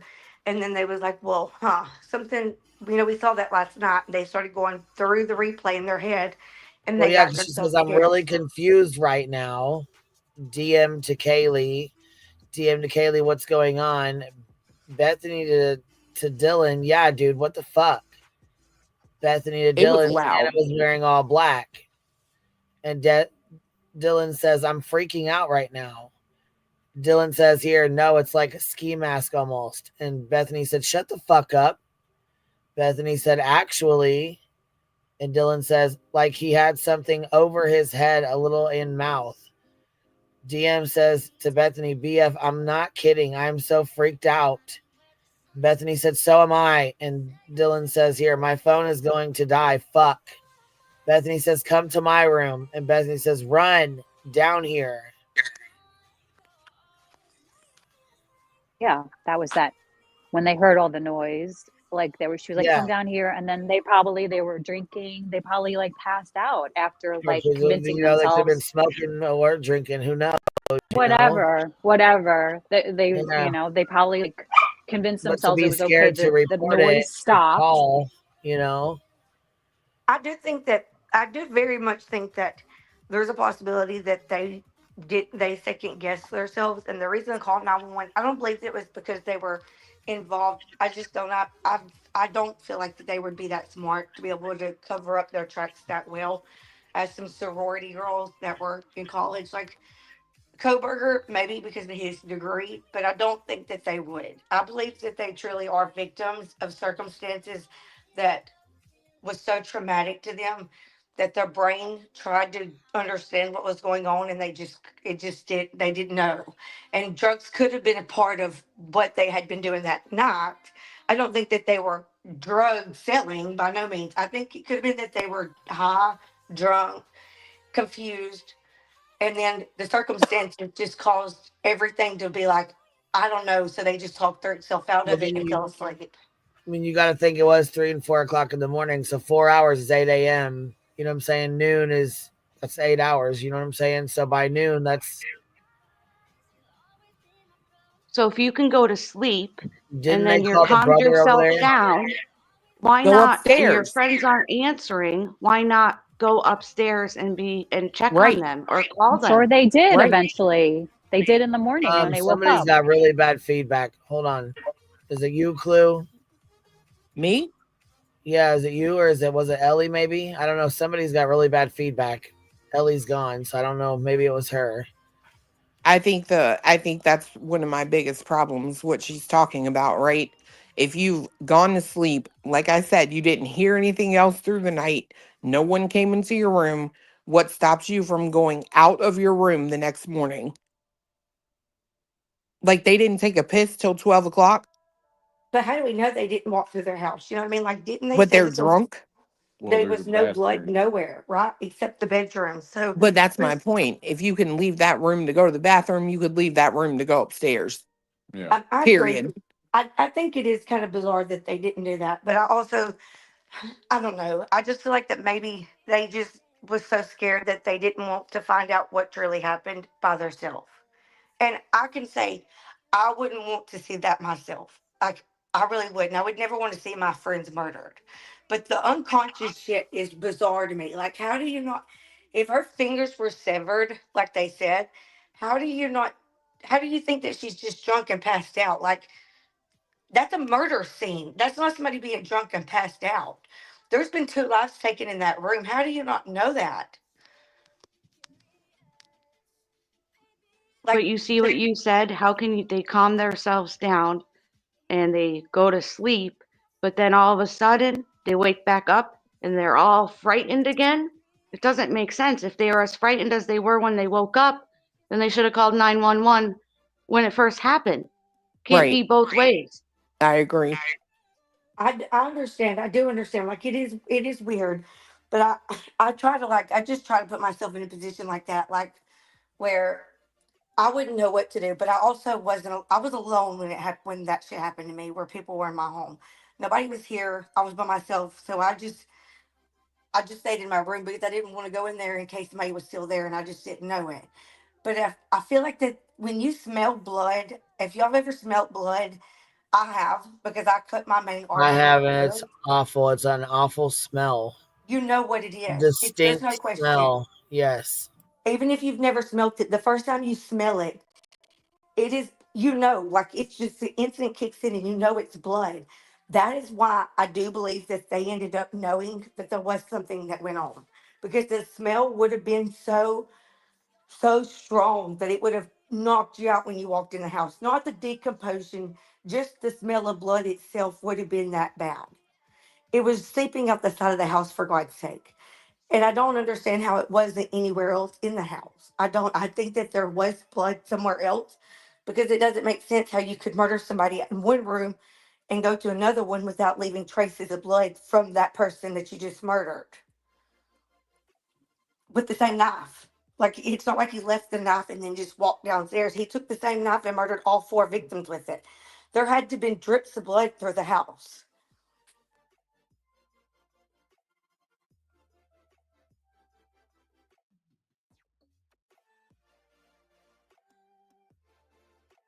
And here, did you see what Sleuth investigates? Here she says, if you pull up the last photo of all the kids together, Xana was wearing all black that day. I think people are also misinterpreting Beth's text. Xana was wearing all black.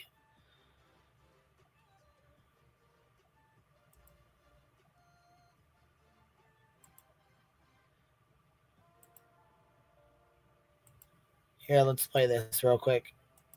There is new evidence this morning connected to the Idaho murders case where 4 students were fatally stabbed inside of an off-campus home in November of 2022. Now a new filing reveals a 3-person mixture of unknown DNA was found under a 21-year-old University of Idaho student's fingernails. Brian Koberger, who you see here, is facing 4 charges of first-degree murder in the case. His defense team has asked the DNA evidence be kept from the jury because jurors could believe that it is Koberger's. According to his defense, it is not. Koberger has pleaded not guilty. His trial is set to start in August. New at noon, new court documents reveal more evidence in the case of the Moscow murder victims. Those documents show a 3-person mixture of unknown DNA was found under the fingernails of one of the victims. The filings claim the DNA was found on fingernail clippings from Madison Mogan's left hand. Now, the defense for Brian Koberger claims the results of the DNA testing were inconclusive. Results of the test have been redacted from court records. You see those right here. 30-year-old Brian Koberger is charged in Mogan's murder, along with the murders of Kaylee Gonsalves, Xana Kernodle, and Ethan Chapin. All were found stabbed to death in their Moscow home back in November of 2022. Koberger's trial is scheduled for August in Boise. Prosecutors have said they plan to seek the death penalty if Koberger is convicted. Development in the Idaho.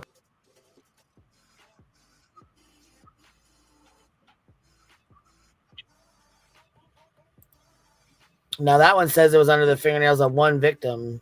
Maddie.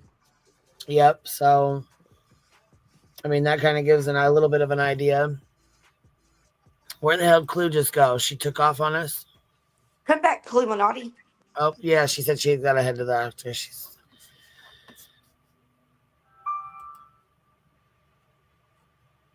What do you think, Queen? What do you think about this case? I don't know. It's a whole lot. I think they got the right person. I think social media always, runs with shit that they really just don't really know too much about. You know what I'm saying? And then not that we don't know too much about it, but I mean, the defense has to do what they have to do for their client anyways, Yeah. I do think that they have the right person, in my opinion. I think they do. I know others don't. I think they do too.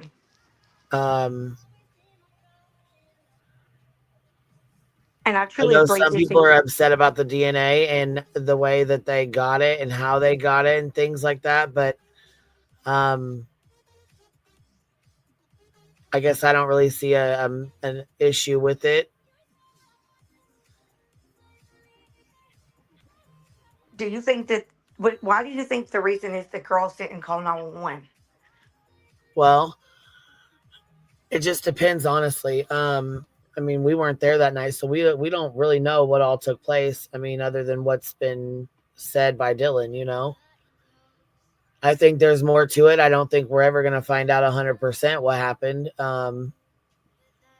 In my opinion, though, I feel like Koberger was one of those that almost like he got rejected and got his feelings hurt. And that's what I think happened. I don't think that her friend was supposed to be there that weekend. So I think she was only murdered because she was there with her friend. And I think Xana and Ethan were right there on the middle floor and had just gotten food. And so he knew they were up, he knew they were awake, and he knew they were in the middle right there. Do you think that maybe one of them ran into him? I was almost wondering if Xana didn't when she got her food. Yeah, that's what I think. I too. think he, you know what I'm saying, with him knowing that they were awake and him being right there or walking up and then boom, she opens the door. Or I almost thought, but you know, there's not food everywhere either. So it wouldn't have been like he ran into her getting her food, you know. But I do think he was well aware of, you know, like I think he was watching. Yeah. In the kitchen, though, you remember if you remember the pictures from the kitchen, there was like a flower pot knocked over. Like it did look like there was something that possibly I think struggled that or was him something in trying to that get the kitchen. fuck out of there real quick after what he had done. I think that she possibly ran into him when she was maybe taking the food to the room or taking it back to the kitchen. And that's why he knew that he had been sought. And so he had to go into their room to finish, to make sure there was no witnesses. But I believe if they were just awake and they didn't see him, I don't think that they would have been killed. I believe that it had to Well, have been again, that I he think knew he that was they after saw. one victim. In my opinion, I think he was after one victim. And when he seen Xana get food, he knew that Xana and Ethan were home. Obviously, you know, he's the man in the house. So I think that's the only reason why they, in my opinion, got murdered. Is it true? Does anybody know if it's true that Ethan's like legs were cut or what or Achilles or whatever those are called in the back of your legs, like were severed No, too? that's what was I said, think. but I just there's so much that was said. You know, I think the trial is going to be a really big deal. Where do you think that where do you think Xena and Ethan's body was? Do you think that because Well, they wasn't said one one on was the laying bed? right there outside the door of the room, and one was on the other side of the bed. Yeah, but how did the blood get outside of the house? Well, what do you mean, like outside of the house, like footsteps or like drops, or what do you mean? The drippings down the side of the bed. Down the well, because he was laying right there on the floor, right by the side wall. Was that where the door is? Because I thought that the door was like on the other side. Here, let me go see if I can find this 3D thing that that this guy made. It was really fucking cool. Let me see. Yeah, that would be like really interesting. I would like to see that because see, I thought that the other wall, like that back wall, is where that blood was, and I didn't think there was any bodies over there. So like, did it just like drain that way? Because that's like the levelness of the floor. It just kind of like drained downward, maybe. I don't know. I've always wondered like who was on that wall right there. So here's this one. This is the one that we were watching earlier. This is the one that ASGAT made. Okay, so there's a few things that are not correct in here, but this will give you a general idea of where he was and where they were in the pain, like where the blood came down. Okay, Bethany and Dylan were sleeping on the first floor. Since then, we've learned Dylan was sleeping here on the second floor, along with Xana and Ethan located here. Kaylee. So there's Bethany down here, Dylan up here on the second floor in the orange, Ethan and Xana. Now you see where Ethan's at right there? Yeah. From my understanding, that's where he was at, was right here by the side of this bed, which would be obviously where the the blood was going down that side of the walls. What I was thinking, because outside, when you go outside to look, they take the pictures. It's right outside. Yep. And we're located here on the 3rd floor. The dog was located on the 3rd floor and the room by itself. Let's move around and see through the walls into the kitchen, to the back slider, and take. Which, to me, in my opinion, I think that she was going to sleep in the room with her dog, but she had went over there and was talking to her friend, like laying in bed chit-chatting, and fell asleep on their phones or something. Yeah, I agree with that. To look at the time frames.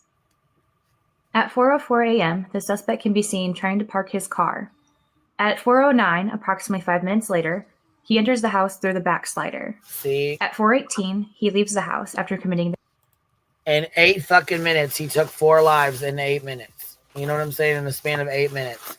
That is wild. And I think that he went in there with his intentions. Like I said, I think that he went in for one of the girls. And when he got up there, boom, there was 2 of them there. And I think when he went in, he seen Xana and Ethan. That's because she got food. He was obviously parking his car and watching at 4:04. Yeah, I thought at 4:07 his Great. car was seen for the last turnaround. If only Murphy could speak. That's right, baby. Amber, I agree, baby. If I only do Murphy too. could speak, man.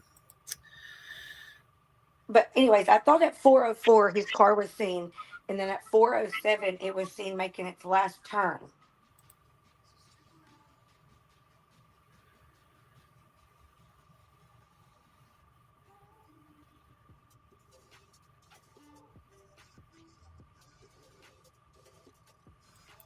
Yeah, Dylan did go downstairs. Okay, here we go.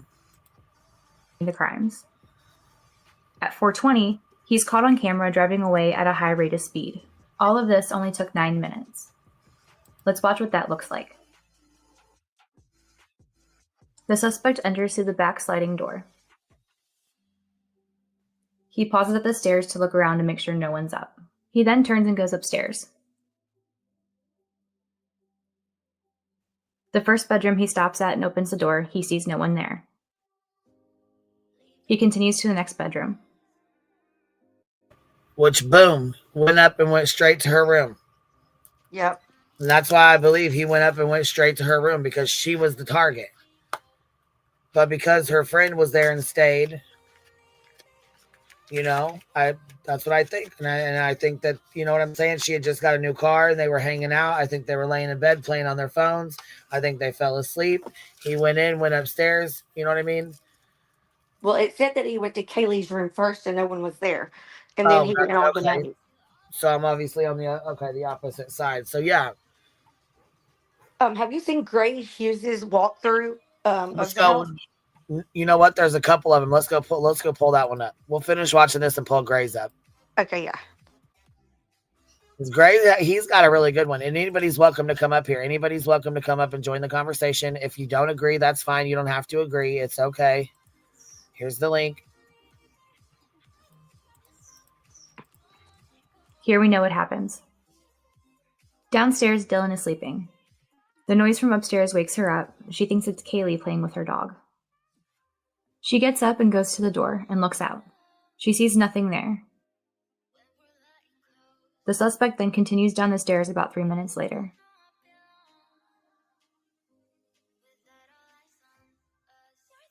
He then heads to Xana's room.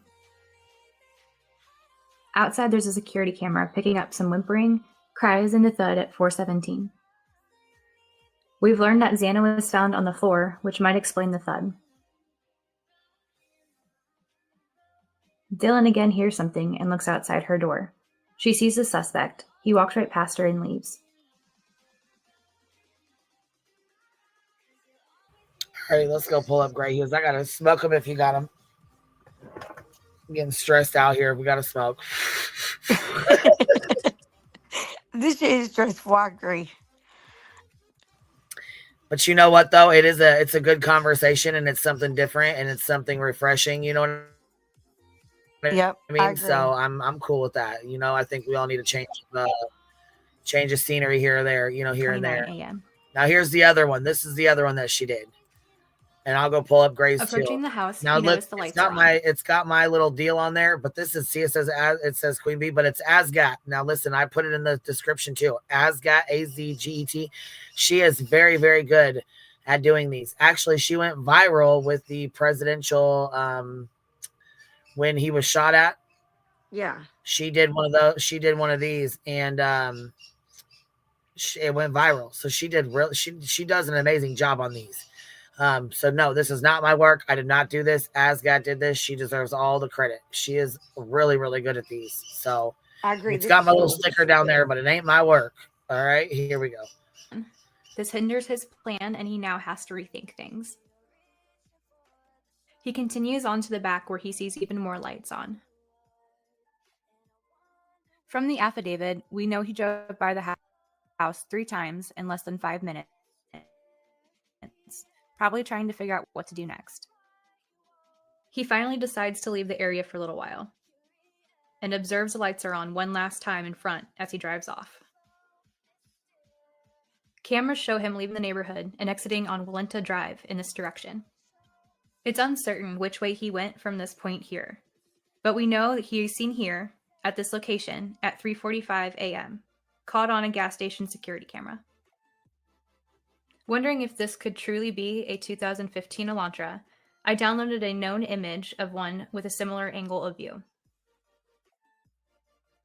I then entered that into a 3D modeling software and added some lighting, and then tilted the camera to get a similar angle. I then animated the image to be traveling at 40 miles per hour, giving motion blur, which ended with this result. Though That not is wild. scientific, we can see very close similarities that this is a 2015 Elantra.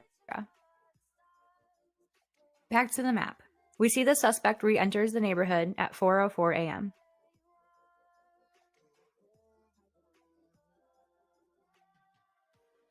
He drives up to the house and slows down. Looking at the windows, he sees the lights are now off. Continuing to the back, he checks to see if those lights are off. They are. He's excited. He knows everyone is finally in bed, but he wants to check the front one last time. As he drives down, he's filled with adrenaline, seeing the lights are all off. His brain short circuits for a second as he clumsily tries to turn around in front of the house. It fails, but he regains composure and drives on. He's caught on camera making a 3-point turn at the end of the street to return back to the residence.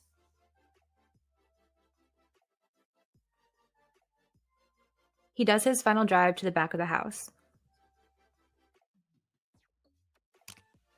Minutes later, he's entering the kitchen through the sliding glass door. I don't think he actually took the side road that's right beside their house. I think he actually went around the apartment, right?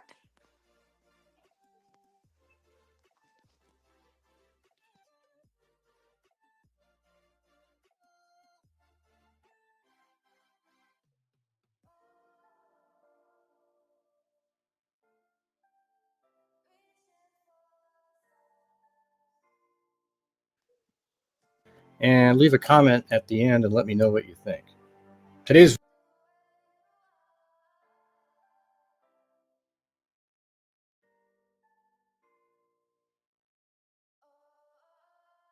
video is showing the final pass number 4, even it turning around and then going back to Queen and King Road and then doing a 3-point turn and then going around. But then we have a clock that times how long it would take inside the house to commit the murders at 1122 King Road of Ethan Chapin, Xana Kernodle, Madison Mogan, and Kaylee Gonzalez. So as you'll see on the video here, it's 4:05 in the morning, almost 4:06, and that's when the white Elantra does a 3-point turn behind the apartment complex at 1330 Linda Lane, camera viewing here.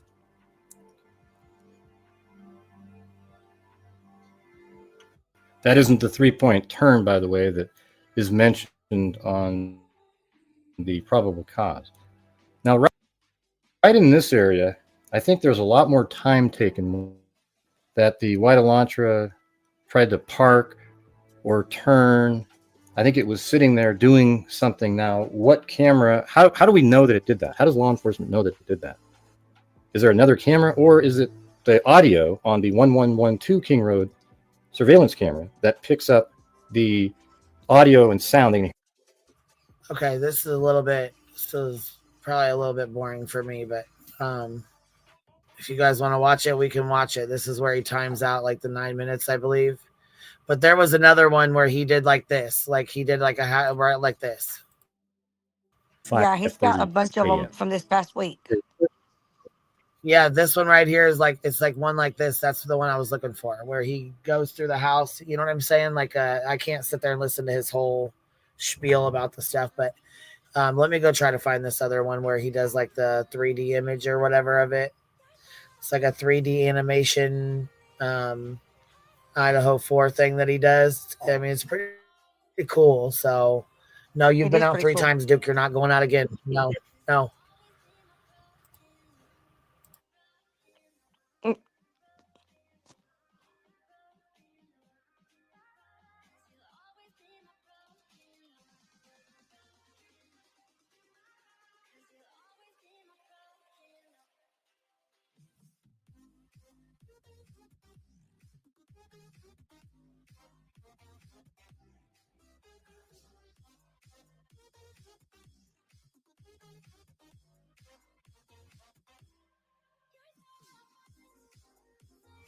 All right, well, I found this little gem right here, so let's check this out.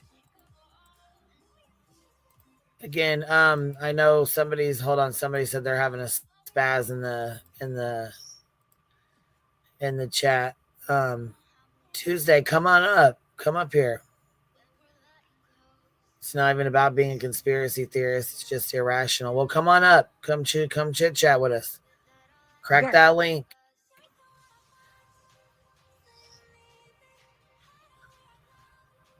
Because you're getting a little upset, it seems like. Maybe, I don't know what's going on. Kathy, I don't even know who the fuck you are, bruh. What is going on? That's funny. And you know what? This is what Roro said the same thing. Because you know what? It scares me because, you know, what if these people are on a jury and I didn't do anything, like these people would get me convicted even though I didn't? It's scary.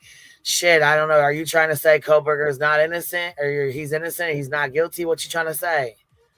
Come up and talk with us. Tell us how Who you even feel. are you people?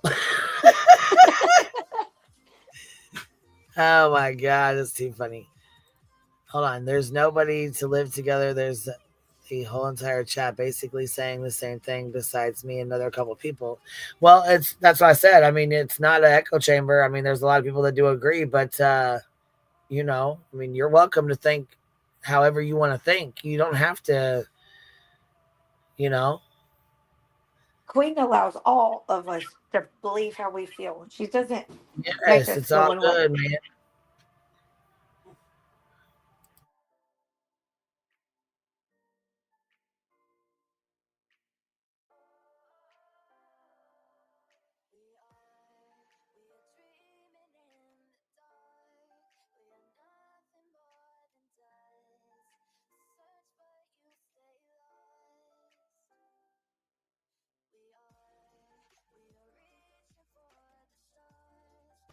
Well, here, if you're not gonna come up and crack that link, that's fine. But you know, chill out in the chat, man. It's all good. It ain't that serious. It really ain't. All right, I just found this little gem here. Check this out. November 12th, 2022, 9 p.m. Approximately 7 hours before the killings, Zana Kernodle and her boyfriend Ethan Chapin are at the Sigma Chi fraternity house, University of Idaho. It's just a 5-minute walk from Xana's off-campus residence at 1122 King Road, Moscow. Just a few hours later, this house would turn into a crime scene. Meanwhile, the other 2 victims, Madison Mogan and Kaylee Goncalves, are about 1.5 miles away at a local bar called the Corner Club, located at 202 N Main Street around 10 p.m. At around 1:30 a.m., they both decide to leave the corner club and head to a local food vendor called the Grub Truck at 318 South Main Street. They can be seen on a live stream on Twitch run by the food truck around 1:40 a.m. This footage is approximately 2 hours and 20 minutes before the event. After spending about 10 minutes there, they take a ride back home and reach the King Road residence around 1:56 in the morning. Zana and Ethan arrived just a few minutes earlier, around 1:45 a.m. About 10 miles away from the King Road residence, and nearly an hour later, police suspect Brian Koberger was observed on Washington State University surveillance cameras, traveling north on Southeast Nevada Street at 2:44 in the morning, about 1 hour and 15 minutes before the event. His phone stops reporting to the network at 2:47 a.m. Around 6 minutes later, he is seen traveling south towards State Route 270.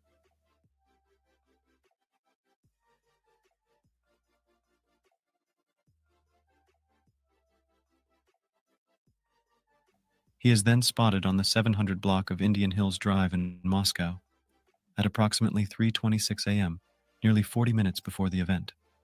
2 minutes later, he is seen on Steiner Avenue, just a mile away from the King Road residence. 3:29 a.m. Brian Koberger enters the King Road neighborhood,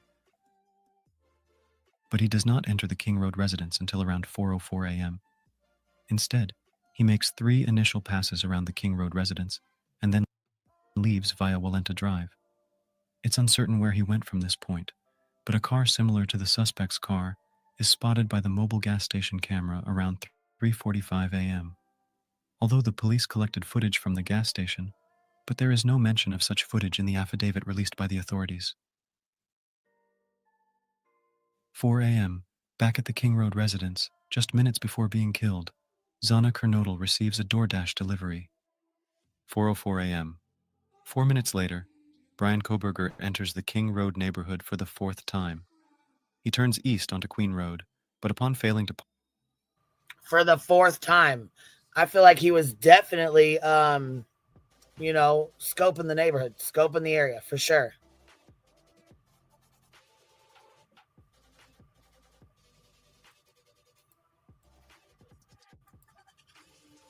Park, he turns around and heads west towards the intersection, where he completes a 3-point turn and parks somewhere in this area.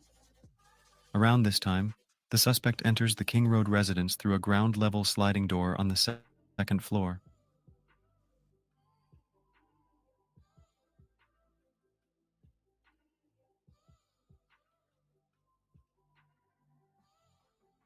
He takes the stairs to the 3rd floor, goes down the hall, and checks Kaylee's bedroom, where he finds Kaylee's dog.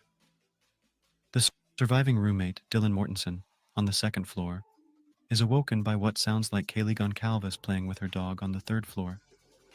Just a while later, she hears what she thinks is Kaylee Goncalves saying, quote, "There is someone here." Dylan looks out of her room but does not see anything. Around this time, the suspect goes to Madison's bedroom and kills her and Kaylee with a knife.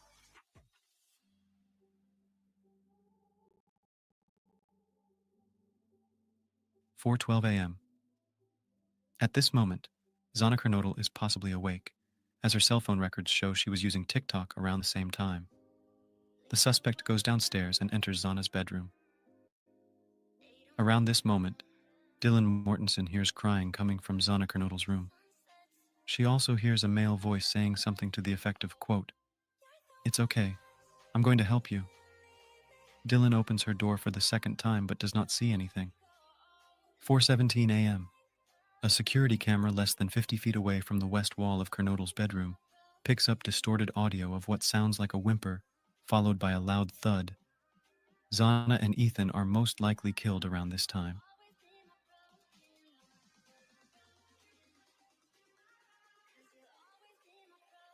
Dylan Mortensen opens her bedroom door for the 3rd time, and this time she sees a man dressed in black, wearing a mask, walking towards her.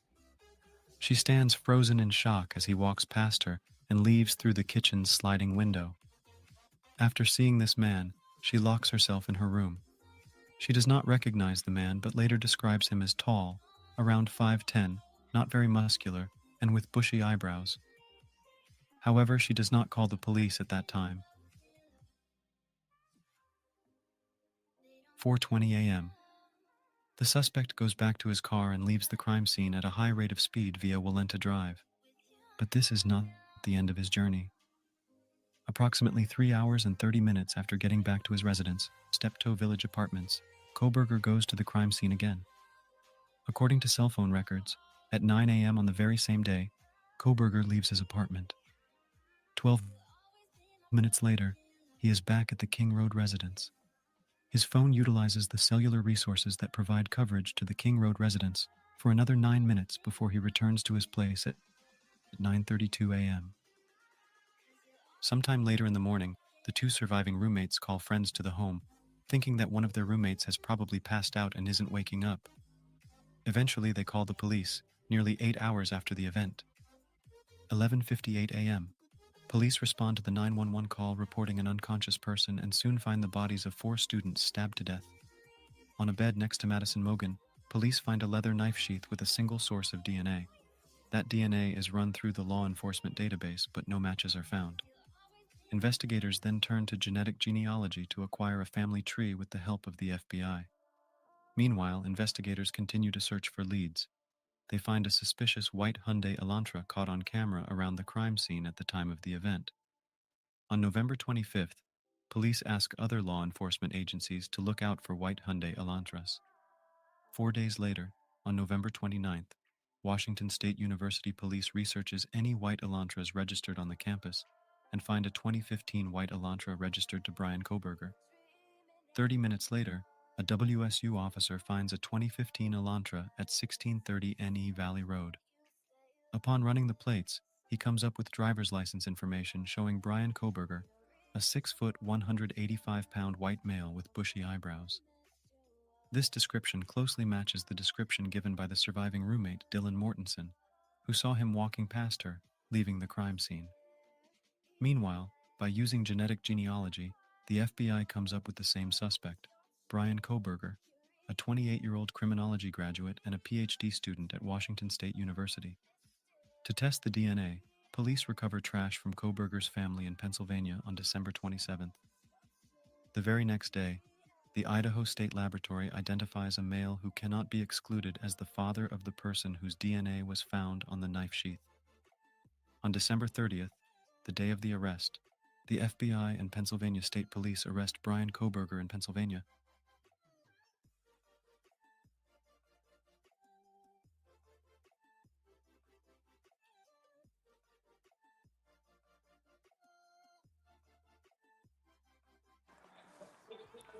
So there it is.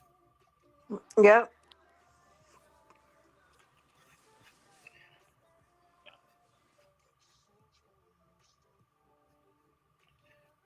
I don't know. I mean, at this point, it is what it is. We got to just kind of wait, I guess, to see what the court says, what they're going to end up doing, you know?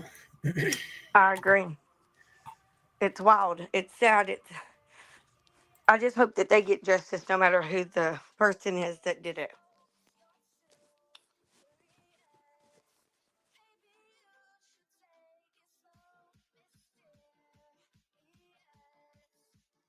So I don't know if you guys have seen this yet or not, but it says this is from last year. This is 1 year ago. Well, actually, you know what? We'll look at this first. We're gonna. This is the father's reaction. So this is like obviously like the court TV kind of thing, but I wanted to see her dad. They said her dad's reaction was on this, I guess. Where's he at? Right here he goes. Also spoke about the impact of that horrific night on Kaylee's 2 surviving roommates. Let's take a listen to that. What struck me is, it's not like Hollywood. It's not a scripted thing. It's not like what you would see on a TV set. That was a raw, emotional breakdown of 2 girls that were scared for their life. There's part of me that knows that, like how that house was, there's a lot of pranking going on. There's a lot of partying. So there's part of them that was probably thinking, you know, is this a prank? Am I getting messed with? I know for a fact my daughter loved pranking people. So my heart goes out to those two girls. I'd have a hard time if I was one of their parents to have my daughter put through what they've been put through. I mean, we sat 2.5 years on what? You know, why did this need to be hidden from the public? Why did these girls have to be dragged through all this? These are the type of things that why I do these interviews and why we push back a little bit, because I think a lot of people are questioning right now why this was hidden. Yeah, and from what we can understand, Julia, so they were out and about for a while in, you know, the court files, but they were just posted to the docket yesterday, and that's when everyone really got the first look at it. Some of them are months old. Yeah, Kelly Craft, thank you so much for all of that information. We do want to get reaction as well from our trial attorney, Marjorie Mesidor, who is standing by. Marjorie, let's talk about that sealing, because you can hear that father talking about how it's upsetting him, and it seems that they had no warning that this was going to be released at this time. We're about 5 months away from the August trial date. But what do you think about the attorneys on both sides? They've been filing almost everything under seal, and that's not normal for a case. Correct. So because we're dealing with a public record, there's a presumption that the public is going to be notified about what's going on, particularly when we're dealing with a crime, because the plaintiff is the public, right? It's the state, it's the county who is the plaintiff, the aggrieved. So in this circumstance where they're doing everything under seal, they are probably trying to cover themselves because of how salacious the crimes are, the ages of the individuals who are involved, and how public the crime is. There's a balancing act that takes place that for a prosecutor and a defense to validly represent their clients, and at the same time keep the victims' families and those who are collaterally and directly involved informed about the pace, about what is going to be revealed when. And it's a very hard and delicate balance. At the end of the day, this did not happen to any one of us individually. We're watching it unfold, so there's a level of separateness that we have that those who are involved do not have. So they're looking at the terror and the text. It's a very different affect for them. What they hear and see is fear, concern, and for them, it would have been more human for them to have a little bit of a heads up that this was going to come out when it did. Absolutely, and our hearts just go out to that family. They are getting closer to this trial date, and hopefully that will be a chapter closed for them on this, because it has been just heartbreaking to see the details come out in the way that they have. But we are going to, of course, keep following what we are seeing, what's coming out, and how it could impact the case against Bryan Kohberger.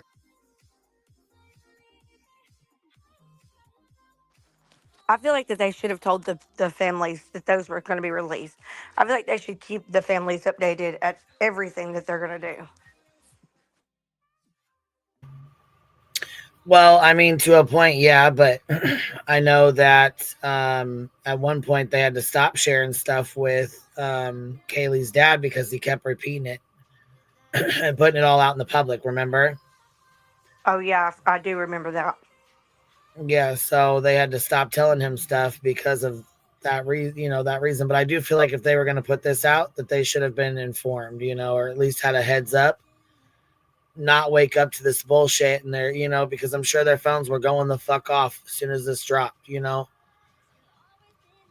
it's sad. I just couldn't imagine being any of those victims or any of those families. Like, I would never want to find myself in that situation.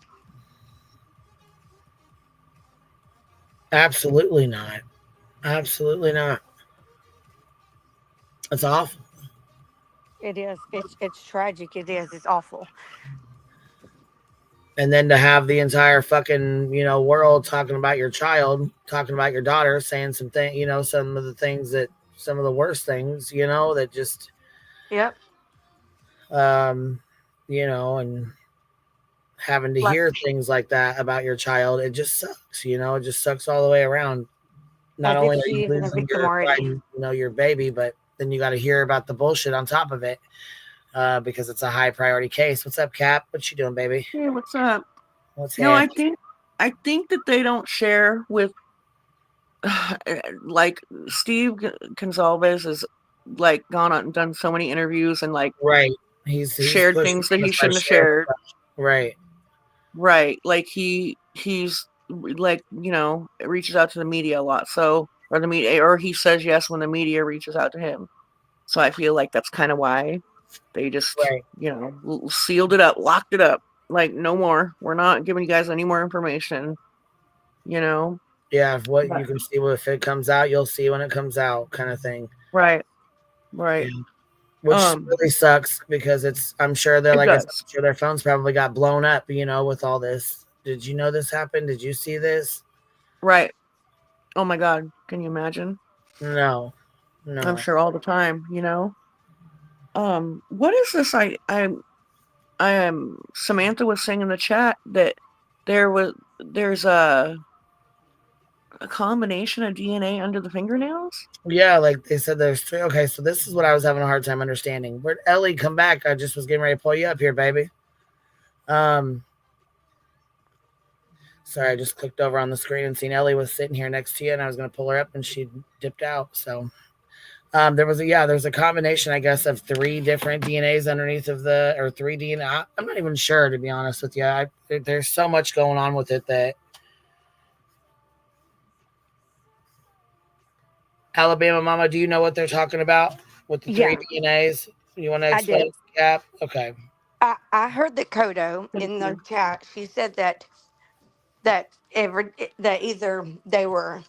they don't know whose they was, but they wasn't Coburgers because they tested it and it was ran against him, or either they were Maddie's and Kaylee's and an unknown source that wasn't Coburger.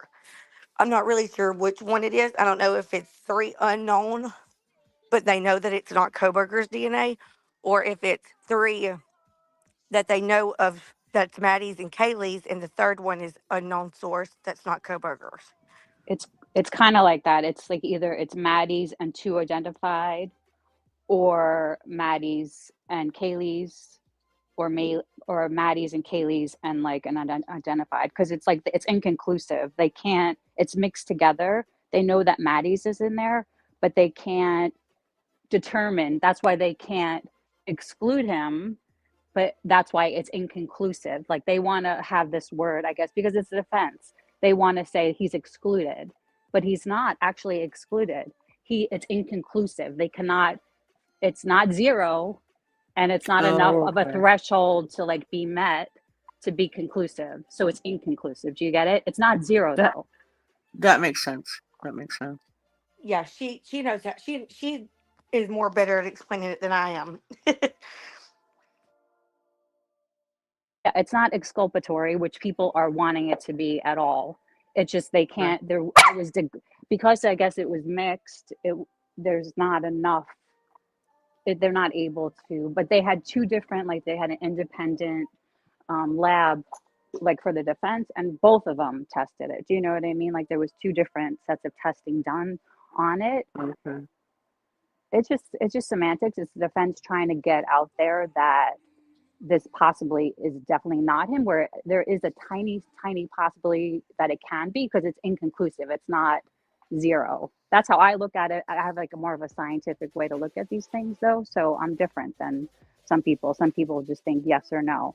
Do you know what I mean? Like that it's excluded or it's inclusive, but that's like a hypothesis with science. Do you know what I mean? That it's inconclusive. It's not conclusive, it's inconclusive. Can't exclude it, because then there would be a conclusion that you excluded it. Do you understand? Or am I not making sense? No, you are. Okay. No, you make you make sense to me. A little bit. I mean, I'm still kind of having a heck of a time understanding all of it, but it's like science. It's like there's a hypothesis in science, and you have to put it through a test, right? And there's numbers, there's thresholds that would make it conclusive. Like they would have, I don't know the exact numbers, so I'm not going to try to like pretend that I do, but there was numbers that would make it conclusive, right? There would be number like 0 to make it inconclusive too. So that would be a conclusive. I think I'm probably confusing people more. I'm sorry, but it's not, you can't exclude it because there was no conclusion. it's inconclusive, which is the opposite of exclusion. Do you know what I mean? Does that Like make sense? they know that her DNA is in there, but they can't for sure say that it's his, but there's somebody else's. It's and it registers as inconclusive because the numbers Or don't below a threshold. Like if they're above below a maybe a threshold. threshold for them, I think it was probably the mix of it together. It was probably blood, maybe Kaylee's blood and her blood and maybe his. Who knows? Or it could be she worked in a restaurant. She probably had, you're touching forks and plates and stuff that has DNA all over it. Like she could have worked a shift that night. We don't, I don't know her schedule or. So his DNA was still on the knife sheath, though, right? Yes, that's separate And from they this. still got him driving around the house, right? Like, yeah, it kind of puts him sort of there-ish, doesn't it? Like, I don't know. Well, he drove by 4 times scoping the place out. Yeah. Right. And there's like that CAS team that like will But do I an get what people are analysis of his saying. phone. You know what I mean? I get what people are saying, though. Like, it is really scary because all the incidents happening up until a crime happens are so, like, I was just talking about this the other day with my mom, like years ago, okay? I was at a bar drinking. This is like when I first met my husband, like 20 years ago. And we were in an argument, and he came and picked me up, right? And we were arguing in front of the bar. Lots of people saw it. And then when we got home, I like almost fell into like the planter outside. Like I was all like talking my crap, and I turned around and I tripped. And my husband was like, "Oh my god, like if you would have hit your head, you could have like died." Like, and he's like, "It would have been like like the cops would have thought I did it or something because everybody just saw us arguing." You know what I mean? Like and I'm like, she's like, "You know how like we watch true crime? That's always how it happened." And I'm like, "Oh, shut up. You're being crazy." And I went to bed, and then the next day I thought about it though, and I'm like, "Oh my god, he's right." Like, they would have been like, "Where was Cappy at last?" Okay, she was at this bar getting drunk, arguing with her husband. Husband takes her away in this truck, and then she ends up in front of her house dead. Like, you know what I mean? Like, so I say that to say this. Like, what if he was just scoping around and driving around the neighborhood and, somebody had that sheaf and left it at the house? Like, weird things can happen. I don't know. Like, I get where people are like, you know what? No, it has to be exact because this is someone's life. It's scary. Yeah. Did you see that Juror number it. 2 movie? It's like exactly what you just presented. Like they're fighting in a bar. She leaves.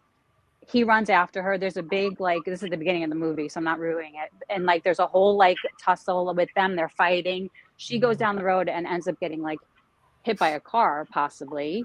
You know what I mean? And and they blame this. Her boyfriend goes on trial for murder, and then they find out.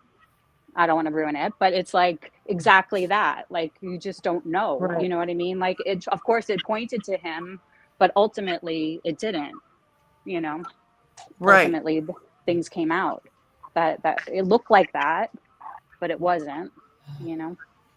No, I totally like, yeah. Because like when you retrace the steps of somebody, like things, you're going to document what was happening, and yeah, those kind of details will send red flags up, and people will be like, yeah, that person must have done it. They were just fighting. Yeah, like he was the last to be seen with this girl. She like down the road is where the accident happened. Like everything pointed to like he chased after her. They're like, in this case, they're like, this awkward weirdo who studies true crime was circling the block, and his DNA was on that sheaf in the house. Like, you know what I mean? So I don't know. The sheath in the house is something my own mind. I don't know how a jury would be able to get over the fact that there was like a sheath left on the bed where 2 girls were killed with a knife. Do you know what I mean? With his DNA. It's a lot to overcome. It's not just circumstantial evidence like people are saying. It's DNA evidence.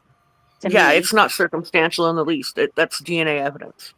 I agree. It is going to be something hard that's one of my main that's why I am more about him being guilty. But I will say, just yesterday, I was at a place in Gatlinburg, and I picked up a knife, And I was just sitting here thinking about it. Like, it was like a switchblade where you just push this button and it comes out. And I was showing my husband, I was like, look how cool this is. Man, if somebody went and killed somebody with that, though, like, what? I ain't got no DNA in the database, so I've never been in jail for a felony or nothing. But that would be wild if some shit like that truly happened.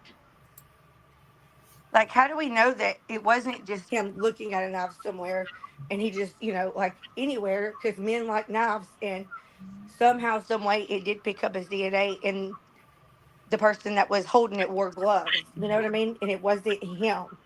And the car going around, like, how do we know that's his car? Those are my main, like, I really do need more evidence than just that, because Well, when you there's take a life, more, it's hopefully. dangerous. Hopefully at trial there's gonna be a lot more. Like, I don't we only saw the affidavit, the probable cause affidavit, and that they always say is a piece, just a tiny piece of what they have as far as evidence. So I think there's a lot more evidence that we don't know about, and we're like picking apart like words. I don't know. I feel like there's a very, like, on YouTube, I'm noticing that it's like very pro defense with a lot of trials. Like, it's like, maybe it's, Yeah. I don't know what it is. I don't know. Maybe it's like, I've You seen know what, them though? like I've noticed banter. that too. Hold on, Trixie, you're up here with us too, baby. How are you? Good. How are you, Queen? Good. What's going I on? wanted to explain to you because you were saying how you were confused, how, like, with multiple DNAs and separating out. Well, yeah, and with what they're trying to do right now, I'm kind of not, I wouldn't say confused, just a little, and I guess uneducated on what's going on with this. Well, So, I've read up on it a lot and kind of look at it as the analogy of taking a vegetable soup and pureeing it. The more vegetables you add into it to puree, the harder it is to separate the individual DNA profiles. Gotcha. That makes sense to me. The mixing of it, it's hard to like extrapolate what is what, but they were able, I guess, with Maddie. But the other two were it was probably more Maddie's DNA, is what I think. Right. You can get kind of partials, but not a full profile, the more and more that's added into it. Yeah. And I see why the defense wants it totally, excluded. And that word is very important for them, better than inconclusive. Do you know what I mean? I get it. Ann Taylor is very good with semantics. She's very good at being an advocate for her. Yeah, for her client. they do say that. I think that's what we're seeing more than. Yeah, the defense loves mixed DNA because it's harder to prove.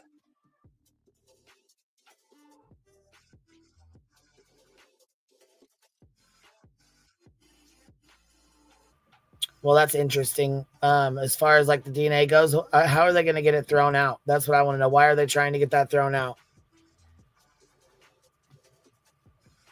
It wasn't. They were trying. The defense was trying to get it thrown out because that is but their they said no. biggest. They're going to keep it. Yeah, like they tried to get the IgG because the way that they did IgG, some people that they reverse engineered it. They got the sheath and then they ran that through IgG. Other people think like what Clue was saying earlier about with the car, and then they found like that he had a traffic stop and they were able to then like subpoena his phone. And because like Dylan must have had like some kind of like positive ID for him, but those two things like were happening simultaneously, the IgG and the regular investigation, and they kind of like merged at some point where they got like a hit for the IgG. Am I breaking up? I'm sorry. Not at all. You sounded perfect.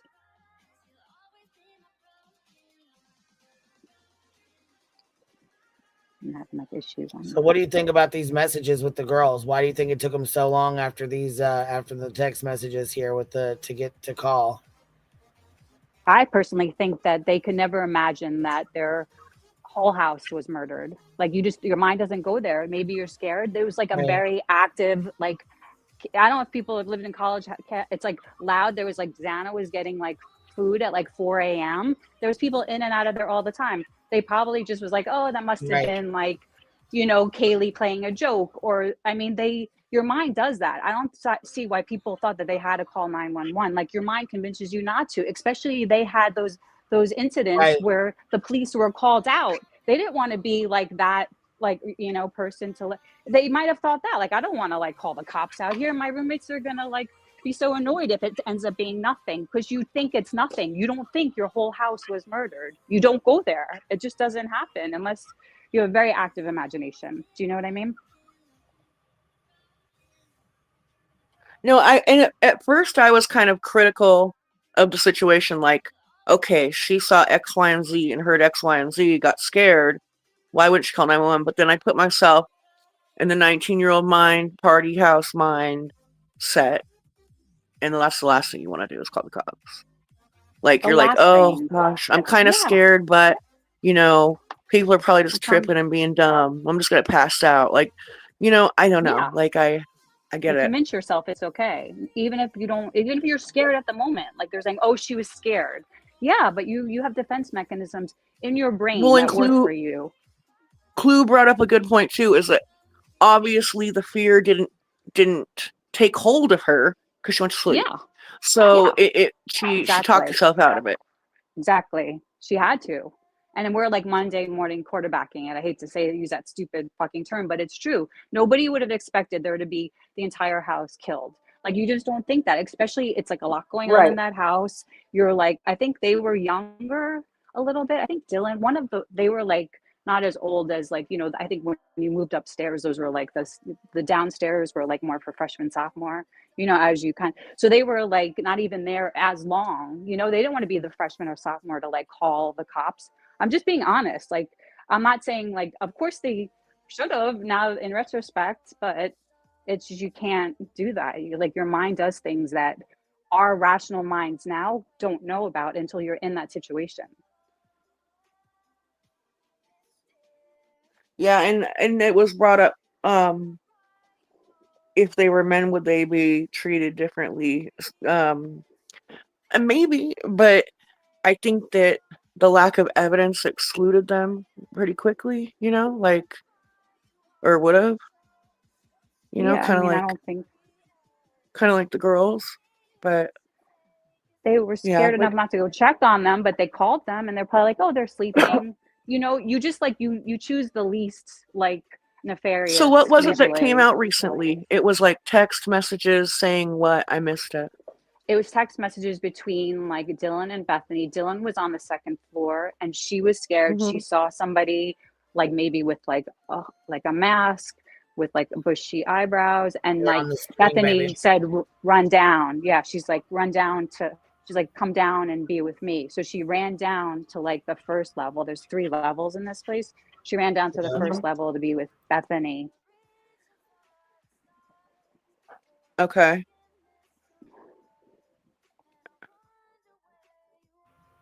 And so once she ran down there, once she was down there, they didn't call the police or anything for 8 hours. So right, I remember that. I remember that the cops weren't called for 8 hours. So they got together. They were scared, but obviously not that scared, and didn't call the cops. Yeah. Okay. It didn't like reach the precipice of like needing to call the cops. Like, you can't say what if they should have, because we know now what happened. So it's very easy to say, oh, they should have called the cops, but like, who knows? That could have happened before. Who knows? He could have done a dry run and he could have like snuck in that house before to see if he could just go in there and go out with nobody even seeing him. Like, we don't know. Well, and that's what I was thinking too. I mean, obviously he's been in that house before to know the layout. I bet. Right. You know, so I mean, it makes you wonder how many house parties has he been to? You know what I'm saying? Was he rejected at one of the house parties by one of the girls and then went back there a few weeks later? I mean, well, Steve brought that up too, Queen. Like, it's a party house, and also the kids like to prank each other. Yep. So, like, that was probably part that played into them not calling the cops. Like, oh, that bitch is probably pranking us. Yeah. Let's just go to sleep. You know what I mean? Like. Yeah. They're kids. Fuck. I mean, they're adults, but they're kids. First time away by themselves, like living in a house, doing things for themselves.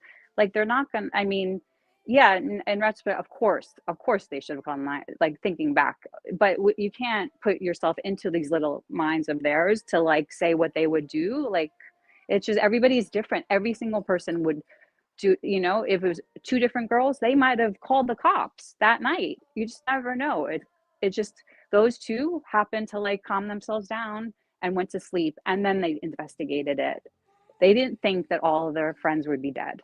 They just had no, they couldn't fathom that. Their minds don't go there. Your mind doesn't go there. So they called friends before calling 911 though? So what were those That friends' calls like? morning, well, they brought over, like, Ethan's brother came over, and I think they called like somebody's father or mother. I mean, I would do the same thing. I would call my parents first.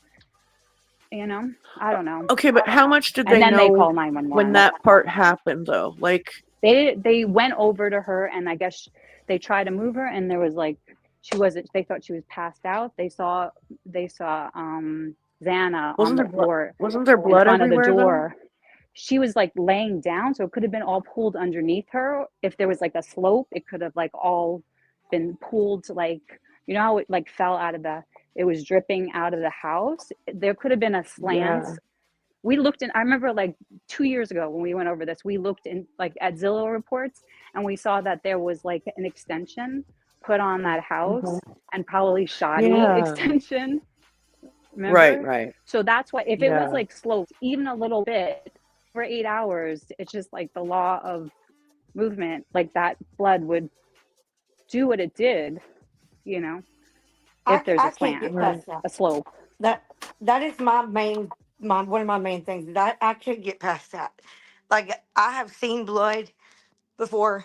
Like I said, I cut my main artery 2 years ago in my foot, and I almost bled out my house.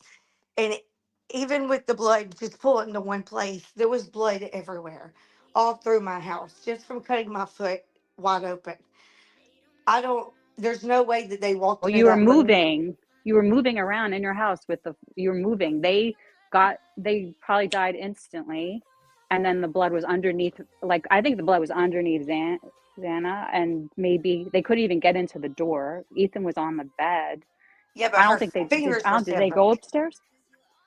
Her What? fingers were severed. You know what I mean? Like, we're talking about people fighting for their life. Like, even if they died where they were laying, there was a struggle when they were fighting for their lives. Like, nobody's just gonna lay there at one place and let somebody stab you to death. There's gonna be blood on that room wherever those people were Yeah, at. I'm sure they saw blood. I'm sure they saw blood, and they ended up calling the cops. Like, I'm sure that she didn't look right to them. Well, they called you know? Ethan's best friend Hunter over because he was laying in the hallway, right? No, he Right was in the outside his bedroom door. too. He was Ethan's on the brother. inside of the door, where And the door was blocked. and then not only that, you have to think like a 19-year-old. Exactly right. Yeah.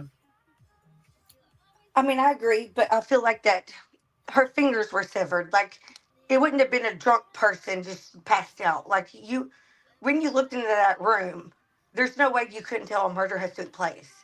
It wouldn't have been that somebody just got drunk and passed out and they just wasn't waking up. Like, it doesn't. They don't even look the same. You know what I'm saying? Like, Yeah, and they ended up calling the cops right after that, right? Yeah, but they called the 911 call right was after for that. the call was for for a person that was drunk, passed out. It wasn't for somebody Well, that was whatever. bleeding. They didn't know. They didn't want to think their friend was dead. Don't you think that? They never saw probably a dead body like that. Is that the first thing you go to? They probably wouldn't even touch it. I don't know. You're talking about, like, think about like like Yaya just said. We have to think like a 19-year-old, right? Well, and also listen, like, okay, so they wouldn't have been able to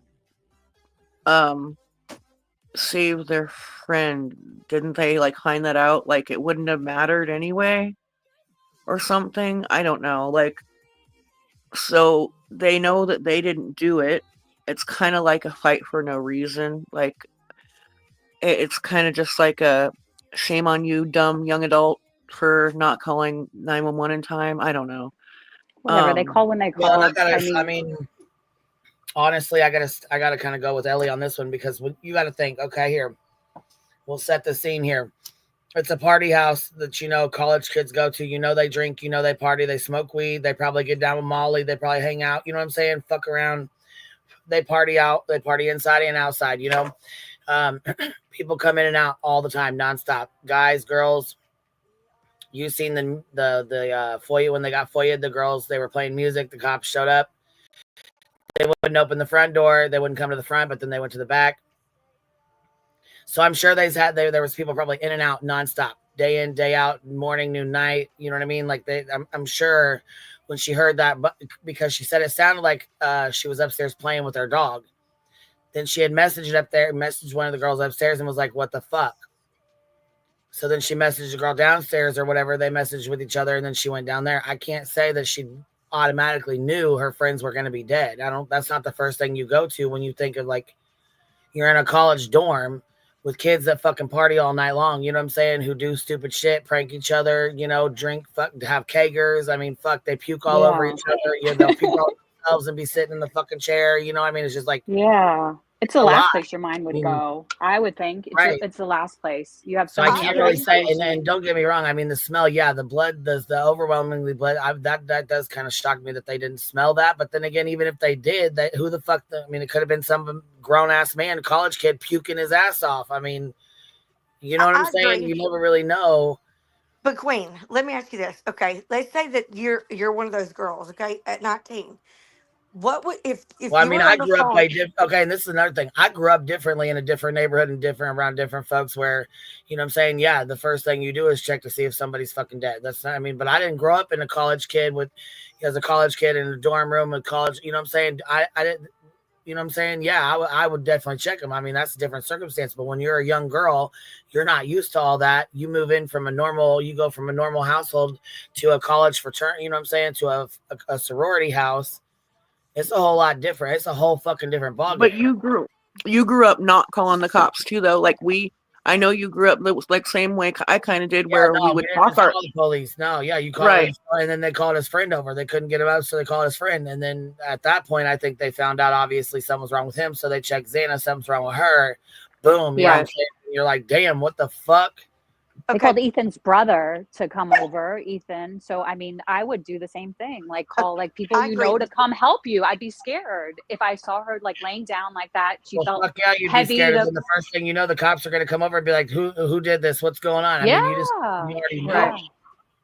Yeah, I agree. But let me ask you this, okay? So we get on the phone with the cops. Now we've realized what we've walked into. Are you going to say that you think that it's a drunk person that's passed out? Or are you going to be like, I don't know what's going on. There's blood everywhere. Well, I mean, normally they drink and they party. So the first thing I would think was they were drunk and passed out. Yeah. I wouldn't. Not if I had seen a man in the house the night before. Nope, That's no you, way. though. I mean, they were in shock as well. I'm sure there was like a level of shock. I mean, it all happened very fast. You know what I mean? Like they had them come over. She was like heavy they tried to like move her, I think. And rigor mortis has already set in. And so they were probably freaked the fuck out. And they reacted accordingly. Worse. If they tried to move her, then they would have for sure thought that her fingers were severed. You know what I'm saying? Who'd they try to move? I'm sorry, who were they trying to move? I didn't know that, but if I didn't know they tried to move anybody either. But Xana's fingers were severed, like her father has said it. Her fingers were almost severed off from her fighting back.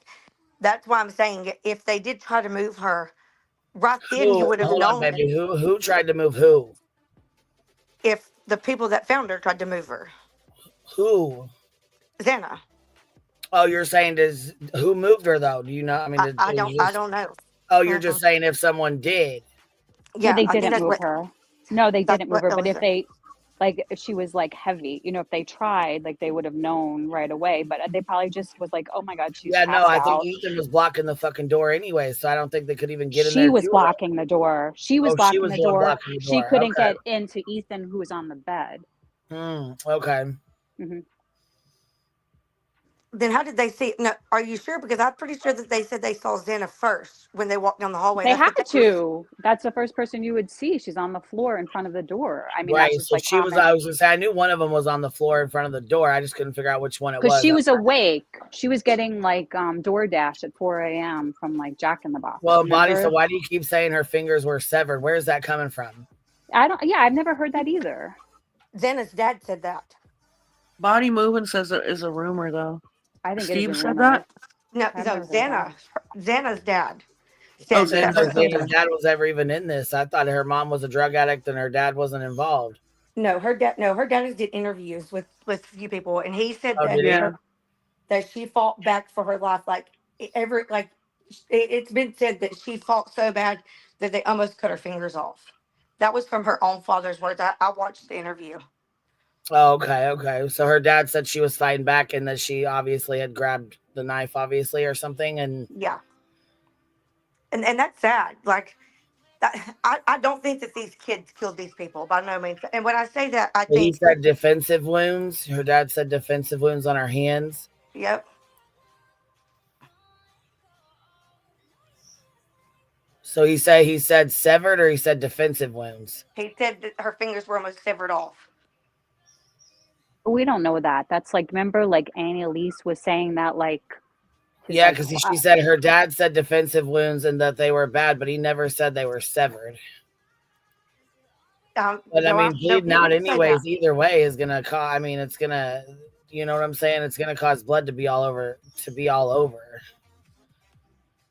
And I think Xana was awake. See, the thing of it is, though, listen, you're gonna fight back when you're awake. If you're in a fucking dead ass sleep, like the two upstairs, I believe were, and I believe that, you know what I'm saying, he stabbed them with the quickness. I don't believe they really even knew what was going on at that point.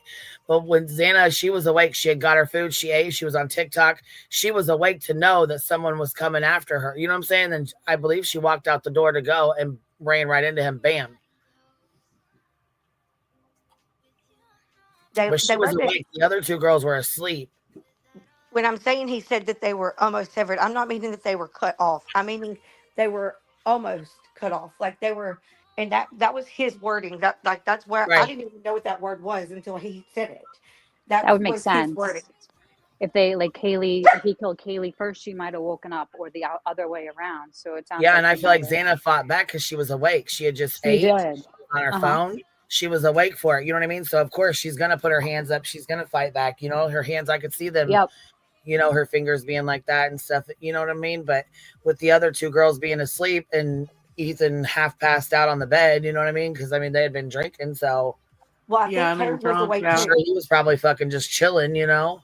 I think Kaylee was actually awake too because she was found sitting up in the corner of the bed. Was she? Yeah.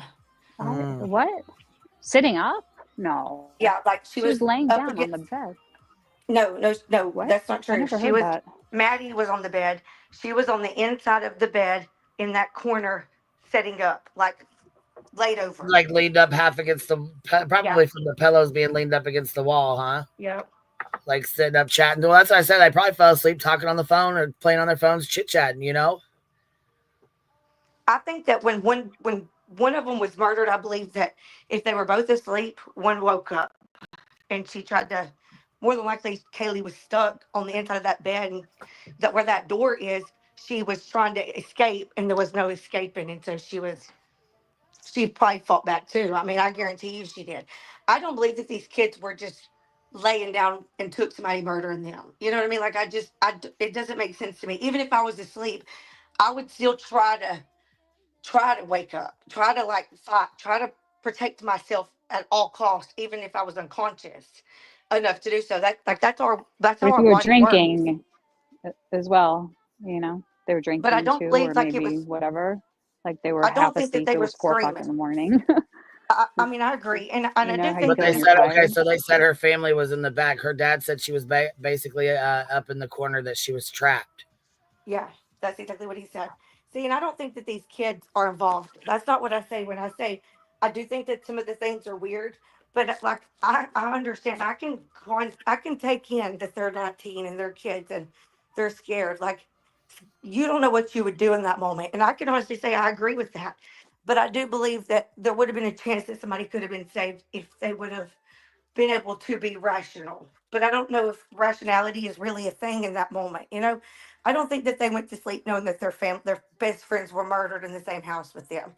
I do think that they woke up that next morning and they.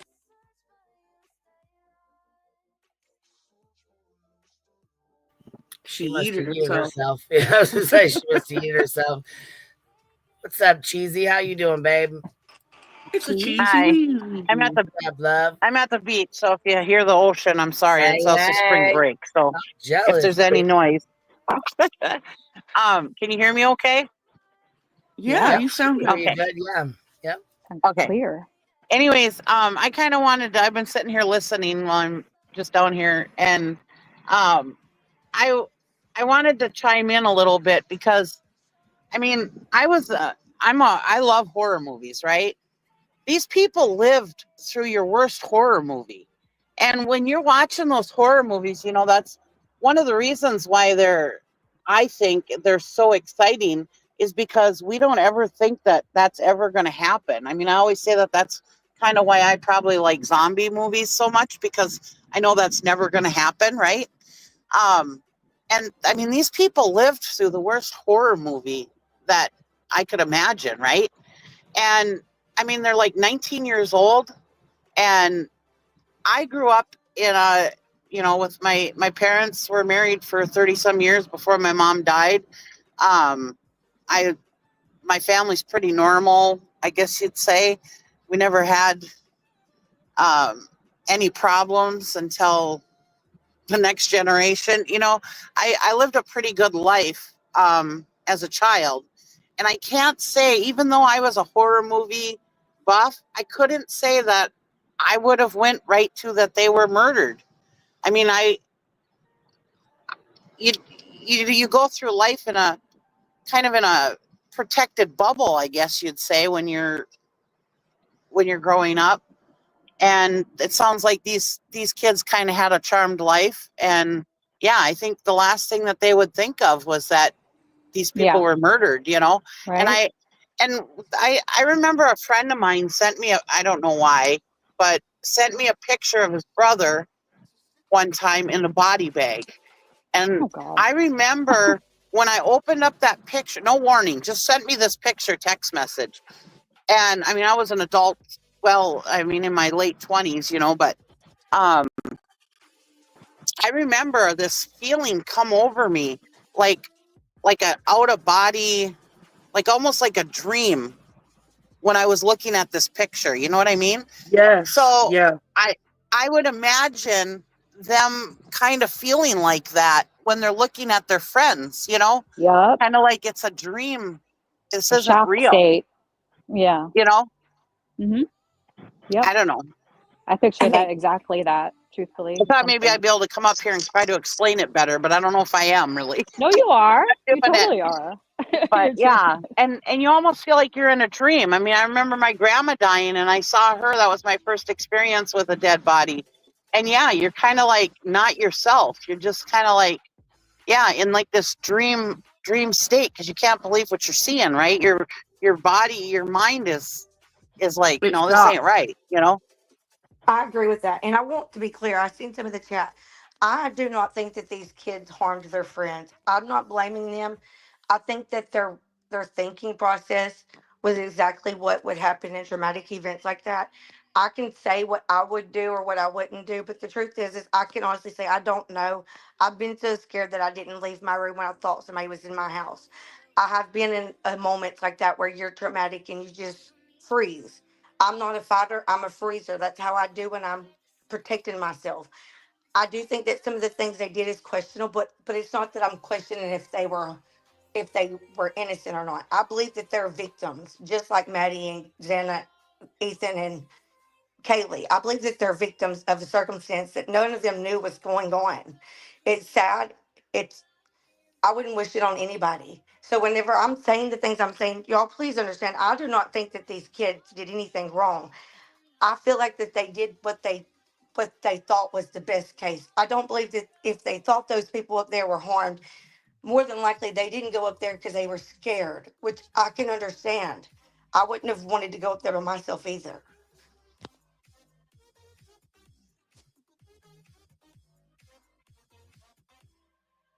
I mean, No, I I think didn't it's get very, the yeah. I didn't get the feeling that you were saying that they were doing anything. Well, I saw people in the chat and they was like, well, you're blaming them. You're acting like that that's not, I'm not trying to blame them because I believe that they're truly victims, just like the people that lost their lives are. I just feel like that some of the things they did was questionable, but I don't think that it's because they were doing something wrong. It's because our brains just don't go there. I don't think that they thought, oh, I'm going to go down here and go to sleep and my best friends have been murdered right above me. That's not the thought that I think. I think they got down there and they talked themselves down and they fell asleep thinking everything was okay because the man didn't come into their rooms. So they probably thought that they were just overthinking it and they had scared themselves, which I can Exactly. understand. I mean, when you have people that are drunk, drinking, drug induced, like those things, when you're talking about kids, like their brains don't go to, well, I just saw somebody in my house and my friends aren't answering, so they must be dead. That's not what my brain would think either. I'd be like, well, they're probably just up there passed out. They probably just drank too much too, and maybe I'm seeing things where I'm talking myself into something that's not true. And they got down there together, and they was like, everything is okay because there's nobody that's came down here to hurt us. If she Well, you saw just him. you're I understand what you're saying now. You're kind of like, I agree with it, but before you were saying something different. That's why the chat was probably going at you because you just changed what you were saying, like from what you said a few minutes ago, which I understand. No, You know what I mean? You're working maybe through it in your mind here with well, no, us. what I was saying is I do think that the weird 911 call, like, I feel like that's not what I would say if I was on the call, but that doesn't mean that that's wrong what they said. I just feel like it is kind of, the wording is kind of weird. Like, I wouldn't think that somebody was drunk, passed out, if I went into a house that had been, if I went to the room where somebody had been murdered. I would have, my speaking would have been like, I don't know what's wrong. I see blood. I saw somebody in my house last night and my friends aren't answering. They're not waking up. I don't know. I wouldn't be like, well, they were just drunk and passed out. That's the only thing that I was meaning. That doesn't mean that that's what they thought, though. They could have just said they're unconscious. I I mean, understand it's your opinion. Of course, we all have like our own like experiences that bring us into like how we look at this. You have like your experience that you said you locked yourself into a room. Like other people went to college, have like experiences in college and know the kind of house that they live in. Everybody has different levels of experience that they approach this with. So I don't, we could all like say what if she should have, they should have, what if I would have, they would have. Like it doesn't really fucking matter, Dude, truthfully. I didn't have a lot of friends in college growing up, but my one friend's younger brother, who's like 2 years younger than us, he went to UC Davis, and we went up there for a weekend. And holy shit, dude, can college kids fucking party? Holy fucking cannoli. Like it was a never ending coming and going, and that's exactly how I picture their house. Yeah, we Like saw the body like cam. I've been in a trap house environment where people are coming and going, but like the college kid experience coming and going is totally different. They're Totally very different. It's they're very people out like loud wake and up. unapologetic about what they're doing. Like, hey, Yeah, we're loud, we're in college. Like it's this super like here I am and I'm doing this kind of shit. it's just like So I chaotic. can see the kids like, Yeah, like wouldn't that be neurotic as fuck to be like, oh, I heard a noise, I'm calling the police. You know what I mean? Like I think it's totally normal for her to talk herself out of it, of course. Yeah. you know? Yep. So, I Definitely. mean, because they Yeah. have I problems mean, with the cops already with noise complaints and shit like that. So, what they say, your mind isn't like totally fully formed until like 23 or something. In some something like cases, like that. I mean, I just think 25 or something you like that. know, yeah, like I feel like there's still like I mean, it's a think of it. Like I know when I went to college, it was first time outside, first time I like, was alone by myself making my own decisions. Like this is like a house off campus where there's like freshmen, sophomore, juniors, and I think all kinds of, so there's like that people that are newer to the house that'll be like, I'm not gonna fucking do that. I'm not gonna be the one that calls the cops on people. You know what I mean? Like, what if it's nothing? Then we have to like go through that again. There was several like cop complaints, noise complaints that we watched the body cam of like 2 years ago, looking for Brian Koberger like everybody else was. But like it was like that kind of house. When we saw it, there was people they didn't even want to talk to the cops. So it was like, cool. What kind of college kids want to talk to the cops if they don't have to? You know what I mean? Even the next morning, like they wanted to call their friends to help them out first. That's what we do. Like as we're social creatures. Like we don't just go to the cops for every like, like they were scared. They didn't think that they were all going to be murdered. Right. That's, And when I was critical of it in the beginning, like I kind of had the same, I kind of sounded the same way where I was like, I'm not saying they did it. I don't think they did it. it's just questionable behavior, like, what the fuck's wrong with you, kid? Kind of thing. Like, why wouldn't you do X, Y, and Z? And then I kind of put myself in their position and I was like, well, I kind of get it. I get it. I got it. Like even back then, even with her closing the door and on the second floor, if she saw him and like herself, like I'm good at like calming myself down and like saying, well, that is like not nearly as bad as I think. You know what I mean? Like Right. we do that. Like that's our defense mechanisms. Our minds do that for us. It's not even like we have that choice. Do you know what I mean? Now we could say, oh, they should have She had done like this. 10 But, like, reasons. our minds take. She had like a good handful of reasons to talk herself out of it. The Yeah. constant traffic in the home. She has a bunch of roommates. They pull pranks on each other. You know what I mean? Yeah. I don't want to call the cops if there's no problems because we already have problems with cops. So she had a lot of things to help talk herself out of it. And he was in there for 8 minutes. So after 8 minutes, it went quiet. The house went completely quiet. Whatever He was in the going house for on 8 minutes? or 9 minutes. Yeah, that's it. That's all it took? Yep. Yeah, What? it's hard to believe that he did that all in just that amount of time. I don't fucking believe that. By himself. That's weird. But then There's no somebody fucking way, was saying that if you if he cut the I don't want to be graphic, but Yeah. I was just thinking that in my head, like the main that arteries would or be whatever. easy to do it. And that's what he did. That That's what he fast. did, supposedly. Is that what he did? Okay.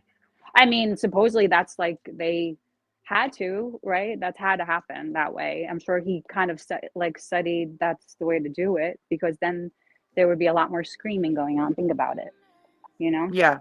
Yeah. Right.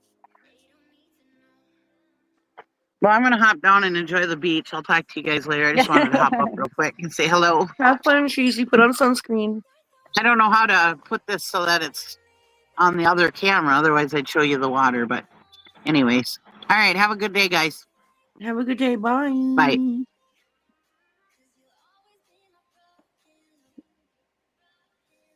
Yeah, I mean, Grandma Cece. Did anyone hear about Dylan's drawings on the wall of eyes and eyebrows? Did you hear about that? That's weird. Like she supposedly had these eyebrow drawings. That was in the grand jury testimony that was released. Like she was drawing his eyebrows. What, after she went and shut herself in a room, she drew eyebrows? I don't know. They found drawings of eyebrows. I don't know when. Or is she just like an eyebrow chick, like she likes eyebrows or something? I don't know. Maybe he was like stalking them. Who knows? Do you know what I mean? Yeah. Maybe she saw those eyebrows crazy. before. Sass, you think Dylan is suspicious? I don't think any of them are suspicious because they lived through they could have been, if he probably had more time, maybe he wasn't scared because I think Xana being awake at 4 o'clock probably wasn't, he didn't know what that was going to happen, I'm sure. Yeah, Dylan heard crying or moaning and then it stopped, right? So she thought that there was a dog, that they were playing. There's so many ways to explain noises other than they're getting murdered. You just don't think, oh, that's like a murder scream. You just don't think that. We could all say they should have because of this, that, and the other thing, but that's not fair. We're not in their heads. Okay, Indy said it's before. She said the eyebrow drawings were from before. So she's like an eye. That makes sense though. Okay, so she's probably into eyes and eyebrows, and that's what she noticed about the guy. Yes. Like and that. Supposedly, yeah. Like, don't think I'm weird, but I look at people's feet and hands. I do. I just do. That is interesting because supposedly without the IGG, there's like a regular investigation, and supposedly Dylan would have had to make some kind of I'm a manicurist too, so that makes sense, right? Like an ID. Mm-hmm. Right. Like she would have had to ID him, maybe like you said, she was aware of eyebrows, so maybe she's like, he has really bushy eyebrows. She knew his eyebrows, and then they showed him a picture, and that's him. Mm-hmm. Yeah, I get that. I get it. I don't think that's weird. No.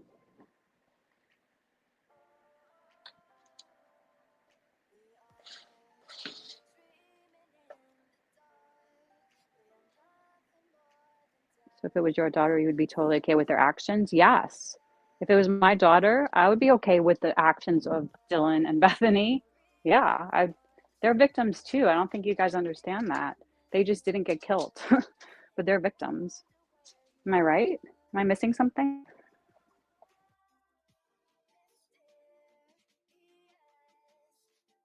Well, I don't think that anybody's painting her to be fragile at all either. I'm just saying, like, I don't know, like, I don't think that anybody's trying to say she's fragile, just that, like, she's technically, like, a victim, and she talked herself out of calling the police, like, I don't know. I mean, that's just like self-preservation, you know what I mean? It's really like your brain. It's your mind like taking over and like using defense mechanisms, which you hear about all the time, but you know, we actually use those, especially in like traumatic situations, even more so. Like our something kicks in, something else, some people get really calm. And there's probably an 18-year-old, especially now since these murders, that would have called 911. I'll be totally honest. I might not like the idea of it if one of my kids were not alive because of the situation, but I wouldn't exactly be in the right mindset either. You know, like I wouldn't be able to look at the situation with like an objective opinion. Yeah, it would be hard to be objective yeah, because you have a lot of emotions surrounding it. Yeah, of course. right. Yeah, I feel the same. Yeah. I mean, that's why it's easy for us to look in and like it's easy for us to say, oh, I can't believe they did that, because we're like, you know, and it's like maybe like ask like 18-year-olds like what they would do, you know what I mean? That in college, maybe talk to them, not talk to like people on the internet that follow true crime. It's not a good cross section for your like analysis, you know what I mean?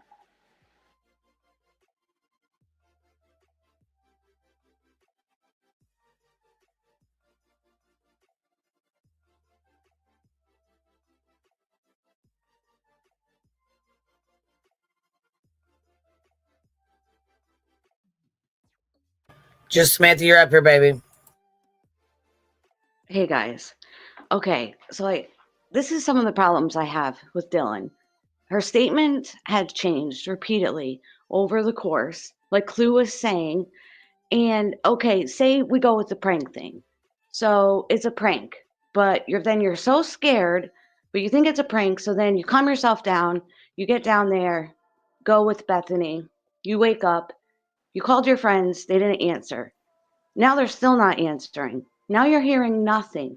Now you're so scared again. Instead of going upstairs and being like, hey, what's going on? I'm going to call my friends. I'm going to call my dad. And I'm going to have them come over. It's like, you're scared. You're not scared. You're scared. You're not scared. Which is it? Yeah, that's how it works, dude. That's how it works. Like, that's how it works. That's how our minds work. When you're in something, that's how it works, Sam. Like, I don't see why you don't see like they are when you're in the midst of something traumatic like that. Your mind fucking plays tricks on you. It convinces you of things. I don't know. I just question how it went from traumatic to I'm able to go to sleep to I wake up and I'm traumatic again. But I don't go check on my friends. 8 hours have How do you know passed. exactly what It's happened that silence. morning? Do you know exactly what happened when they woke up that morning? What they were thinking? You don't. You're like interjecting all of this, like your own stuff into this. That they woke up the No, next I'm just morning, going off they of were waiting scared the 8 again. hours. Yeah, but I'm just going off by they exactly. waited. You're interjecting your own opinion and your own like with the way that you would do it. You're not like thinking like an 18-year-old in college. You're thinking like as Sam would do it. Why, you know, No, I'm this is what saying you they're would. so scared all over again. After being able to be scared, to frozen state of shock, not call, or your friends aren't answering, and I'm like, oh, okay, I talked myself out of it. I'm gonna go to bed. But then I wake up again, and then I wait 8 hours, I don't hear anything, and I don't go upstairs. I call my friends and I call my dad and I make them come over. They were drinking I the just night find it odd. before. I don't know. Like we could also think of it a this lot way. of Like ifs. maybe she's like just kind of her personality type is just aloof, like kind of disconnected. Like we don't really know her. You know what I mean? Like the bottom line is she's not responsible. Like she didn't do it to them. Yeah, You know what I there's mean? no reason to question her how Her she acted. behavior is questionable. I get what you're saying. Like, why would that be? That just doesn't make sense. If you're scared, you talk yourself out of it. You wake up, you're scared again. You call friends, and I get it. It's fucking weird, but I don't Yeah, find it Cappy, weird. thank you. It's weird.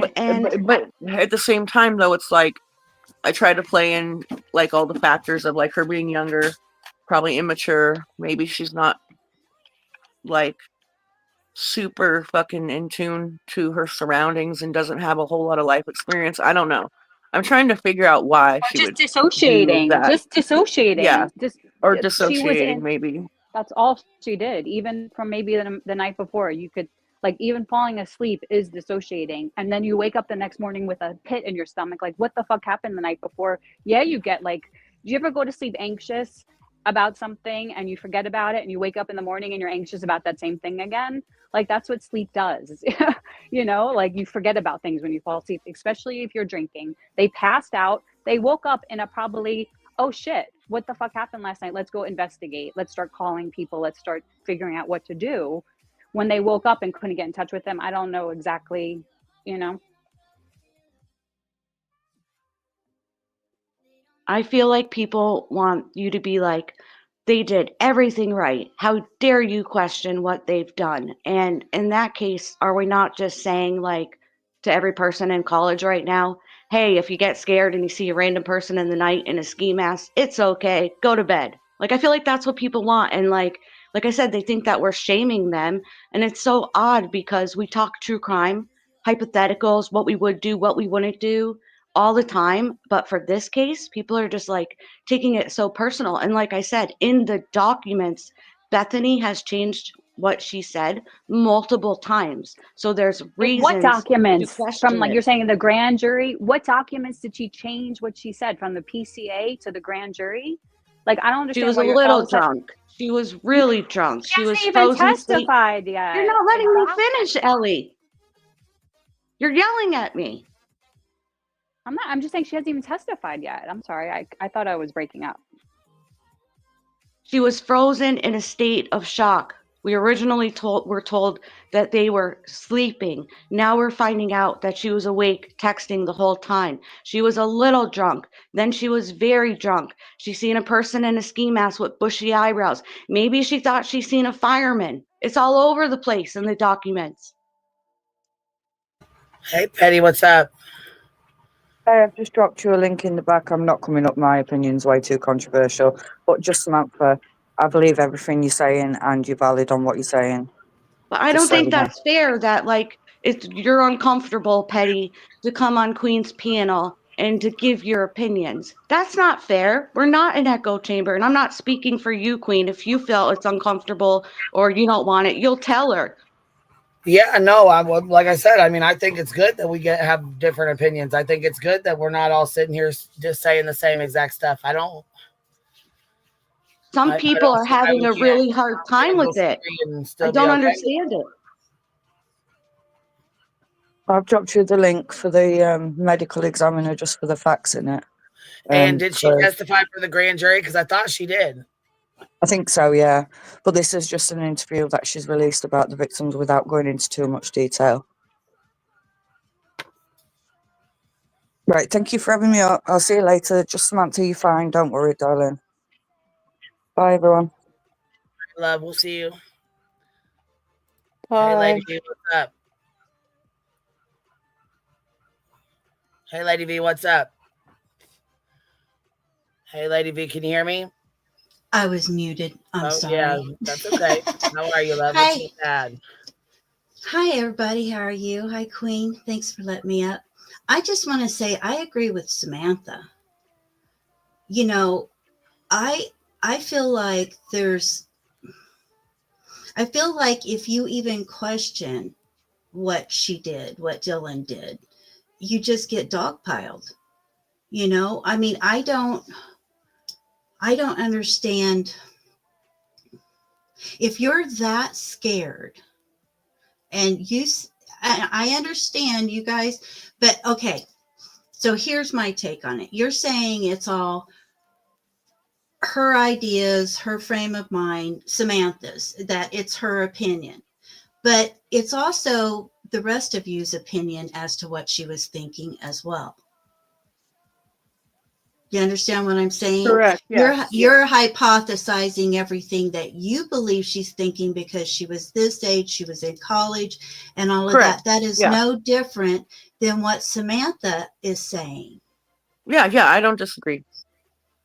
So you can't just write off somebody else that has a different opinion in it. I personally, well, no, and I mean that's not what we're doing here. Did you have something to add about the Idaho 4 case and the stuff, or? Yeah, I did, because I agree with, and I didn't mean you were writing her off. I'm sorry, I used the wrong words. No, it's okay, but I mean, we're not here to lecture either. Yeah, we can all have different. No, I'm not. Okay, no, I'm not. I just add to this. Then come on, baby, what's up? Oh, I just wanted to explain my point before I say this. I have a problem with the way that Dylan handled it as well, as far as though, if but you're you know that what? scared. You're the only ones. There's a lot of people who feel that way. Well, I know that, and I think I might have started out wrong, and I apologize for that. It's just you're kind of afraid to say anything about it. But my thing is she looked out her window, 5 times in 3 minutes? That's what we had heard. And she saw this person in a ski mask. And she was so scared, and we know she was texting back and forth with Bethany.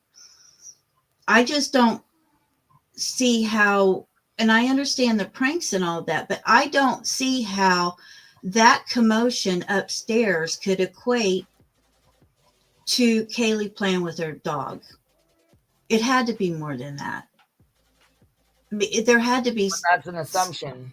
I mean, it is an assumption, but everybody up here is assuming things as well.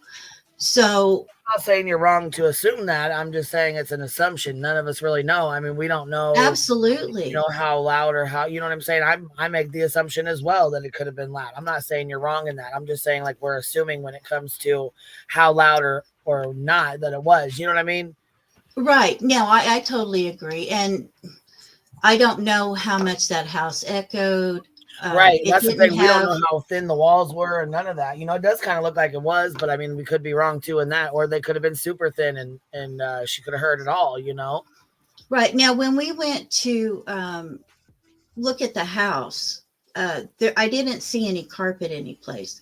And do you remember those videos we watched of the girls picking on each other and sweeping and all that? It was pretty loud because there's no carpet. There wasn't much soundproofing as far as the furniture and the carpeting and all of that business. That makes a big difference in how much things echo. But I personally have a little bit of problem. Like, if you're that afraid, why not call the police to have come check it out? You're running downstairs to hide with your friend, so why not call the police and have them come check it out? I do have a big question about that. I'm not saying she did anything at all.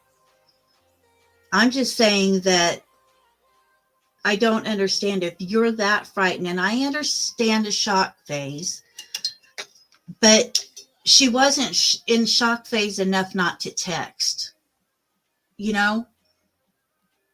So if you're not afraid enough not to text, then I don't know. It's just confusing to me why she didn't call the police. I had expressed the same feelings in the very beginning when the stuff first came out, when we got the details about how long it took and what she saw and what she said she felt, and like a year ago or whatever it was, right? And I don't know, I just like kind of tried to put myself in the position, and I kind of did change what I felt. But I feel like maybe people are a little overprotective because there have been people that have gone kind of off the rails with their opinions, like being very nasty to these girls, like, and showing up to her house and taking pictures and doing crazy shit like that, right? And so people get kind of protected because they're young, and they're at the end of the day, they're essentially they're victims too. Yeah, So don't get me they just got wrong. lucky. Don't get me wrong. There are 1,000% victims, and I've also am very protective of them as far as I don't like them being attacked. I don't like all the things that's been done to them, how they've been treated, and it's just ridiculous. But that doesn't mean that we can't question. I think it's just because it doesn't make sense to us why they didn't call. I don't understand why they called their friends instead of LE in the next morning if they were still that afraid. I don't understand that. And I mean, I have a little bit of different viewpoint on why maybe Dylan wasn't hurt. I think that those lights, those neon lights are so bright, and he has that snow blindness thing, or what is it that he called it? The static. You remember that? He gets like this static in his eyes where he has trouble seeing. I forget the no. Yeah. Who said that? Oh, this was said back in the beginning. It's like we had a really long talk about it on another channel. It's almost like an old TV. He as in Coburger? Brian. Yeah, Brian. Okay. He has like this static in his eyes. It's like a really old TV, back in whenever, like you snow, didn't have good reception. Snow static. Yeah. Right. And he had I'm 46, that. I know. Okay. I remember There's Cayman sign off. There's a lot of people that don't. So it might have been just the fact that he didn't see her at all, which is fortunate for her. But visual snow, that's what it is, Angie. Visual snow. And I think I thank the Lord that he didn't see her at all. I don't think he saw her and then just walked off myself. But I don't understand how you can be that afraid. Sure, go into a shock phase. I totally understand that. For a bit you're like, what do? I don't know what's going on and all of this. But if you've reached the point of being so terrified, why not call LE? And that's just my main thing with Dylan. I don't understand that. Let me read Brianna's super chat really quick. It says, "You're not really," in quotes, "you're not really a victim unless you did this thing I would have wanted you to do," end quote, is beyond a slippery slope. It doesn't matter if it makes sense to us. It made sense to them at that moment. Oh, I totally agree with that. And I'm not saying that. Thank you for the super chat, Brianna. Yeah, thank you, Brianna. I'm not saying she's not a victim. She's 1,000% a victim. My heart goes out to those girls. It's just that's what we were kind of talking about was, the shock phase and 911 and all of that we don't understand. That's the only reason I said it. I mainly came up here to say I agree with Samantha that, we're thinking about opposite sides of the coins. And I personally try to think of every aspect, but you guys already covered all of that. So, I was thinking the same thing about, because Samantha just said, I think they heard more. I was thinking the same thing too, last year, a year and a half ago when some of those details first came out. Mm-hmm. And then I thought about this other case everybody knows about, the Manson case, right? When the night of Sharon Tate's murder, the groundskeeper was in his house in the groundskeeper quarters, which was just oh God, I can't remember how far off. The property was not that big, right? Right. And 5 people were, unalived, and it was really, really brutal. It was messy. There was tons of screaming. Now, sound is a real tricky, weird thing. You know what I mean? Sound barriers and different things can happen to where things don't sound as they were.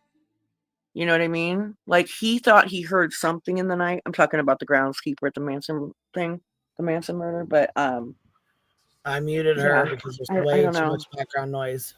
So I I muted her think while she isn't talking, so. I think that whoever earlier said on panel about the police coming out there and then them being scared to call them again because they just didn't know. I've sat here for a few minutes and I've thought about that, and that absolutely sounds like that's possible.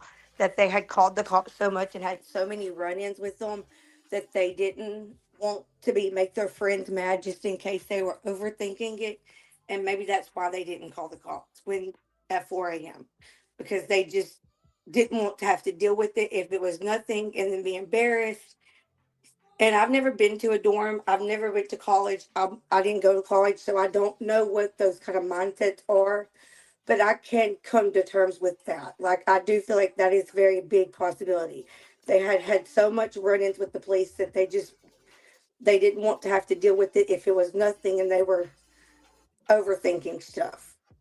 You know what I mean? Like, that sounds very possible. I turned things down. Is that better? Queen. Is that better? Yeah, I just was gonna have you mute when you weren't talking because there was like some bells ringing, and then I heard you. It was like you dropped a cup or something. I'm not sure. It was just really kind of loud, so I just was muting. Oh, I'm sorry. You know, because I do that with everybody. If you're not talking, I try to have you mute just because the background noise. It's, you know, that's normally all. I do. I'm sorry. Normally I do. That's all good, baby. I'm gonna go ahead and play this for a minute. It's got some of the stuff that we've been talking about in here, so hopefully it'll help a little. There's also a link in the back. It's got some of the same stuff in here. Can I say one thing? Can I say one thing before you play that? I equate this to an actual situation that happened. Do you guys remember Richard Speck? He was the one back in this. He was a mass red rummer. He went into a dorm of nurses back in the early 60s, I think. And he unalived all of them except one girl. And she went into a shock phase. And this is why I'm bringing this up. She went into a shock phase. She had climbed under one of the beds and she went into a shock phase and she stayed there till the next morning because she was afraid to leave. That's kind of what I always, but that was back when, you know, there wasn't cell phones and all of this where you could text 911 or whatever. And that's kind of what I always equated to what Dylan was feeling. Was she so afraid she can't move? That was my understanding of what a shock phase is. Maybe that was in Illinois and he was in Juliet, right? Yeah. Yeah. Now, we might be wrong. That might be an extreme shock phase. I mean, I'm sure she was in shock. Maybe the way that I was thinking about the shock phase, maybe that's wrong. Maybe that's part of the problem. That's all I wanted to say. And well, like, and you mentioned him, like, how could he by himself kill 8 nurses? Well, he also did other things to them. Well, I know, but I'm just saying, like, because people say, like, how could he have done that to 4 people? Well, the guy you just brought up killed 8 people by himself. Exactly. You know what I mean? And did other things, like you said. Yeah, like, and now he took his sweet old time, but he got them all to tie each other up and all of this. People don't know how they were reacting because, like, people think that that's not possible. Like, oh, if there are that many people there, they could have saved themselves and taken over and all that. Like, kind of like with the airplanes of 9/11. Like, people still don't figure out how those 3 or 4 guys or 5 terrorists or whatever took over and got that many people to just submit. You know what I mean? Like, people just don't know how they're going to react in those situations. It's plain and simple. No, and we can say we know how we're going to react and how we're going to feel. And, you know, that goes out the door when it happens to you.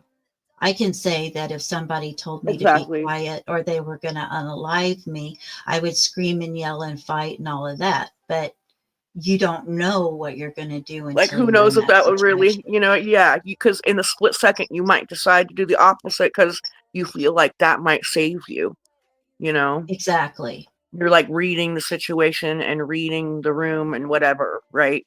To Right. get the best to try to think of what the best route would be to take to save For for the outcome. self-preservation, to save yourself. Exactly. Thank you for letting me bring that up. No problem. I just want to say, since Queen is still busy, I didn't come up here to jump on you all at all. That wasn't my intent. I was just trying to jump into the conversation where we were. That's all. This case is fascinating. I mean, there's a lot of people that say he could absolutely do that all in that space of time, especially if he hit main things, you know. It's just a very sad situation, and I think Dylan and Bethany have been treated horribly. Yeah, and I think that that's why people are very, like, when they hear pushback, they're just really protective of the girls because they're young and they are victims at the end of the day, you know? Absolutely. And then we went through all of that But I get the de-browning, and questioning, that was like, horrible. I get it, like, I'm like I said in the beginning myself, I was like, you know, why didn't she do this? Why didn't she do that in my head? But then I kind of dialed it back and I was just like, you know what? When I was 19, I was out doing crazy shit. I would have, I don't trust law enforcement anyway, just side note. I don't know. I probably would have done the same thing. Like, I probably wouldn't have thought that it was necessary to call the police. Like, well, when it comes to the part in the morning, I would think that I probably would have reacted different, but who knows? Like, I don't know. And like Cheesy No. was bringing up, like, seeing pictures of dead people and stuff like that, or your first experience in a like open casket funeral, there is something that washes over you that's like so different and weird, and it's a form of shock. And like, I've been in shock in my lifetime, like a serious shock once, and then that other shock of like my first funeral experience, like, and I know what she's talking about. And Yeah. it changes you, and you just don't, like, you're totally disconnected. I totally You know? agree with you. So is that Brianna who came up? Who is that? Yeah, I Hi, just Brianna. Hey, girl. I hopped up real quick because I mean I understand there is a combination of things. There are people who are honestly just questioning what the girls did, and then there are those who are saying that because they didn't do those things that implies something. Not Okay, me. even if all you're doing is questioning the girls, what does it get us? What does it change? What does it fix? What do we learn from it? Other than attacking them and making them feel worse than they already do about the fact that they didn't do anything. What exactly is gained? I'm not attacking them. All I was saying was that both sides, it's opinions on both sides.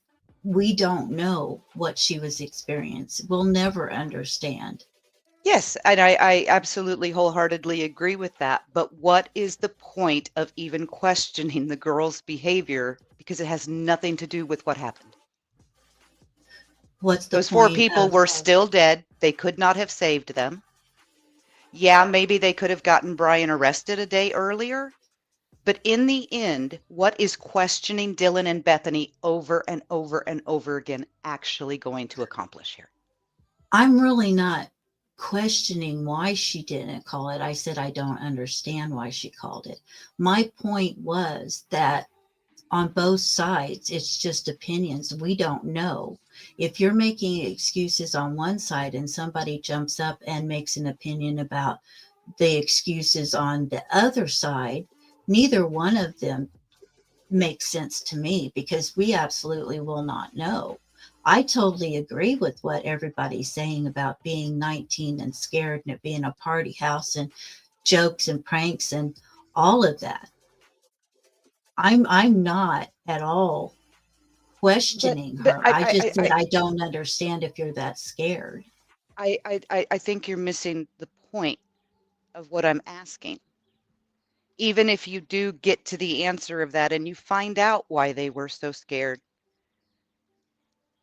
does it justify people, not you, obviously, But does it justify the people that have accused her of being part of it?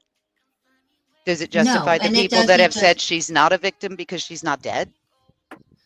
Oh God, no. And it doesn't justify me questioning, or I'm not really questioning. I don't understand why she didn't call the police, but that has nothing to do with anything. Neither does all of the excuses of why she didn't call the police. That's what I'm saying. We don't I think that know on it's like either it's true side. crime discussion, you know what I mean? And there's always Well, going to be then, people that are like extra nasty, I guess, and not like try to have some empathy or compassion. And like, because to say that she's not a victim is like is pretty crazy. that's Um, heartless to me. she's a survivor, actually, is what she is. Absolutely. Um, And it's just but if we're crazy. I gonna, don't know. I try to think. I'm all about the questions because I questioned the fuck out of it in the beginning, and then I kind of felt bad that I was so critical, but it was more of a like, maybe it's a personality thing. Maybe it's not just shock. Maybe she's just kind of a type of chick that's aloof and not real connected in general, right?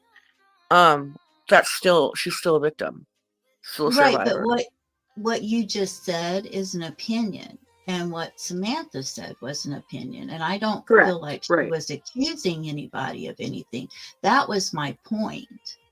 And I'm all for questioning. I'm all for trying. That's why we're in true crime, is we try to figure things out and try to look at least me or anybody that has empathy and compassion, and you're just trying to understand the situation. I question both sides. I mean, I go back and forth and back and forth. That's why I threw Richard Speck in there, because there was an actual situation where that shock phase happened. And so what my whole point was is that whether you're advocating for why she didn't call the police, or you're not understanding why she didn't call the police, that's both speculations on both parts. That was just my point. You understand what I'm saying? It doesn't matter if you're saying it's a party house and all of this, or you don't understand why she did. Both of those are just speculation on our part. We won't know until the trial. That's all I was saying. My Because heart breaks for they're those they're girls. suspect. They're not suspects. They're survivors and victims, but also witnesses too. You know what I mean? So Absolutely. I guess that's where Absolutely. people take interest, because they are. I was reading Kodo's comment. They are going to be on the stand eventually, right? Well, and And that's be what we questioned. do is question everything. And Right. I have no problems with questioning everything. There's a lot of times I'll take the opposite view of what I actually think, because I want to think about all sides. That's why I love these panels, is because you get input from people that maybe you didn't think about that before. I'm not trying to make a big deal out of it. I'm just saying it's opinion on both sides. That's all I was saying. If I'm upsetting anybody, I don't mean to at all. No, you're My good. heart, You're not the only one who feels this way. You're good. yeah. I mean, I'm 1,000% behind Dylan and Bethany. My heart totally breaks for them. I can't imagine being Me in that too. It's real situation. fucked up. But Real if we're fucked up. gonna, it is. But if we're gonna question one side, I like to think about the other side as well.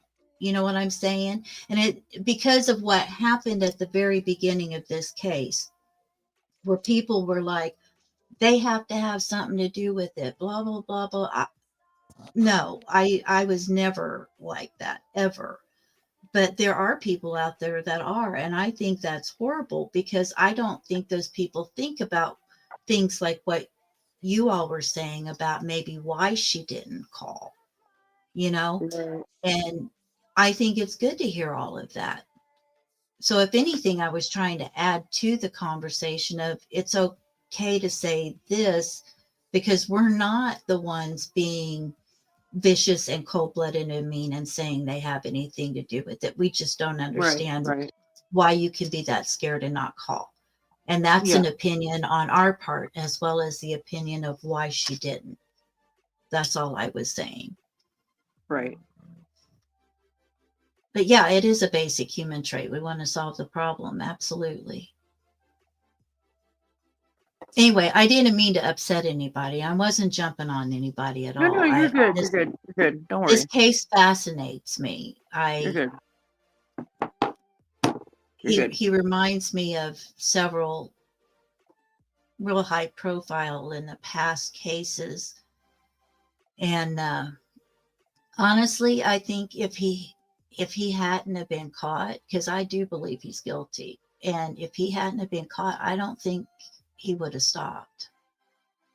That's just my opinion.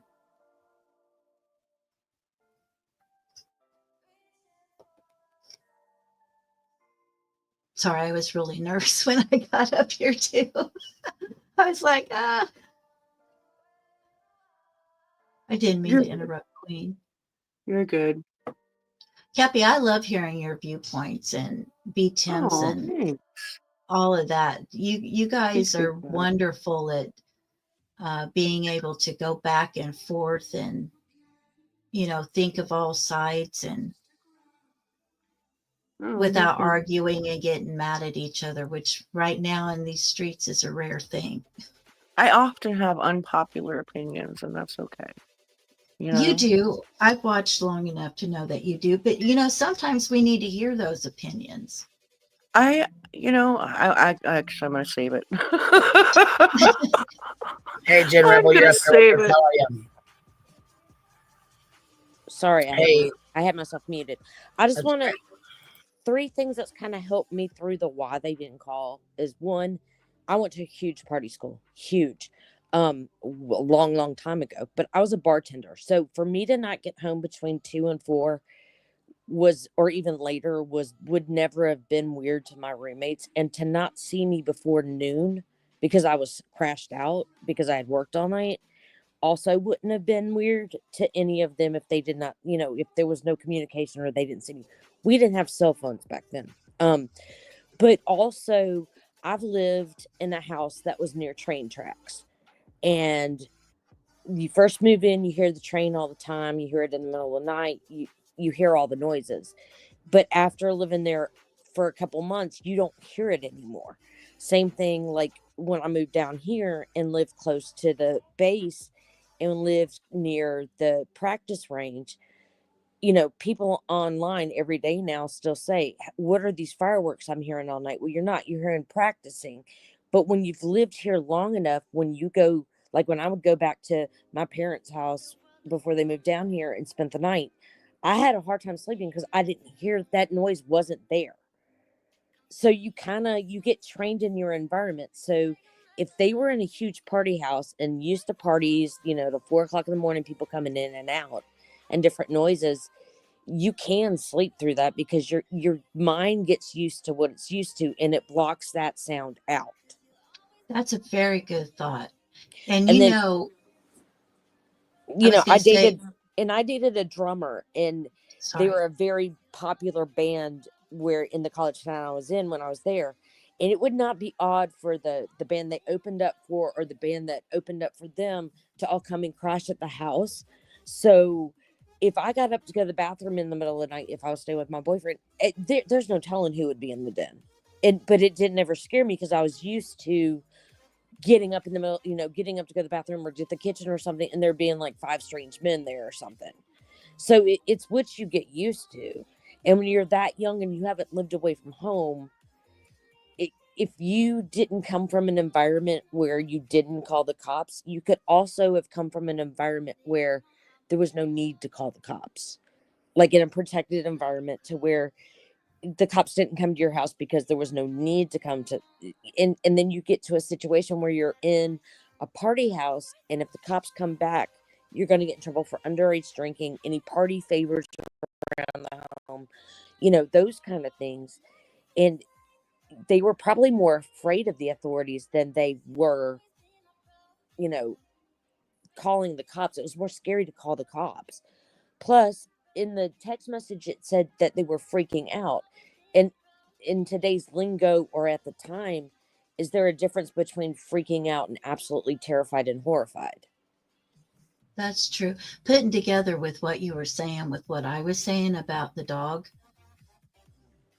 you know, with no carpeting or anything, and he was a pretty wily little pup as far as, you know, I mean, you know how puppies are.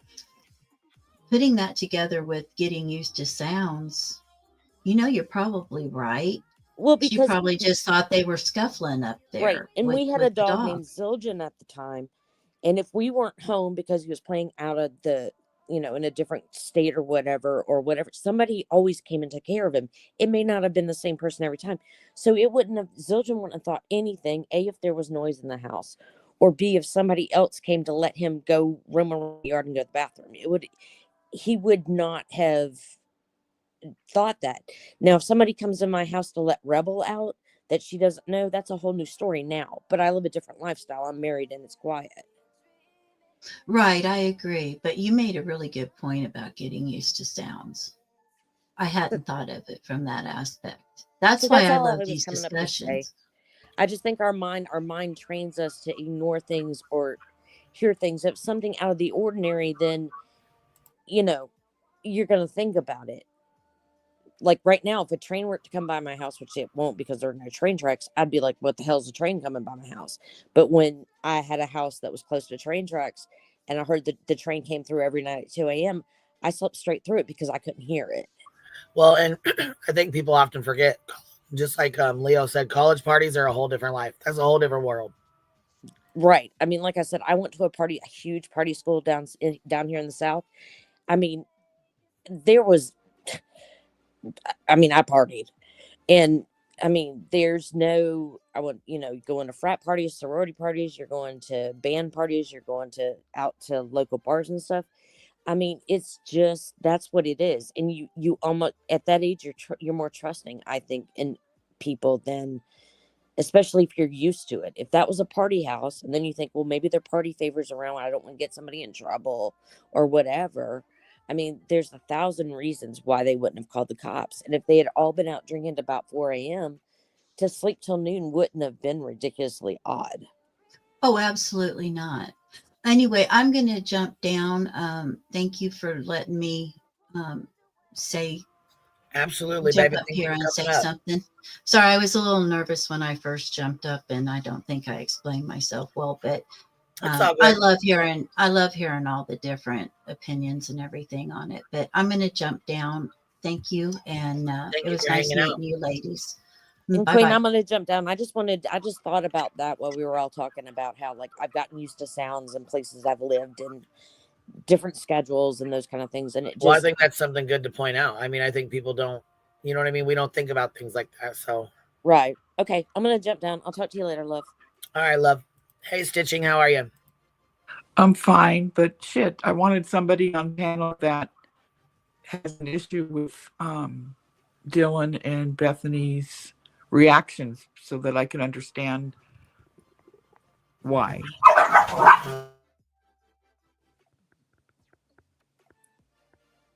A squirrel just ran past my deck. So maybe Clue or Samantha will pop back up in a few minutes. If you want to go ahead and play this. Yeah, I was gonna say I'm gonna play a little bit of this because it's got some some information in it that I think we need to hear. But or you know what I mean, it'll be informational or whatever, and then we can pop back up here in a minute.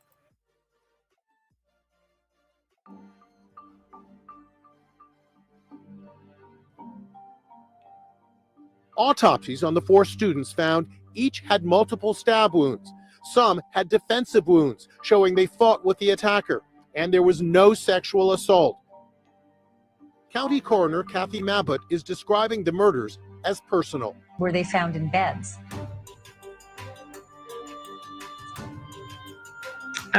Yes, there were multiple stab wounds. The fatal ones were to the chest area or the upper body area.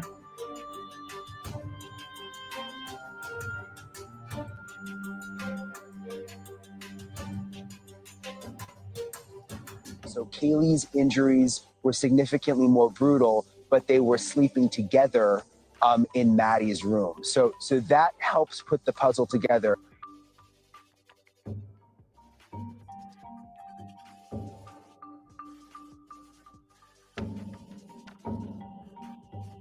The father of Xana Kernodle says her wounds show she fought for her life. Bruises and just, maybe hurt by the knife or whatever. She's a tough kid. Whatever she wanted to do, she could do it. Ethan was stayed the night at his girlfriend's house, who was one of 5 girls who lived in the home. They say his girlfriend, Xana Kernodle, was one of the other victims and that they were in the same room in the house. From a forensic perspective, traumatic injuries can be divided into 2 categories: blunt trauma and sharp force trauma. Blunt trauma results from an impact with a dull, firm surface or object. Blunt trauma is typically caused by contact with a solid, firm surface, such as the floor or ground, or an object like a fist, bat, or bottle. Blunt trauma injuries include abrasions, bruises, contusions, hematomas, avulsions, fractures, and lacerations. Sharp force trauma describes an injury produced by an instrument with a thin edge or point, i.e., sharp cutting instruments. Sharp force injuries include stab wounds, incised wounds, and chop wounds. So this term, sharp force injury, encompasses essentially these 3 separate but related injury types. Stab wounds or puncture wounds are produced by sharp pointed objects, wherein the direction of force is more perpendicular to the skin surface as opposed to tangential or parallel. In most instances, the wound is deeper than it is long on the skin surface. In contrast, incised wounds or cut wounds are produced by sharp-edged objects, wherein the direction of force is more tangential or parallel to the skin surface as opposed to perpendicular. In most circumstances, the wound is longer on the skin surface than it is deep. Chop wounds can be considered a combination of sharp and blunt force trauma, wherein a relatively bulky object with an edge or a fast-moving object with an edge impacts the body, resulting in injuries that have features of sharp force trauma as well as those of blunt force trauma. Sharp force wound edges are characteristically sharp, clean, unbruised, unabraded, and inverted. There is no tissue bridging, and the injuries tend to be more linear. The deeper tissues are cut cleanly in the same plane.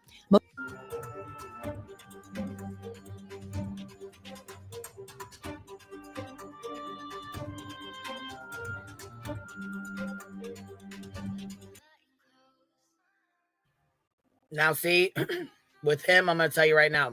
I gotta say with Cap, I'm with Cappy on this. There's some things that he shouldn't have said. I feel like there's some things that he said just like this. It was a hell of a battle going on down there, from what the coroner told us. Well, I feel like that shouldn't even be out. Like, I don't understand why he would even say that. Yeah. It just is like heartless to me. There was a hell of a battle going on down there. I mean, it just feels like it's kind of heartless. Like, he just says things that he shouldn't, and I'm just like trying to the other families, like to the other parents. You know what I'm saying? Like, it just. I would, yeah. That was one of the first things that I thought of. Like, I remember his first interview, and I was like, you know what? He was really upset, and I kind of just gave it a pass because he's really upset, right? The whole do I have to be the alpha comments, and really he was just not having faith in the process of law enforcement, right?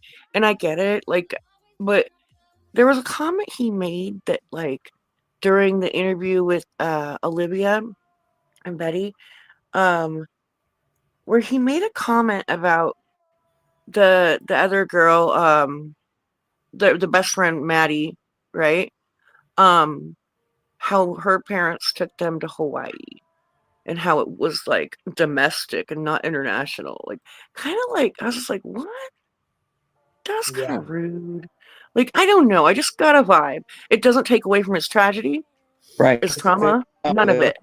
But he just says some shit sometimes. You know what I mean? It just comes, it's like it just pops out. I think that's just maybe his personality, maybe, you know? Right. Yeah. Right. Yeah. That's what I'm thinking. And I think there was it also just might just be, sometimes how some people don't have that filter there. It's like, yeah, they do, but they don't. You know what I'm saying? And on top of that, he's so you know what I'm saying? So emotional, and Right, I mean, right. fuck, I'd probably slip up and say shit too and not realize it. You know, like I mean, I have a hell of a time anyways. I don't have a filter to begin with, and sometimes I'm a little too honest about stuff. So I mean, I guess I get it, but Yep. I feel like, gosh dang, man, that's a little fucking brutal. You know what I'm saying? It's a little brutal to say to the parents, to the other parents. You know what I mean? Like, damn, they fought. You know that insinuates to me that there's blood and all kind of shit all that went on down there. Yeah, and I think there was some controversy between the coroner and the medical examiner as well. There was some. Well, and yeah, not only that, it was a hell of a battle going on down there from what the coroner told us, which means, like Clue said, it wasn't quiet. You can't tell me there was a motherfucking battle like that. And it was quiet. Nobody heard nothing. Yeah. So could Clue or Samantha pop on the panel? Yeah, I'm sure they probably will. Give me 1 second. I'm going to play a little bit more of this and then we will. All right. Now, see, there's Xana's room, but there's where the blood was coming down. Right there, back there. See it? I think Alabama Mama 4 was asking me. So there's their room right there. I think there was a question about that being I want to begin with some breaking news on the Idaho murder case. A couple of sources with knowledge of the investigation have told News Nation some details that up until now we did not know. Let me lay a few of these details out, but I do want to warn you that this is graphic information and it is uncomfortable to hear this because we're talking about innocent kids who were killed in that home back in October. And not only that, this is evidence that likely will come out in court at some point. Whether it will be germane to who the killer is or not, that remains to be seen, but it could be evidence nonetheless. With that in mind, let me let you know what these sources have told News Nation. Number one, they told us that the victims, Kaylee Gonzalez and Madison Mogan, were killed first, and they confirmed that Ethan Chapin and Xana Kernodle were killed on the second floor afterwards. And these are some of the other details that they have released. They said that Ethan Chapin was killed in the doorway of Xana Kernodle's room before the killer set upon Xana. Now, how fucking scary. That's exactly what I thought. I thought he was in front of the doorway in the room. Now, how scary with her being awake, watching this happen to her boyfriend, and then having no fucking way out of that room but that doorway. Yeah. That her boyfriend is, you know what I'm saying, fighting for his fucking life, and she's there probably scared to death, and then having to fight for her life. And you're going to tell me you didn't hear fucking nothing below that? Your room's, you know what I mean? Her room was below that and over. I just can't. I believe she definitely, I believe they both heard things going on. But in all honesty, they came home drunk. They could have been in there fucking for all we know. You know what I mean? Who knows? Right. Keeping it real. You know what I mean? They're college kids. Come on now. They came home drunk. I mean, fuck, they could have been banging around in there. You know what I mean? Not every time do you just want to go knocking on the door of a drunk college kid and his girlfriend's fucking room at 2-3 o'clock in the morning. Right. There's that no filter. Yep. Yeah. Well, there it goes. Sorry. The sources say that it appeared Ethan had stepped partly into the hallway where the attack may have begun. Which is probably because he heard some fucking noises upstairs and the shit going on upstairs and was like, what the fuck? Yeah, I'd be yelling. And I'm guessing probably walked out into the fucking hallway like, what is going on? And just to see, and boom. Say that Ethan Chapin suffered a slash to the neck. Wow. But I have to say that both of these details are in direct conflict with what the coroner had originally told us right here on this program exclusively. And also, they conflict directly with what police have said as well. And those two facts that are in conflict are that all of the victims were in their beds, according to police and the coroner. And according to the coroner, all of the injuries were stab wounds and not slash wounds. So I just want to play for you exactly what it was the coroner said in her words. Okay. Were any of them slashed? Were any of their necks cut?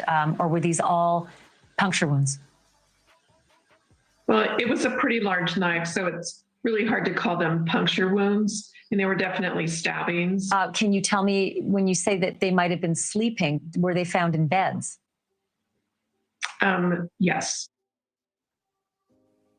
So those were the facts that the coroner told us. And like I said, it is in direct conflict with what these two sources. So when she says were they in beds, yes, would be the 3 girls. Ethan, no. But I don't think she even thought to say Ethan, no. The other 3, yes. You know, the 2 girls upstairs, yes. Xana, yes. Ethan, no. I mean, I guess I could be wrong. I don't know here. Anybody's welcome on panel. Anybody is welcome to click that link. All I ask is that you keep it respectful and, you know, have a respectful discussion. No, you don't have to agree. Nobody has to agree on stuff. I just want to keep it, you know, no yelling with the panel guests. Yep. Familiar with the investigation are now telling us as well. That obviously needs to be sorted out and likely best in a court of law as well. Also want to tell you these other details that we have learned from these 2 sources, that Xana Kernodle put up a fierce fight when the attacker set upon her, repeatedly grabbing the attacker's knife, so much so that she sustained deep cuts to her fingers and that her fingers were nearly severed. Now, that does actually work in comport with. And that's what Alabama Mama said. Hey, Ellie Boo. Hey. That's now that is what Alabama Mama said, that her fingers were damn near severed. She did say that. So did the coroner say this, or the medical examiner, or the dad? Who said this? I don't know. Dad. I was gonna say, I'm guessing, but well, they just said both. Here, let's see. Let's take it back just a pinch. Now telling us as well that. Oh, hold on. Let's go back. Okay. Coroner told us, and like I coroner said, told us. Now let's see. Okay. Yes. So those were the facts that the coroner told us. And like I said, it is in direct conflict with what these 2 sources familiar with the investigation are now telling us as well. That obviously needs to be sorted out and likely best in a court of law as well. Also want to tell you these other details that we have learned from these 2 sources, that Xana Kernodle put up a fierce fight when the attacker set upon her, repeatedly grabbing the attacker's knife, so much so that she sustained deep cuts to her fingers and that her fingers were nearly severed. Now, that does actually work in comport with what Xana's father had reported to an Arizona news outlet about what he knew. Father of Xana Kernodle says her wounds show she fought for her life. Bruises, you know, maybe hurt by the knife or whatever. She's a tough kid. Whatever she wanted to do, she could do it. Joseph Scott Morgan, I was trying to be as tender as possible with the coroner in asking the nature of this is before we ever knew anything about the nature of the stabbings. And I asked if any of the victims had been slashed. And she seemed to be very clear that these were all stab wounds. But these sources are saying that, you know, Ethan had been slashed, that his neck had been slashed, and that was the original injury he received. I guess the same question for you. Can those 2 things still be true? Can a coroner consider a slash a stab?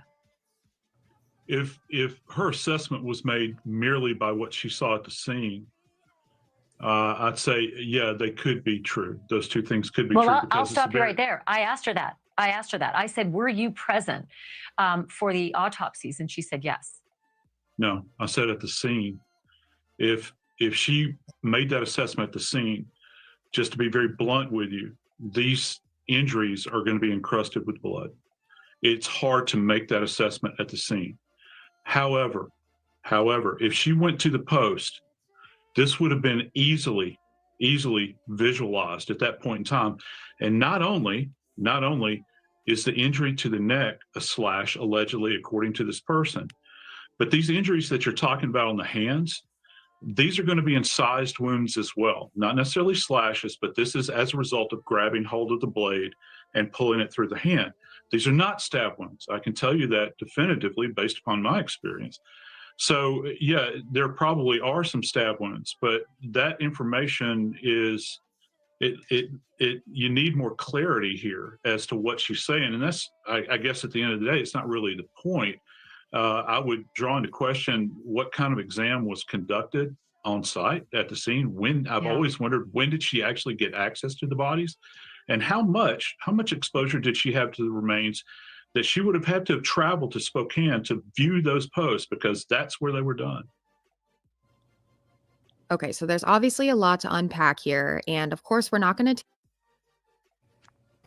Yeah, so there's a lot. Okay, what's up, just Samantha? How are you, baby? That was interesting, Queen, because it instantly got me thinking, like, I'm assuming it was Xana who was reported unconscious. And if Hunter just, like, say he briefly peeks in and Ethan is halfway against the door, how does he not see him? And now we have two allegedly unconscious people, no blood. That gives me even more questions. No blood. They're dead, right? Yes, they're dead, love. Well, then. Unfortunately. I mean, yeah, we're talking about these 4 kids here stitching. Yeah, I mean, I know I am. Okay. Yeah, I was gonna say, I just didn't know if you were. Okay, what? So on the same page as us, yeah, because they're definitely dead. I mean, they're. But what did Samantha just say? Is what I'm saying. She said that one's blocking the door. There's no blood. And I was saying, how did he not see it if he reported Xana as being unconscious? He just so happened not to see any of her blood. She's just an unconscious person. This video just stated about Ethan being like propped up against the door halfway. So if you're going to go to open up the door to check on your friend, even if you peek in, aren't you going to feel the weight? Aren't you maybe going to see half of a leg like, hey, that's Ethan down there? That wasn't reported in the 911 call. It said he was in the hallway and like in front of the door. So I don't think he was leaned up against the door to where they couldn't get in. I think he was laying in front of the door. Let's see, because it shows it right on here. And it says he was right in front of the damn door. Well, it's got this little check mark through. Let's see. Directly with what police have said as well. And those two facts that a slash to the on Xana Kernodle's right room. There. Ethan was killed in the doorway before Xana was attacked, meaning the door was still open because how would he get back out and close the door with him leaning on it? No. So he was laying in front of it. Right. Well, I'm just questioning how the person who called 911 didn't see his body too. Am I missing something? Oh, I see what you're saying. Yeah. Like they only said we have a female unconscious, but he was right there with her. Well, I mean, they could have been in shock. I mean, you know what I'm saying? They could have been not that, reporting what they were staring at that point in time. And I forgot. This is important with people talking about, and I love hearing everybody's opinion. Queen, I told you I was worried. I don't think Xana was the unconscious person from the beginning. Some students explained that the roommate passed out outside, and that was the unconscious person that they were talking about in the call. Dylan. I do remember that. No, I don't think Dylan was the one outside. No. The unconscious person? Yeah, no. She was asleep inside in her room. No, I know. I mean, the 911 call, when they called the police, I thought she fainted, and that's, I don't know. That is, Stitchen's right. That is what it was. It's either Xana or Bethany. That's what was said from the very beginning, is that either Bethany or Bethany or Dylan passed out from, I guess, seeing what they saw. It made them pass out, and the 911 call was about one of them, is what was said. But I don't think that's true. But no. She says no. She thinks it's Xana because she says she's not breathing, in my opinion. Yeah. And Dylan didn't see the bodies because the Gonzalez guys said how proud he was that Hunter protected those girls from seeing the gruesomeness. He was the one who went in the house. Yeah. And the reason that Hunter was called is because the girls couldn't get into the bedroom, is what Kaylee's dad said on Drunk Turkey show. Kaylee's mom told Drunk Turkey that one night when they did an interview that they were trying to get into the room and they couldn't because something was up against it. So they called Hunter Johnson over there to try to get into the room to see what was going on because they couldn't get nobody to answer the phones. So he was get into the girls' room. The yes. two girls. Yeah. But they never went upstairs for some reason. They never went up there to try to see. Like, nobody knew about Maddie and Kaylee until after the police arrived and they found them.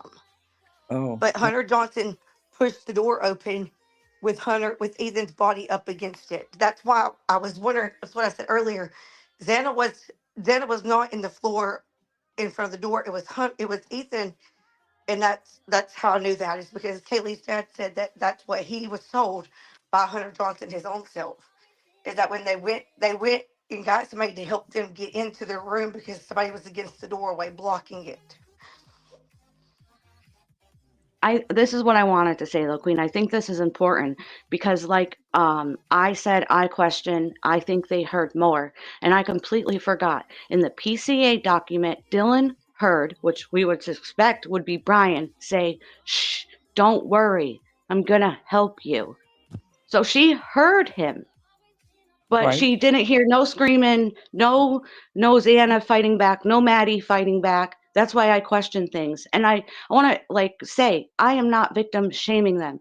This is no different from any other case that we discuss. I'm not Betty. I'm not saying it's their fault. They should have done this. They should have done this. No, I'm just having a true crime discussion like any other case that we talk about. Her statement has changed multiple times. I And feel like no, I have every right time to out. question it. No, Dee Dee, we haven't. For the last year, we've been talking about Sebastian.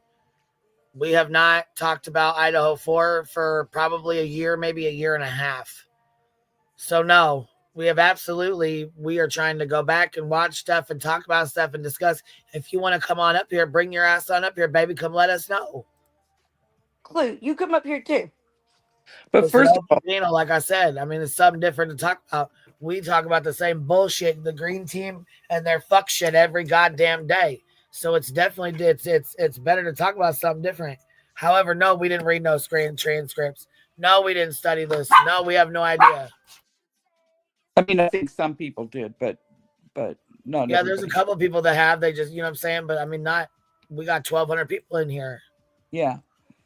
So my question is to Here, let me just say, Stitching. There's a lot more to this case where it's not just what Dylan and Bethany could have done different as to why people are questioning it. And that's where, like, I know about the DNA situation and how I feel, but Clue and like the different changes that Dylan made in her statement. But Clue knows a lot more of that style of information. So there's a broader scope of this case and people having questions. It's not just all Dylan and Bethany, you know? Right. There's a wider range of things. But my question is Dylan and Bethany, okay?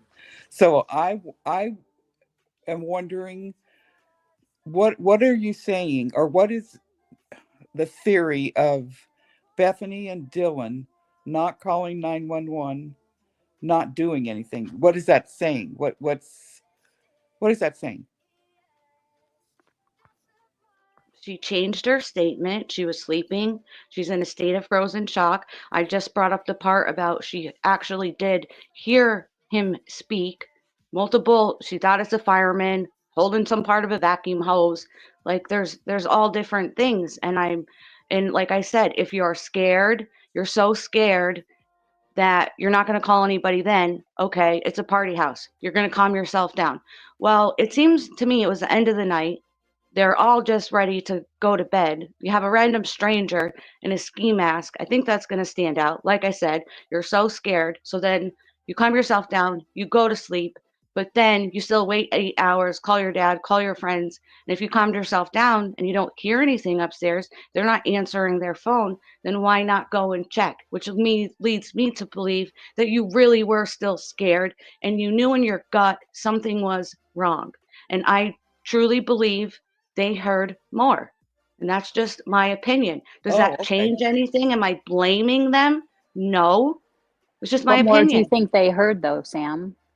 Well, I just stated in the PCA, she said she heard, shh, don't worry. But you're saying they heard, you just said a minute ago that you said that they heard more than what they stated in the PCA. What more do you think that they heard? No, in the PCA, she stated that she heard him speak. So if people are getting almost attackabated, can't say it right, sorry, and we know Maddie fought back now, and we know Xana fought back, who knows? Maybe Ethan fought back. He's a man. We don't know that information yet. In my opinion, I believe they heard more. And so that means they're part of No,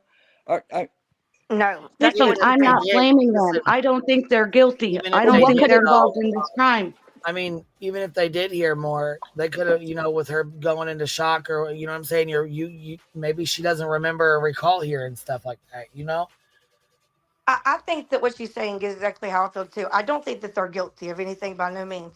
But Well, what are they then? What are they then? they Just are victims of stupid? Or, circumstances, but they did make mistakes in this investigation. They did do things that could have potentially cost someone their life if by not calling 911. Like if See, I don't Ethan was feel in that way. front of that I door, don't she think it could would have have tried to changed escape. anything. We'll and see, they're Not with saying but the we don't. that, and established, I they're don't think saying it would have that we changed don't. anything at all. Yeah, no. And Sam and Alabama and Clue are thinking it could have changed something, Because so we they don't really should have know. called 911. But you don't really know. Okay. Yeah, that's exactly right. Like we don't know. But I know that if it was my kid, I would be upset if I was Kaylee, Zana, Ethan, or Maddie's parents. If somebody heard for 8 hours and they just didn't do anything, that doesn't mean that they're guilty of nothing. By no means, they didn't I ask for mean, this. it's like a walk back. First of all, you're very adamant, you guys, and I'm not, and it just sounds like you guys are very adamant that how could she have been in shock for 8 hours? How, and then all of her different statements, all of this, and then you're saying, but, I mean, they could have called 911 and somebody could have been saved, but, I'm not victim blaming. I'm not saying, what I'm saying, it just is I odd. think that we're in true crime, and that's what we do. We speculate, and even if they are victims, it's still up for the police department is going to question them. So them being victims doesn't necessarily mean that questions are wrong. Like I feel like that questions But are what's good, the just like I. purpose of the speculation? What is the purpose of this speculation? Why are we even worrying about what went in the minds of Dylan and Bethany? Because they're not involved in this, right? So what does it even matter then? Why are people so bent on proving that they did something wrong, that they should have done it this way, that I would have done it this way? It happened, right? And we're all Monday morning quarterbacking this entire thing. They never would Right. have thought that their entire house was getting murdered. End of story. How the mind reacts is different for everybody in this chat. Everybody comes with different experiences in life and will react differently in this kind of situation. You can't impose your own set of beliefs and what you would have done if it was your daughter, your mother, your whatever. And that's where we're butting heads with all of this. People are trying to interject what they would have done if they Yeah, were. because true crime is what happened at that house. Yes. This is called true speculation. It has nothing to do This with is true crime. becoming those But we discuss discussion true crime channels. cases every single day. I don't see how it's any different from talking about the Well, it goes along Leilani with Simon or well, think any about other like the case. Sebastian Rogers case, right? Think about the camps of like, okay, are you team Proudfoot? Are you team, Seth? Like, you see how like that happens? This is the same thing is happening with this case. And I do believe there Yes. is this weird pro-defense thing that happens on YouTube. I don't know. I didn't think it was going to happen with the Brian Kohlberger case. I know it was happening in the conspiratorial land of Brian Kohlberger, but I didn't think it would happen to this degree that we would be like disagreeing. I think people want to fight with it. The only thing I could think of is that people really want to disagree with each other. I don't know what it is. I don't know if the state of our, But it's okay country to or world disagree. right now. It's the fact. It It's isn't okay great to disagree, but people are like getting mad at each other for Right. the opinions. And me too. I got upset with Sam before, and somebody said I yelled at her because I'm like, it's frustrating, is what it is. It's frustrating because we don't Well, have it's all very the facts. frustrating, but I also think us talking about something that we haven't talked about in a year and we don't really know about either. Yeah. We probably should have went It's a and did good a thing. background before we had an open panel on it. It's probably what we should have done. That's my own fault. I don't know. It isn't, Queen, because even if we did all the research, we're still not going to know because it's not all out there yet. Okay, Well, I here can goes. tell y'all why. Trixie's breaking the ice. She's dropping 5 memberships on us. She breaking the ice. If you got a membership from Trixie, make sure you tell her thank you. No, Coda, you say no, people don't want to disagree with each other. It's okay to disagree, but it's the intensity, and it's almost like if we don't agree. It's beyond disagreement, though. At this Right. point, it's like you're like concentrating on like semantics of like defense motions. You know what I mean? Like you're like I feel like people are getting so caught up in the weeds because it's this weird. Like I said on YouTube, there's something weird that happens with these cases. It's like, I don't know, to cover it in a pro-defense way. I don't know what it is about it. I don't know. From Karen Reed, I think we got like a feel for it. But I think there's like a we're beating a contrarian dead kind of horse. view. We are. And Kodo goes, it's silly Sharon for said, people to fuck this. get I'm mad. dropping 5 memberships on us. Thank you, Sharon. I appreciate that. I think that the Kodo, you get discussions are mad. healthy. I think that discussion is healthy. Like, okay, the reason that it's Helping what? okay to do this is because I'll tell you why. Earlier today, I was sitting here and I was talking with Ellie and or Ella or whatever her name is, and she was like, you know, she's been to college. She knows why the What police does that mean? possibly wasn't called. Like, it made me look at it from a different perspective of why maybe they didn't call the police. It does open up people's eyes to different possibilities. That doesn't that's not victim shaming. That is just us Well, trying to first grasp off, reality. they never called the police. They were so fucking shocked, and 4 people in their house were murdered while they were there texting each other. They were shocked as fuck. They did not call the police. Yeah, Somebody else called the police. but the reason that it makes you wonder, like, why didn't they? And It so doesn't make whenever me someone wonder. broke it down for me, it made me feel like, I could see that being a possibility. I understand now because someone else put it in a different perspective than where I was coming from. That is why this speculation is needed for people to be more understanding from other people's opinions and other people's reasonings. Like it clicked in my head immediately when she was like, well, the police had been out there so many times and they probably didn't want to make their roommates scared. Those are good, probable reasons that the police wasn't called by those girls. That was a good you know, us talking. It made me understand more. Well, great then.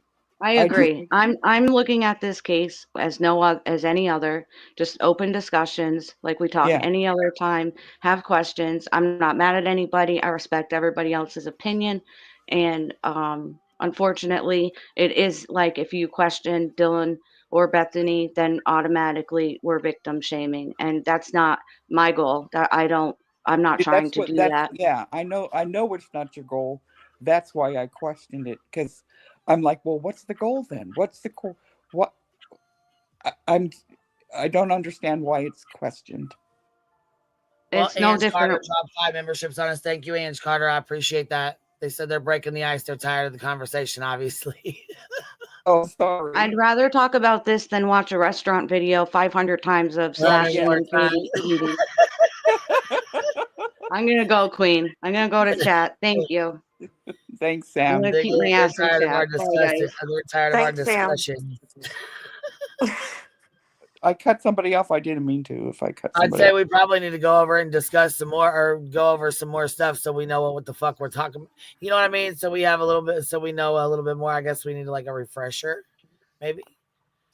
I don't know. Yeah, I guess. Sharon, hold on. Miss Sharon gifted 5 more memberships. Thank you, Sharon. I appreciate that. If you guys got one, make sure you tell her thank you. Madison, you're up here with us. How are you? You're up here with us. How are you? All right. Kodo, wait a second. Hold up. Kodo, you're going to sit back there and chat and say that? I don't care if you disagree with me. You little brat. I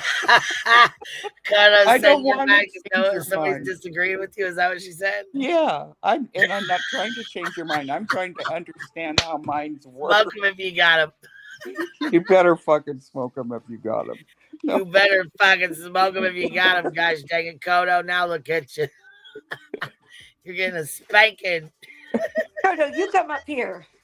She won't. The little brat will not come up here, so I have to sit back here. Read her little Jake, comment. you're up here with us. What's up? Hey there.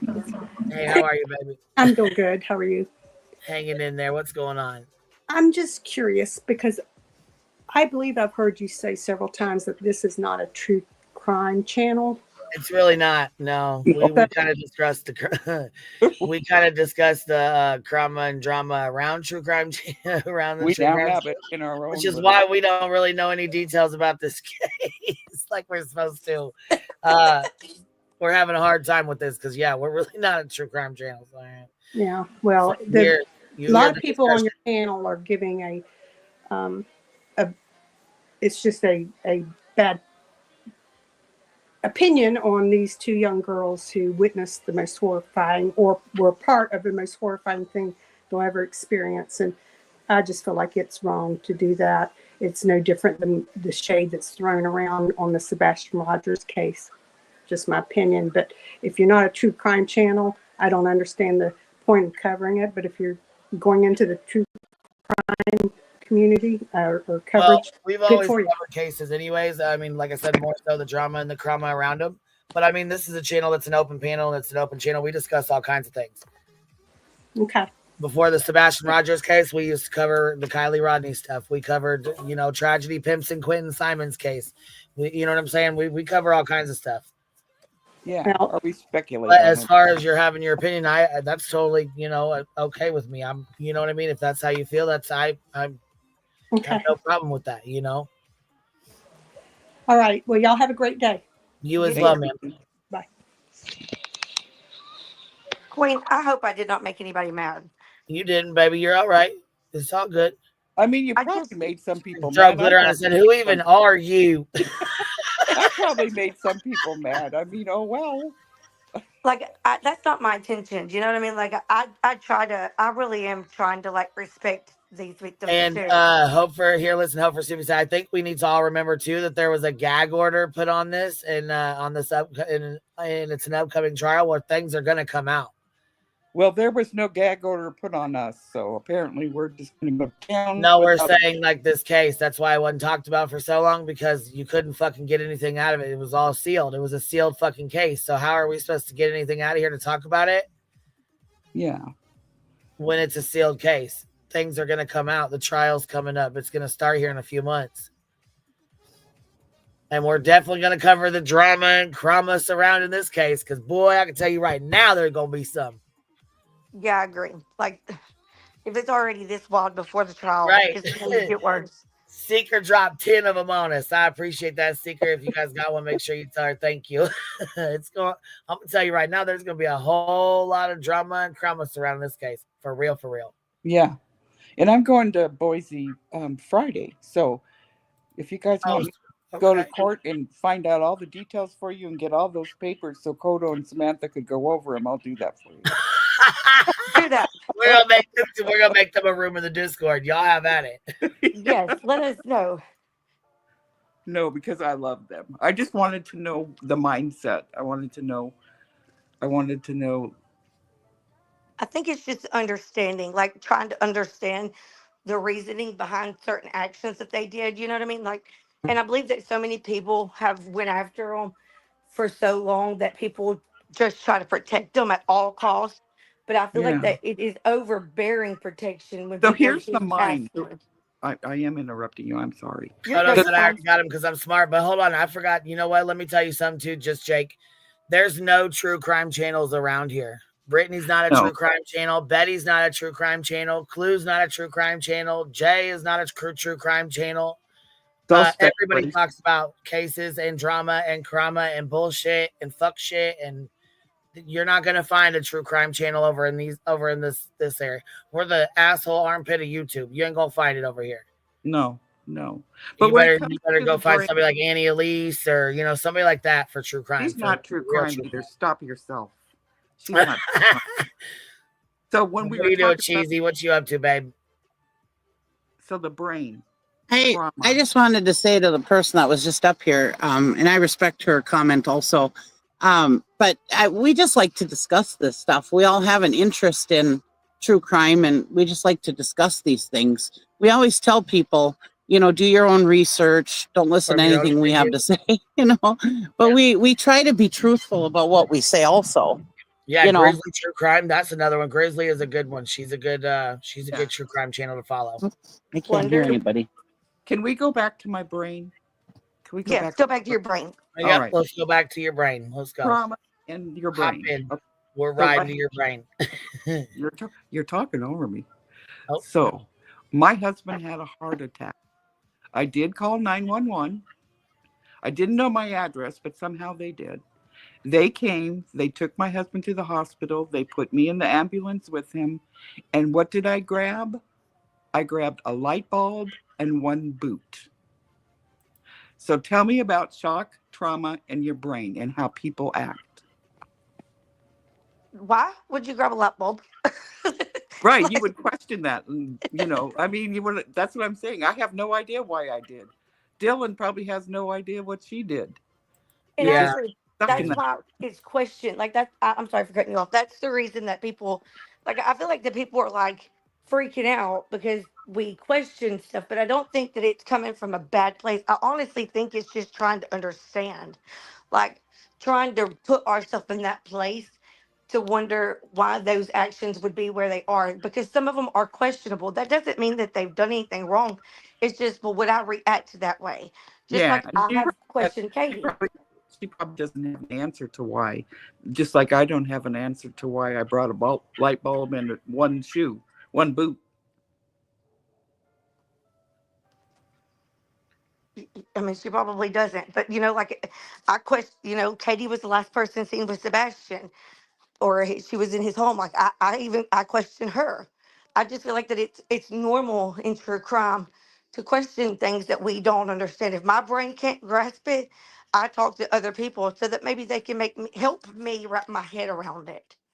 You know what I mean? Like it just makes me feel like, well, I can come from a place where they've been, or where they understand more than what I do. It's about knowledge, I guess. Yeah. Cheesy, I heard you, but it cut out. I'm not sure if you were saying something else, but it did cut off. Did you hear me? McKenna, you're up here with the. Oh no, you're not. Hold on, let me pop this. Yeah, you're up here I with heard us. you. McKenna, you're up here with us. How are you? Good. How are you? Good. What's going on?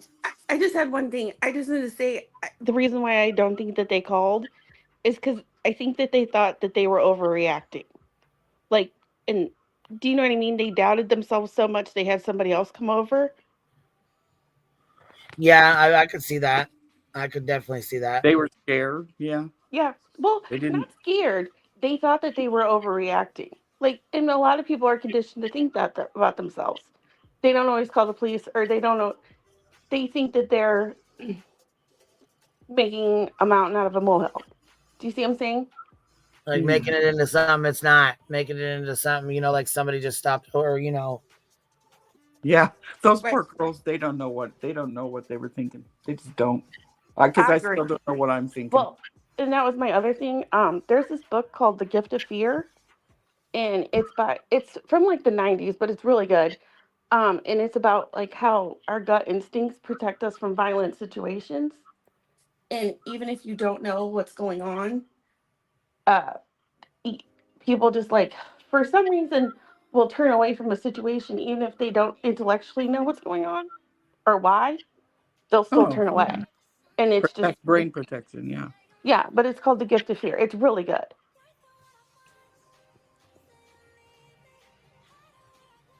Anyway, I'm gonna hop down. That's all I just wanted to say. It's just I appreciate you popping up and giving some input. I really do, because then that very well could have happened. It very well could have. It's a hell of a situation they were put in. That's for sure. Right. So anyway, thanks. And what she said that book was The Fear of what? The Gift of The Fear. Gift of Fear. Oh, The Gift of Fear. Okay. Okay, Queen. Now I got to ask you about your title. Did Seth sign another NDA? I don't know. We're about to find one now. Oh, I don't know about an NDA. I know a contract with At the Midnight Media. Okay, yeah. Well, that thing, whatever that thing is. Yeah, I've been waiting to find We're out waiting about to see if he's supposed to be. He needs to get it figured out. Yeah, his other one's Danny. up. Yes, Danny's asking if I think the girls shouldn't be questioned by authorities because they're victims. No, I think they should be. They should be questioned. I think they were questioned. You're not. We aren't the authorities. I see your point. That I guess I shouldn't have questioned the question, is what you're saying.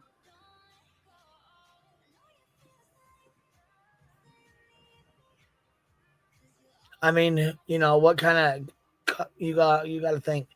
College kids are just that, they're college kids. I can tell you right now. I have one that's 17. Okay, in 2 years, a year and a half, 2 years, we'll say she goes to college with her best friend. And if I put, to put her in this position, I don't think she would know what to do. I honestly think that she would overthink it and be like, you know what, it's probably just somebody that was hanging out. I don't know, and overthink herself into not calling the cops. Yeah, I mean, not only that though, but these kids live in this, like I said, a totally different world too, and you don't want to get your friends in trouble. You don't know how many people are up there. You don't know what they were doing. They could have been drinking. They could have been partying. You don't know. You really just don't know. Right. And but that's I mean, why I I could sit here and question. say, you know what I'm saying? I'm not sure that mine would call and right 911 right away. And yeah, you know what I'm saying? I I just still question reactions that I had during trauma in my life. I think everybody does. The brain is interesting. You see, and that's why I think that questions and speculations. they If were it is, interviewed, not interrogated. Read the PCA. Clue, get your ass up here. Did you want him interrogated? I don't understand. I don't get what's going on here. Clue, we really need you. Get up Yeah, here. why aren't you up here, Clue? You are my best friend. Because Get you up have a here and help. different take on this, so it'd be interesting. Look, I got all my Yes, and you know information. what? These girls have been relentlessly attacked. That's why people are getting pissed about questions at this point. Yeah, and you know what? I got irritated with Betty when she was saying all these kind of shit about her. Yeah, that's the thing. If you want to use the brain, how is this much different?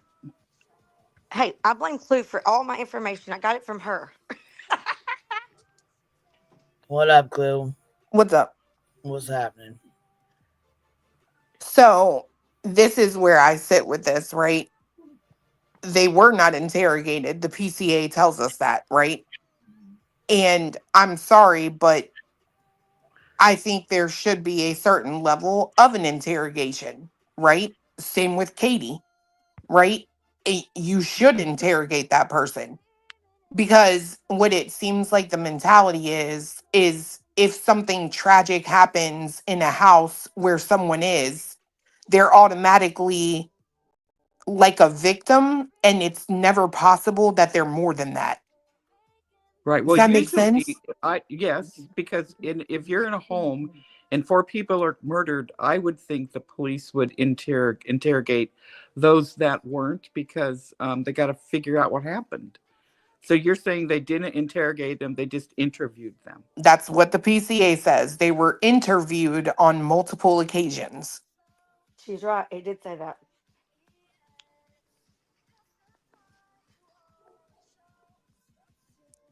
So what are you saying? So that means they should be interrogated.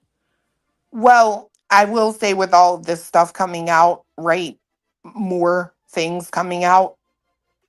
Some of the statements for me that just kind of sit wrong are with Dylan. Like she's already stated, she doesn't even know if what she saw was real or not. Yeah. Right? That's a problem to me because this is supposed to be a witness. You know what I mean? Mm-hmm. That's just, I don't know. And I don't understand and never will for the life of me how the roommate downstairs is telling you to run. You run away from bears, you run away from people with like a handgun, you run away from lions, scary things, Yeah, but right? you know what? You ding dong ditch and run the fuck off too. You know what I'm saying? Like I told B Tim, I go over there and I was like, run. He's online. You know what I mean? So you fuck around. You know what I'm saying? Tell your friend to run down here. Well, I guess I can't really say anything about run. if she wouldn't have texted that she was scared, agreed. And But she then probably was scared, right?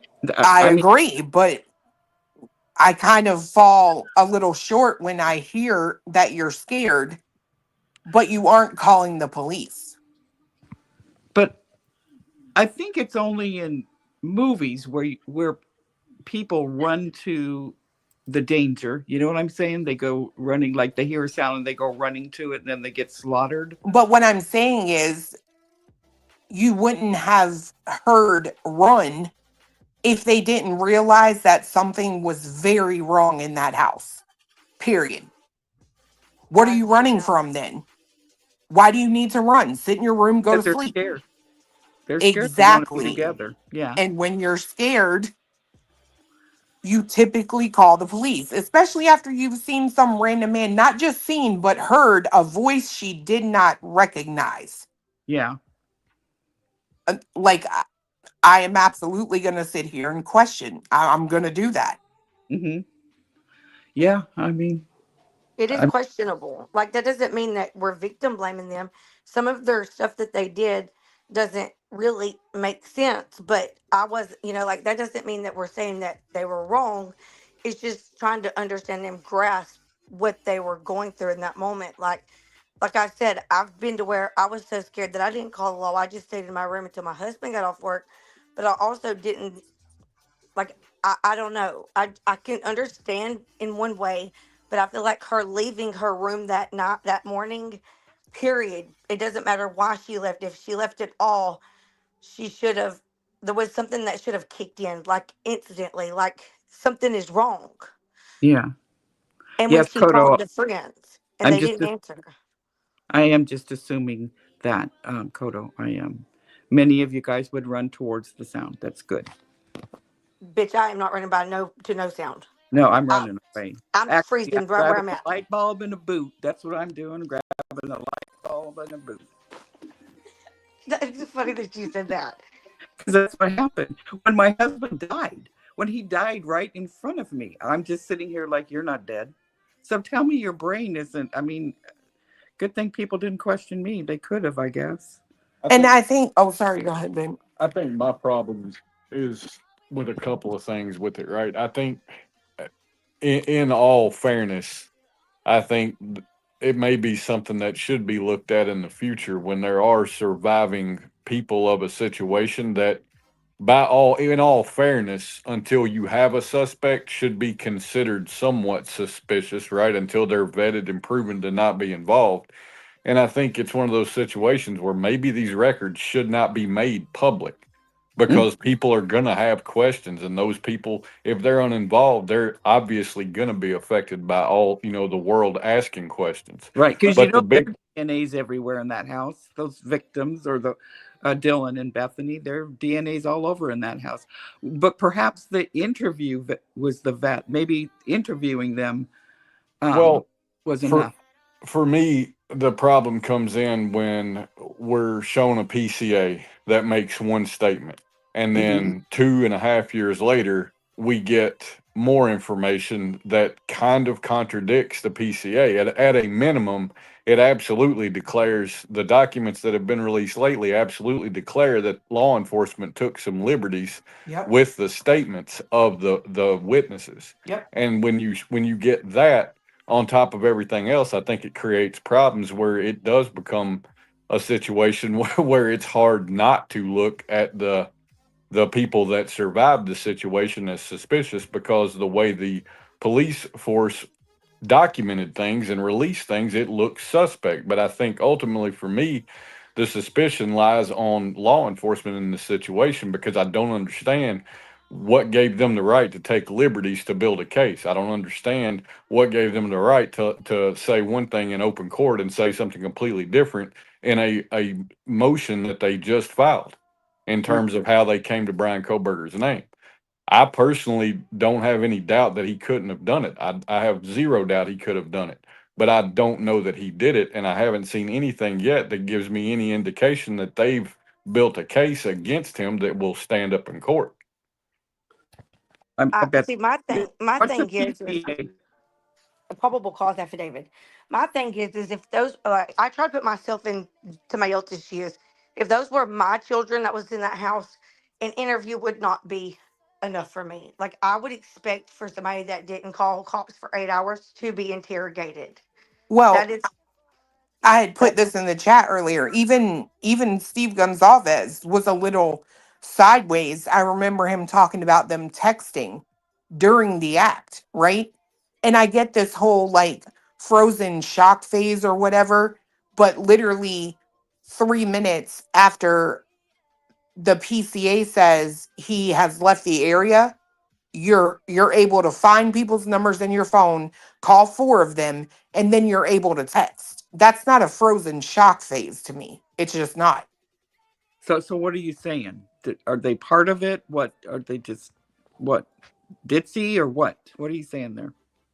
Oh, I don't want to be offensive, but It's questionable, right? I mean, it is what it is, right? It's something that, in terms of trying to get our minds around the situation.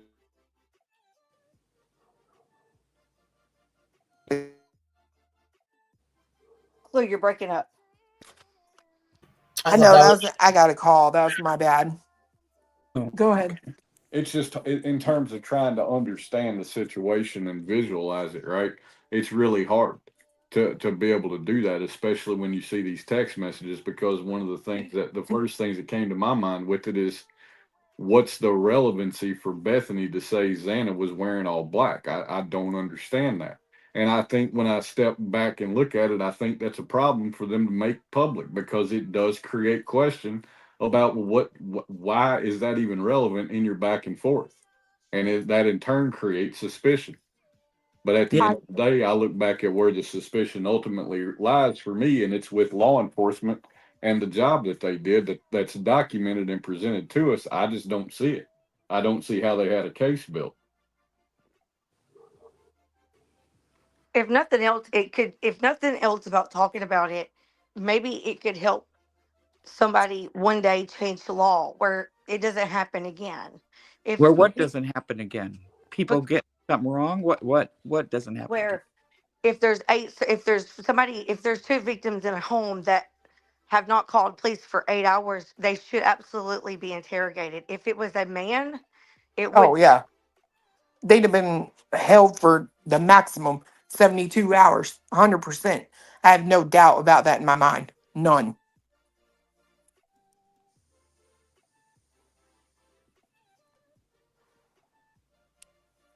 Yeah, it'll come out in trial, I would guess. And more evidence, I would guess. And so, like the DNA, so on that knife sheath, that was his DNA, right? I mean, that's what we're told, right? So, Well, yeah. I mean, we got to The have first lab couldn't get his DNA from it, right? But the bottom second line, lab amplified something, and then they were able to get his DNA, right? Or did they have to go to the IgG? I think the second lab. Yeah, Idaho State Lab they couldn't get enough of a sample. Othram amplified the sample, and then they sent that to the FBI, who did a genetic genealogy and tracked it back to, I think they tracked it back to Koberger's father, and as being the father of the DNA. And since he only has one son, that would have been Koberger. So that was his DNA on the knife sheath. How'd that get there? Well, and I mean, that's a question, right? That's got to be answered. But it's one of those things where that in and of itself, it's touch DNA. The fact that it's on, we're assuming a brass snap, is problematic, because it shouldn't have only been a viable sample for like 2 to 3 hours. And they obviously didn't collect it within 2 to 3 hours. So then it brings the question of how was it even a sample at all?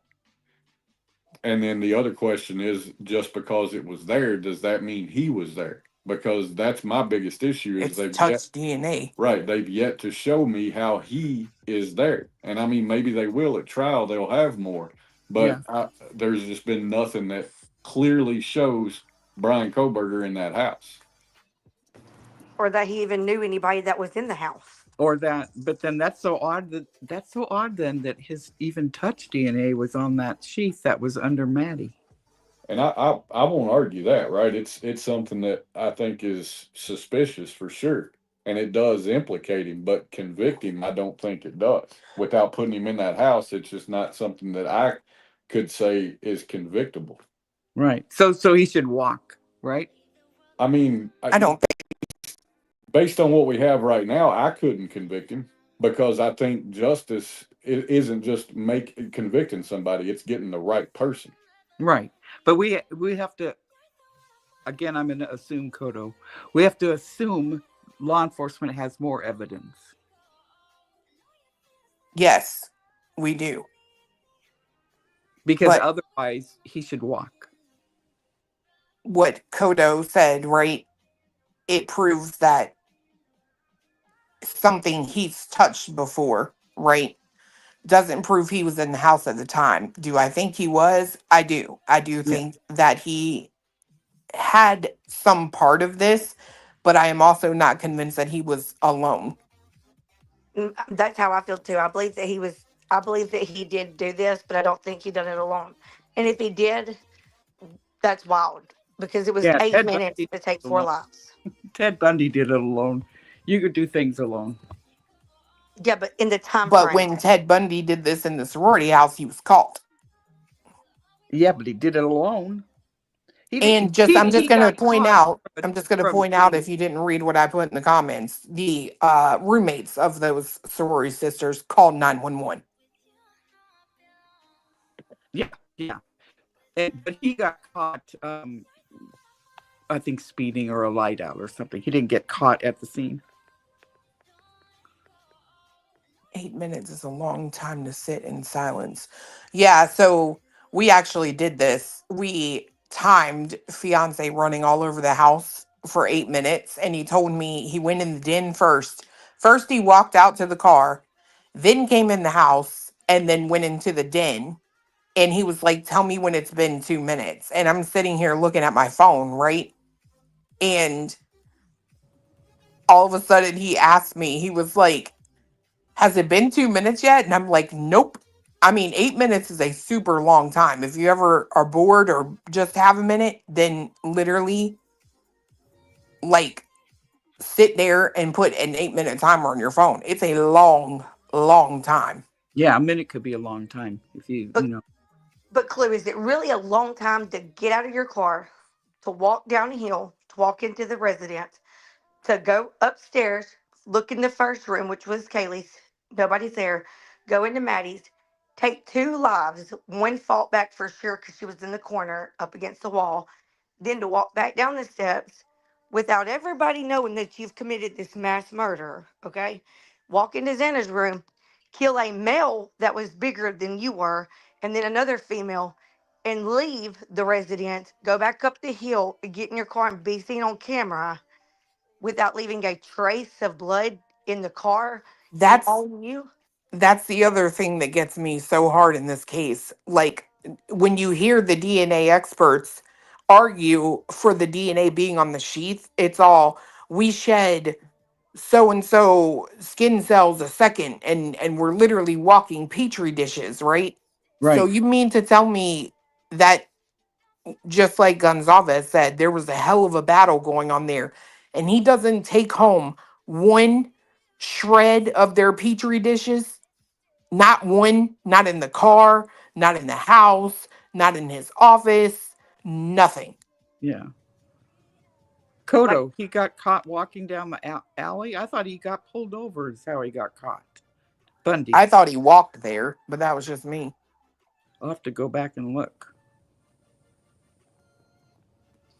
And I do agree with that, Lucid. Like, I do believe everyone was asleep, probably but Xana.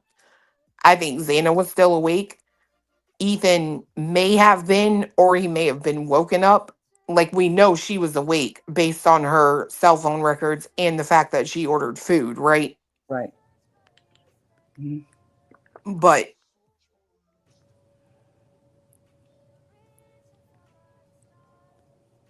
Well, that would be interesting, wouldn't it, if he walked because they don't have any evidence other than touch DNA, and for some reason, touch DNA is not available. But I mean, not allowed, but it is. The judge said. But let's say it wasn't allowed. So then he just walks, even though everybody still thinks he was there and did it. Wouldn't that be weird?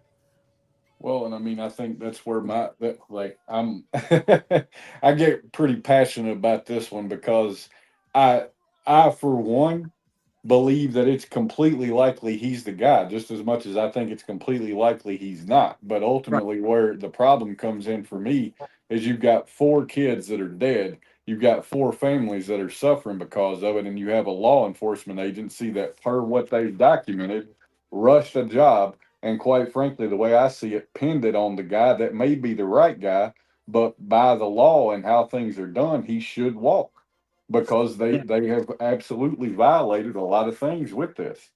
and it's documented. Like there is no gray area to it. Right. And it's really frustrating. Well, my thing is would we rather Koberger be convicted and innocent and the real person be out here on the streets walking among us and nobody know it and the true justice not be for the victims?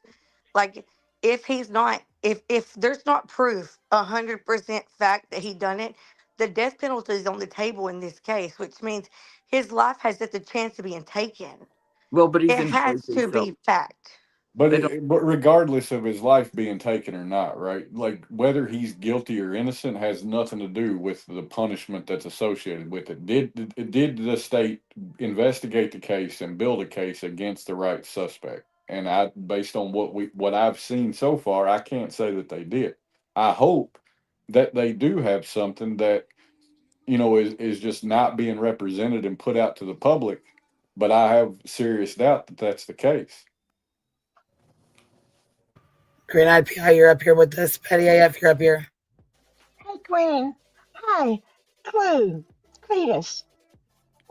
Let me ask you this. The sheath was found under one of the girls' bodies, correct? I thought it was under the blanket. It was, yeah. It's under the blanket. Yeah.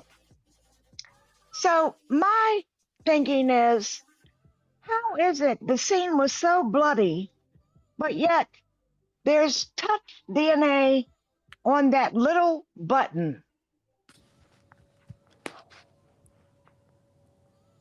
I kind of think there's a lot more DNA. Well, what I'm saying is it should be soaked with blood. Yeah, I mean that's from not only from the girl that it was laid under, but the other victims as well. Yeah, I thought it was laid under. I want to say Maddie. but you're right. I think it was her left leg. Yeah. On the right And side.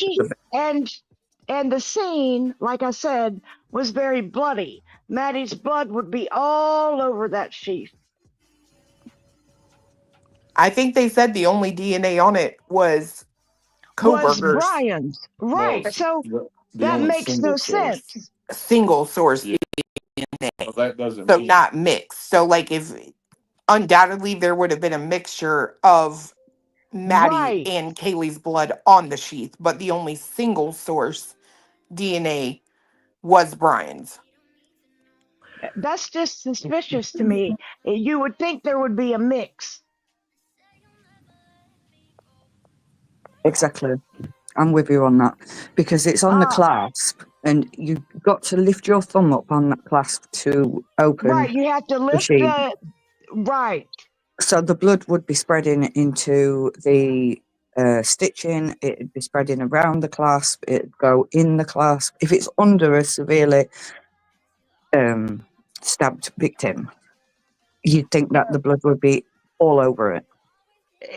Exactly. It would be like soaked. I have another question I wanted to ask you guys. If you want to call it frozen face or whatever it is they call it, how can you be frozen? You open the door 3 times and then, okay, he left, but yet you're texting. That's not frozen at all. So the way the PCA said when he walked past her is when she stood in a frozen shock phase, right? So we're led to believe that he left at like 4:20, right? Then we see these messages coming out from 4:22 to 4:24, but then before the text messaging, there were 4 calls made, 1 to each of the roommates, right? Right. That is not, and they will slam that. There is no way that will hold weight because you have 2 people. You have Dylan and whatever her name is, and they're talking, and she's saying, well, come to my room. That is not frozen. That is not, whatever. They're texting, and they're texting their other roommates. How can you be frozen, but yet you can look at your phone and you can move your fingers if you are so scared? I'd be in my closet and I'd be on 911 saying, someone's here. I don't know. But I don't believe it. I don't believe it.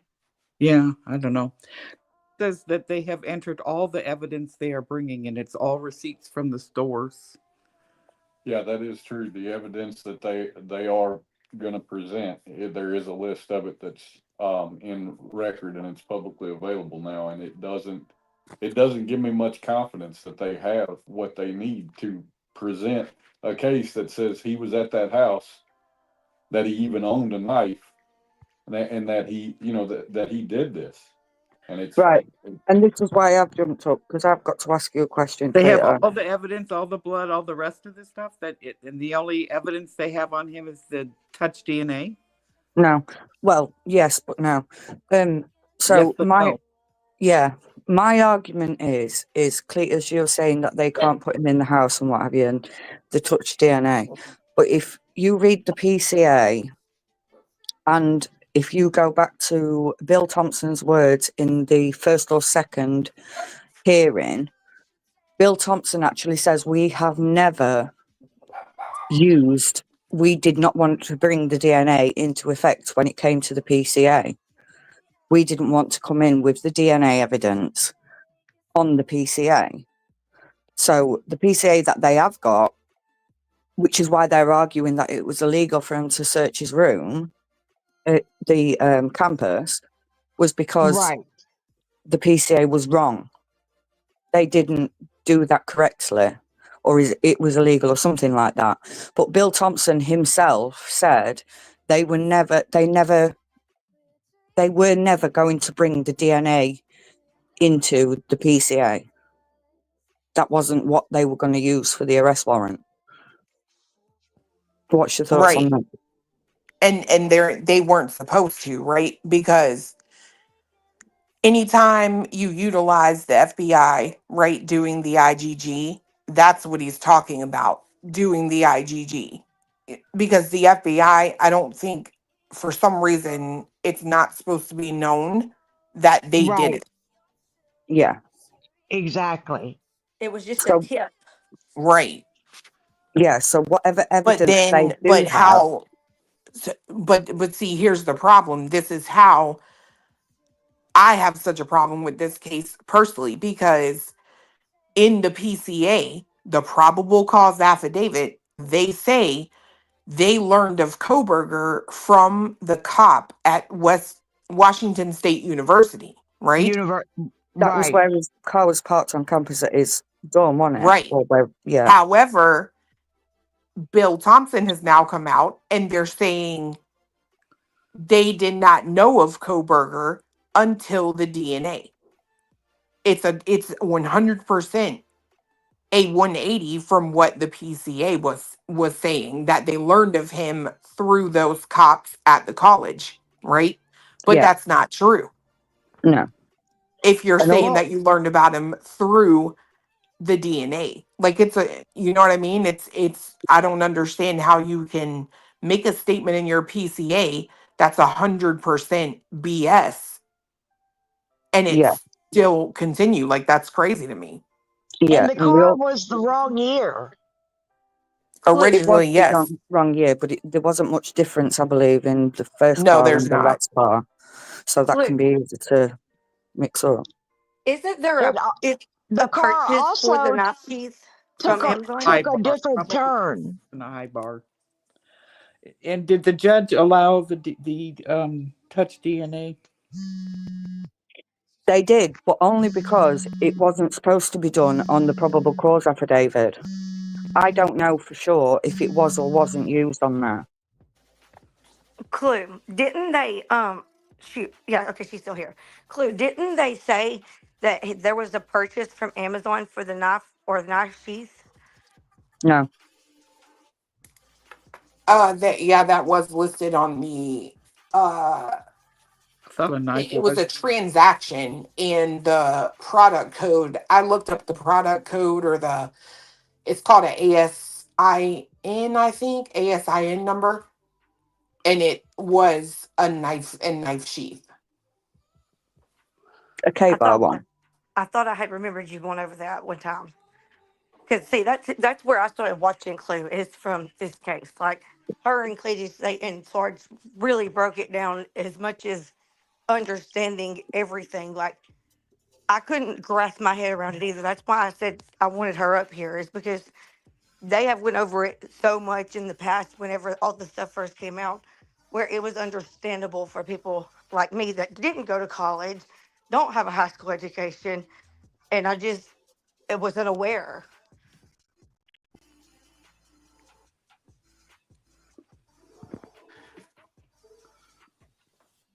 So was Yeah, the I on mean, the we sorry.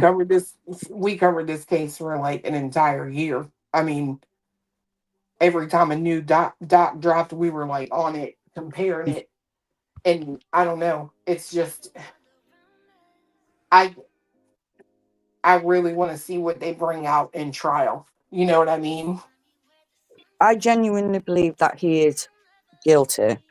I just find it near impossible to believe that he was alone.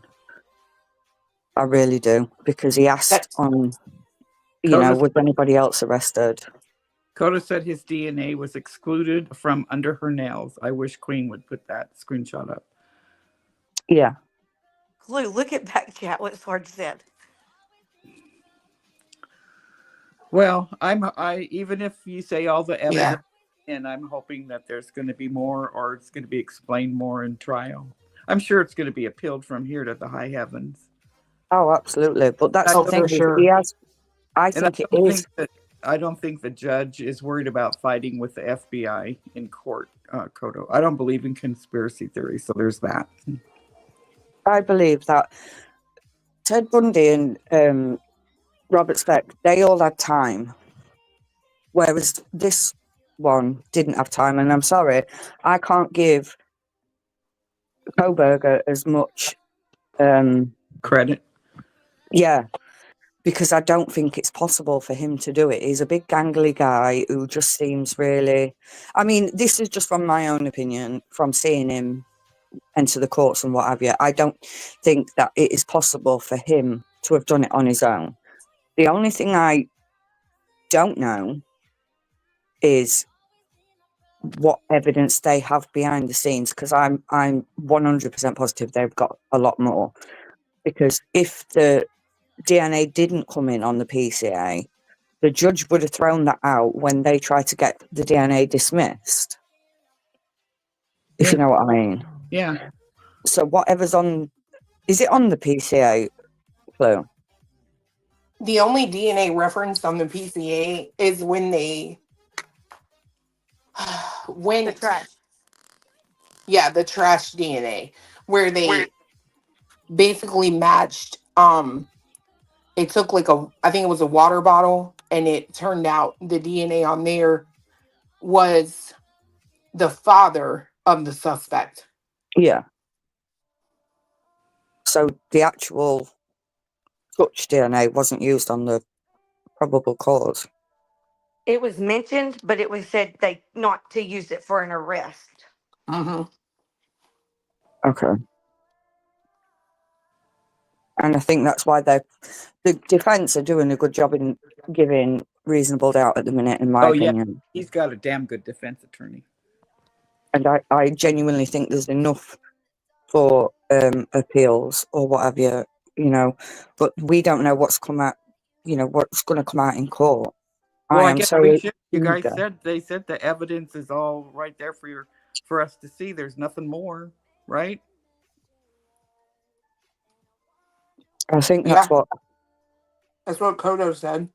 Yeah. So I mean, why even have a trial? It's all right there, right? Yeah.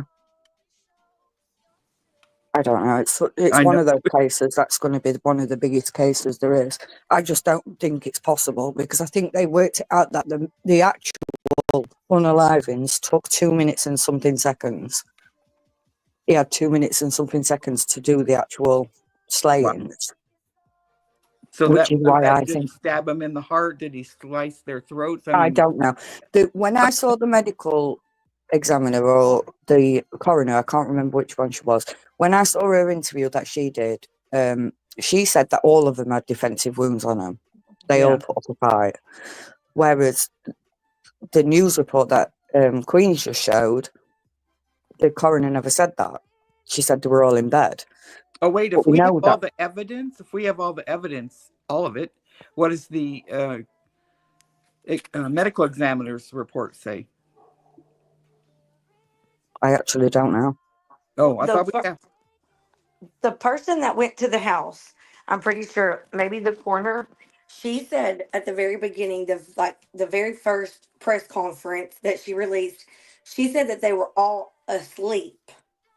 Okay, yeah, that's what she said. I said, what did the medical examiner report say? You guys said that. I don't know. I don't know what that said. I don't know if that's been released, like to the Oh, public. oh, But I if don't all the think that. evidence is out, you'd think that it'd be out. yeah, that's what I'm saying. But Anyway, I gotta go, but guys. it's not. Like Yeah. Bye, the Susan. evidence, like that point of it, like all the discovery is what I'm believing that they're saying is out. Like the inside investigation, like those are things that usually come out at trial. Like when I don't think that they're going to release like the autopsy stuff yet. I Right. just believe what they're saying is what's going to be used to prosecute him is maybe what Kodo's meaning, possibly. I don't know. Yeah. It's just one of those cases that's going to go down in history, isn't it? And I'm completely with you, Clue. I've I got think a all the lot same more questions. information is going to be available once the trial starts. Yeah, Yeah, I I think agree. we I were got, confused because Koto said all the discovery was out. But the well, discovery that's the isn't. thing, right? There isn't any more evidence. Once all the discovery is out, that's done. You I know what I thought there was mean? still a gag order. No, Clue. this new judge, I think is a little different. I think he's like put it out there. There's no need to hide it. Whereas Oh, okay.